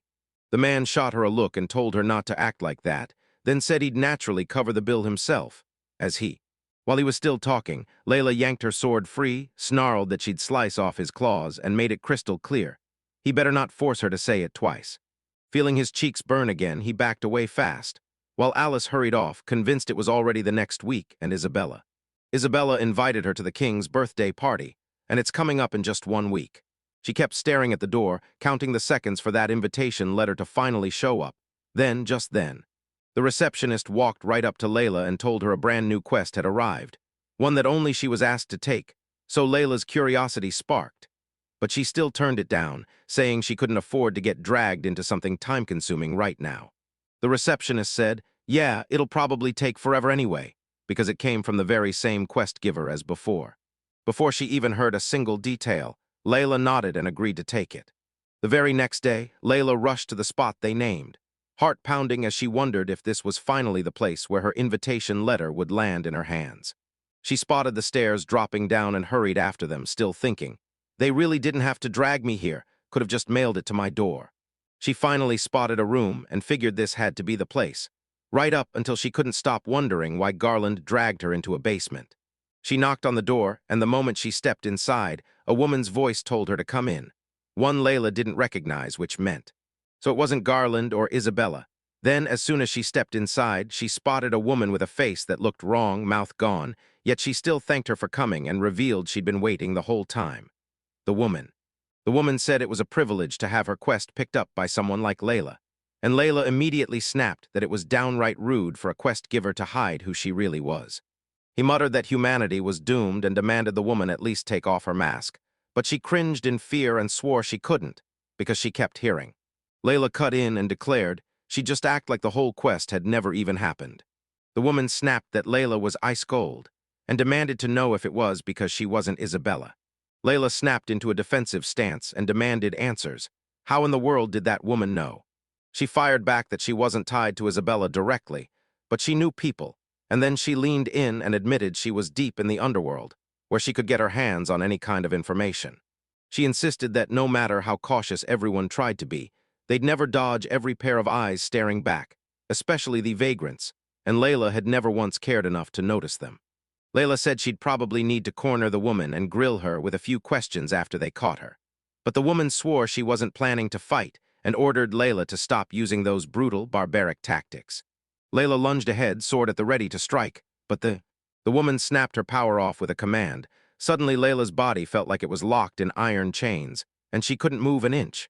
Still seated, the woman said she'd already made it clear she didn't want to fight Layla. She yanked off her mask, and Layla froze when she saw the mystic eye staring back. She confirmed it was the mystic eye of control, said it had surfaced on the black market, and somehow she got her hands on it by pure luck, then had it transplanted. She admitted the real catch. She could only command one person at a time, then she did the next move. Then she snapped at Layla to rip her apart. Layla tore her own clothes apart against her will, and then the woman kept talking, bragging that once she set her sights on someone, she held full control over them. Target inched closer, slid a hand to Layla's face, and said she had one of the most beautiful bodies she'd ever seen, and told her she could rake in a fortune by selling Layla to a noble. Confused, Layla snapped, "What's your real goal?" The woman shot back that Layla had no time to spare. She had a far bigger job to do, telling everyone the king's birthday party was happening next week, and that she'd won. She pushed Layla to strike Isabella during the event, and then she laid out the plan for her. They laid it out. Half the nobles were clawing for the spot of third queen, while the king was completely hooked on Isabella, ready to snatch her up and claim her as yet another wife, That was why Layla got hit with a request to have Isabella assassinated, because Layla snapped back that Isabella was fighting harder than anyone to survive, kinder than anyone else, and then she pressed the question, demanding an answer. Why she should be killed for such a stupid, ridiculous reason. She said that woman had no clue what Isabella went through every single day, just trying to survive, while someone out there still planned to end her life. Rage blazing in her eyes, Layla tore herself free of the woman's grip and slashed at her with her sword, unleashing her ultimate blade technique. Right as she raised her fist for another hit, she snapped back into control, gasped that it shook her, and then said the mystic eye could even command dragons. She insisted that she still needed to stay extra careful and protect herself no matter what. Then she whipped out a slave collar and lunged in to snap it onto Layla's neck. She claimed that if she fused it with the mystic eye, she could crank her control to a whole new level, and even wrestle an adamant turtle under the same power. She then spilled the truth. Isabella always hid in her room, and the only time anyone ever saw her in public was at the king's birthday party, a week from now. A week before Layla got the order to take care of her, everything was already set in motion. A whole week flew by, and then, boom, the story kicked into a wild scene at the party mansion where Theo was scanning the area when he spotted Layla standing right there too. He even shouted her name, but she didn't answer a word, because the woman with the mystic eye had her completely under control. Theo leaned in and asked Layla if she was okay, because her face looked like something was seriously wrong. But she snapped back, icy and steady, that she was totally fine. Then Theo finally exhaled and grinned, saying she looked amazing in that dress. Layla shot a quick look around, muttered a polite excuse, and then slipped out before anyone could stop her. Leo spotted the collar around her neck and snatched her hand, begging her to wait. He told me he couldn't use magic at all, but it had hooked him since birth. So he gobbled up magic books for years, and one of them even hinted at forbidden magical items that weren't allowed to be used or made. And the collar around her neck was a slave collar. Layla suddenly. She jerked free and sprinted away, while Theo kept shouting for her to stop, but soon strangers swarmed in to greet him, telling him he'd land a divine gift in just 3 days. The story then swung over to Isabella, alone by the fountain, eyes flicking around as she wondered if Theo was really having the time of his life. And then she clocked Layla nearby, lit up and said, "Yep, you actually made it." Then she sighed that the crush of people was brutal and she was taking a breather for a bit. Layla closed in on Isabella. Then Isabella unsheathed her sword and lunged to strike, but Theo slammed Autocraft into place and forged a stone pillar that smashed the attack dead in its tracks. He rushed to his mother and asked if she was okay. Then Isabella snapped, "Did you just make that?" Theo cut her off, hissed that it wasn't the moment for questions, and told her to run. He told them Layla was being puppeteered and right now she was a threat, so he stepped in and kept her busy, at least for the moment. Just as Layla whirled around to strike Isabella again, Theo realized, too late, that he wouldn't reach her in time. Just then, Garland crashed in and slammed himself between the blow and its target. He said he came because a bad feeling wouldn't let him ignore it, and that this time they were walking straight into something brutally dangerous. Theo leaned in and told Garland to smash the collar on Layla's neck, because once it was destroyed, it would snap her back to normal. Garland didn't fully get it, but he snatched Layla's leg and dropped her hard to the ground, then surged forward to throw a punch.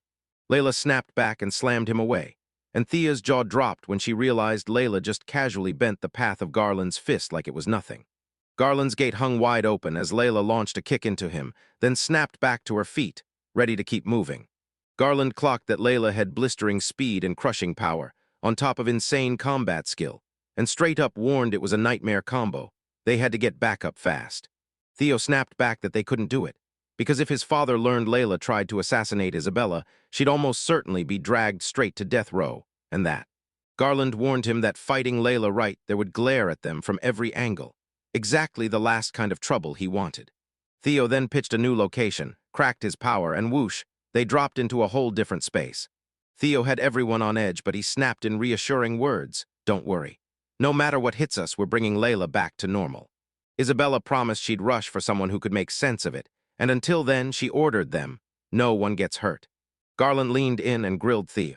"How'd you pull it off, and did you use magic?" Theo just grinned and said, "I'll tell you later." Garland nodded, saying their top mission was getting Layla back to normal.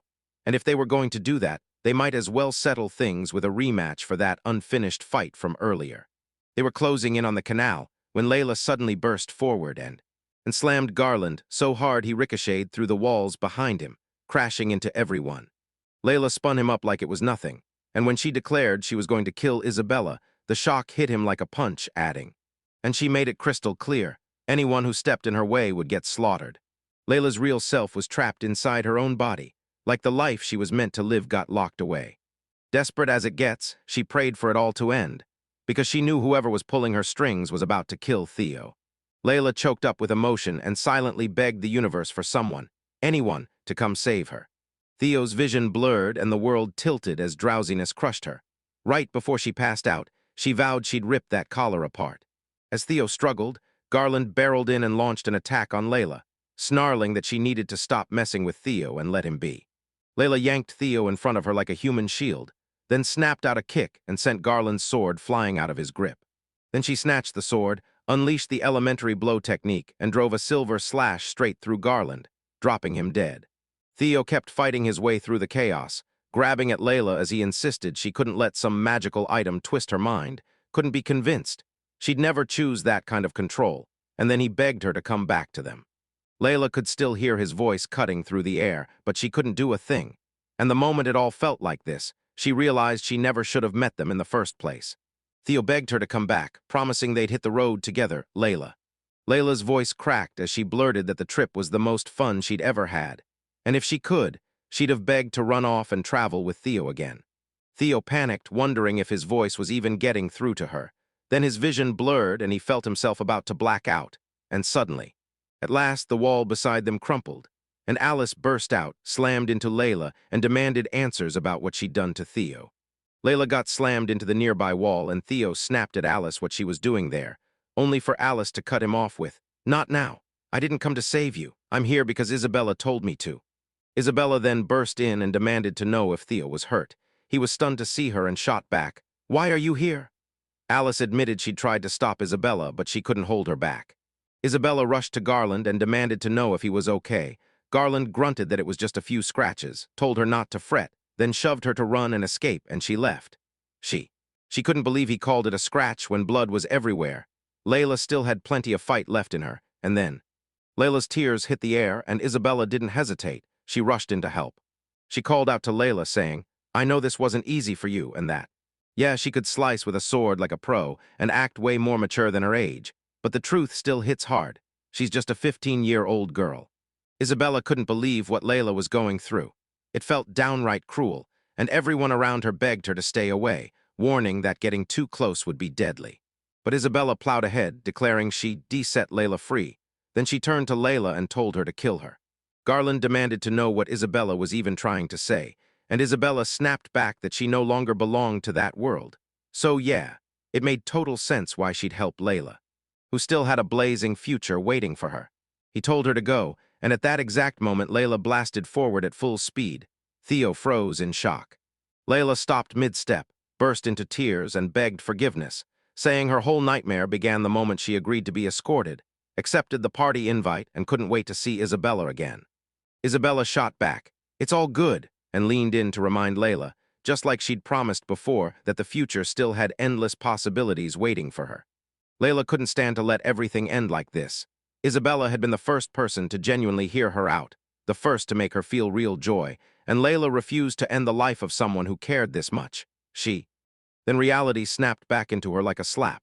She couldn't believe she'd let a trashy little thing like that get inside her head and take control. At last, she ripped the collar off and declared herself an S-rank adventurer. She kept crying, swearing she'd never let it happen, and that Isabella would not die. He closed in on her, convinced this was his shot to tear the collar off, and he used his autographed skill to pull it free. Once the collar was dragged away, Layla crumpled into Isabella's arms, and Theo toppled right on top of them too. Finally, Isabella revealed Layla in her real form, and welcomed her in as Layla. When Layla jolted awake, she stared at the ceiling from a strange bed and couldn't stop asking, "Where am I?" Isabella sat nearby with Theo and leaned in, asking Layla how she was feeling. Then Layla's eyes widened in pure shock to see her there. Bella then spilled the truth. They dosed Layla with spell-breaking medicine, so the mind control's grip should have vanished for good. Layla replayed her run-in with the woman in her head, reliving every single thing that had happened, still burning with the feeling. Layla was crushed by guilt for what she'd done, and when Isabella begged her to calm down, Layla shot a guilty look and apologized, admitting the party that was supposed to be pure fun got totally wrecked because of her. Isabella snapped back that Layla wasn't to blame, then spilled the truth. The woman who had been controlling her was already hauled in by Garland and his knights, interrogated to the bone, and they pulled out hard proof that Layla was innocent. Layla insisted that nothing could erase what she'd set out to do. She still wanted Isabella dead, no matter how many people tried to call her innocent. Then Isabella told Layla that if she really wanted to atone, she could do one thing: help Theo for her and make it right. She told him Layla already knew her time was running out, and that Garland, since he was a knight serving the kingdom, could never be sure to stay by Theo's side. So she told Layla, "You've got to protect Theo for me," and Layla. Kayla hesitated, then blurted that Theo was a royal prince, and that even if she stepped back, someone else would still rise to take the role. Isabella gently laid her hand on Theo's sleeping head and whispered that Theo wasn't just any kid. Something the king and Niels both felt in their bones, so that's why they'd been dodging him like he was trouble. Layla pressed Isabella for answers, and Isabella finally admitted what she meant. Theo wasn't ordinary. He somehow knew things nobody else could, and even though he never left the castle, he'd still stare out into the distance like he was aching to be somewhere far away. She swore Theo came from a place nothing like their world. Layla pressed, asking if that meant Isabella never gave birth to him, and Isabella shot back that yes, she had delivered Theo herself. They originally feared he'd be stillborn, and her frail body couldn't give a growing baby what it needed. She even said that if she'd forced herself harder, both she and the child might have died during delivery. And after Theo miraculously made it into the world safe and sound, she finally understood. Maybe the goddess had just handed her yet another soul. Layla paused for a beat and asked if Isabella was okay, and Isabella quickly apologized, claiming she didn't really know how to handle feelings like that. Layla admitted she couldn't even wrap her head around the bond between a parent and a child, because she'd been raised under a harsh rulebook as the sword master's daughter, and it had shaped her from day one. She told him her training felt like a living nightmare, and she admitted her father always looked at her like she was weak when she was younger. She admitted she'd never been allowed to cry in front of her mother, only to keep sharpening her blade and standing ready, like that was all she was ever meant to do, which was. That's why she never got what love even felt like, so she blurted out, "Theo, is there another soul inside you? And can Isabella honestly call him her real son?" Isabella nodded and said it didn't matter where Theo came from. He was still her son, and she'd never let anyone, not even a goddess, try to deny it. Layla. Layla's words stunned her to the core. She leapt out of bed, dropped to her knees in front of Isabella, and begged with a trembling, humble offer of her own life, vowing she'd soar straight to Theo. Then she told him. She told Isabella not to worry, swore she'd protect Theo with everything she had, and Isabella thanked her with a trembling smile. Then 4 months later, Isabella died, and months stretched on after that. They barely had time to mourn. Garland got yanked from his role as the Queen's bodyguard and shipped off to the countryside, while Alice threw herself into huge hero quests. Layla threw herself into the role, Theo's new maid. Theo heard a wild noise pounding from his room, so he burst inside to figure out what was going on. He burst into the room, and it was total chaos everywhere all at once. Layla hurried up and greeted him, while Theo's mind raced with one question. What was she up to now? She scribbled down, and then she wrote. She said she was cleaning, but Theo could swear she was just turning the whole place into chaos. She confessed she'd only ever learned how to swing a sword, and that's why cleaning the house left her completely helpless. Theo teased her outfit, and she blurted out that Isabella's recommendation got her hired as his personal maid. Layla lit up and said she couldn't wait to work under Theo. Then she suddenly cut herself. He finally cut himself off mid-story to Aisha, and the moment he stopped, tears poured out of her as she blurted, "I had no idea it was like that between us," and you could see just how deeply it hit her. Layla told Theo that Isabella had handed him over to her, swearing she'd serve him for the rest of her life. Then she made it clear she couldn't bear becoming his burden. So whatever man he chose to marry, she wouldn't lift a finger to interfere. Aisha told her that polygamy was totally accepted there, then straight up asked why Layla couldn't just marry Theo. Layla shot back that she couldn't do it. She was scared she might actually love Theo in a romantic way, while what Theo felt for her was probably just the kind of family love. At that exact moment, Theo, sitting right beside her, leaned in and snapped, "No, that's not true at all, Layla was." Hyla snapped in shock when she saw him and blurted out when he'd shown up, and Theo said he'd just arrived, while everyone else was tied up with stuff going on elsewhere. Then he snapped, "What I said isn't true," and they fired back. "So what do you even mean by that?" Theo admitted he'd been stuck wondering for ages if Layla would ever choose him, and say yes to marriage one day. Layla's cheeks flared as she wondered if Theo even had a clue what he was saying. Theo admitted that after all the closeness they'd built, he couldn't ignore how he felt anymore, and he even started wondering if someday they'd take it even further. He told her, "If you don't want to marry me, don't force yourself." Then Layla pressed right up to him and snapped, "Let's get married for real." She couldn't believe her own blind spots. Theo had seen her that way, and somehow she still hadn't expected it. She told him that even after they married, she'd still keep up with the housework. Then, right out of nowhere, started wondering how many kids they should have, insisting she wanted at least 10 and asking if that was too few. And Theo snapped in shock, saying she was moving way too fast. Layla shoved Theo onto the couch and told Aisha, "We're tied up all day." So both of them stayed busy for the rest of the day, suggesting she'd show up the very next afternoon. Aisha nodded along, then walked out and told them to make the most of their time. Theo kept pressing Aisha for help, but she ditched him anyway. Then Layla locked eyes with Theo and swore she could no longer hold herself back. Theo tried to fight back, but she didn't slow down for a second. While outside, Aisha caught every word. Theo couldn't stop thinking. Had Layla been holding back all along, and was the next thing she'd do about to change his whole life? They locked lips in the sweetest, most unforgettable kiss. Then both of them leaned in and blurted, "How was it?"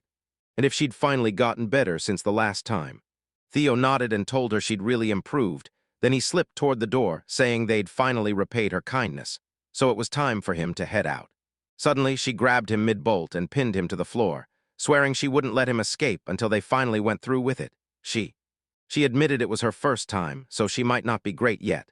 But she'd give it her all, and Theo wouldn't stop pushing, demanding she wait, because as the lord of the domain, his job was to make sure the citizens were happy first, and the marriage could come later. She slammed her body against his, clamped a hand over his mouth, and silenced him completely. No movement, no words, not a single sound.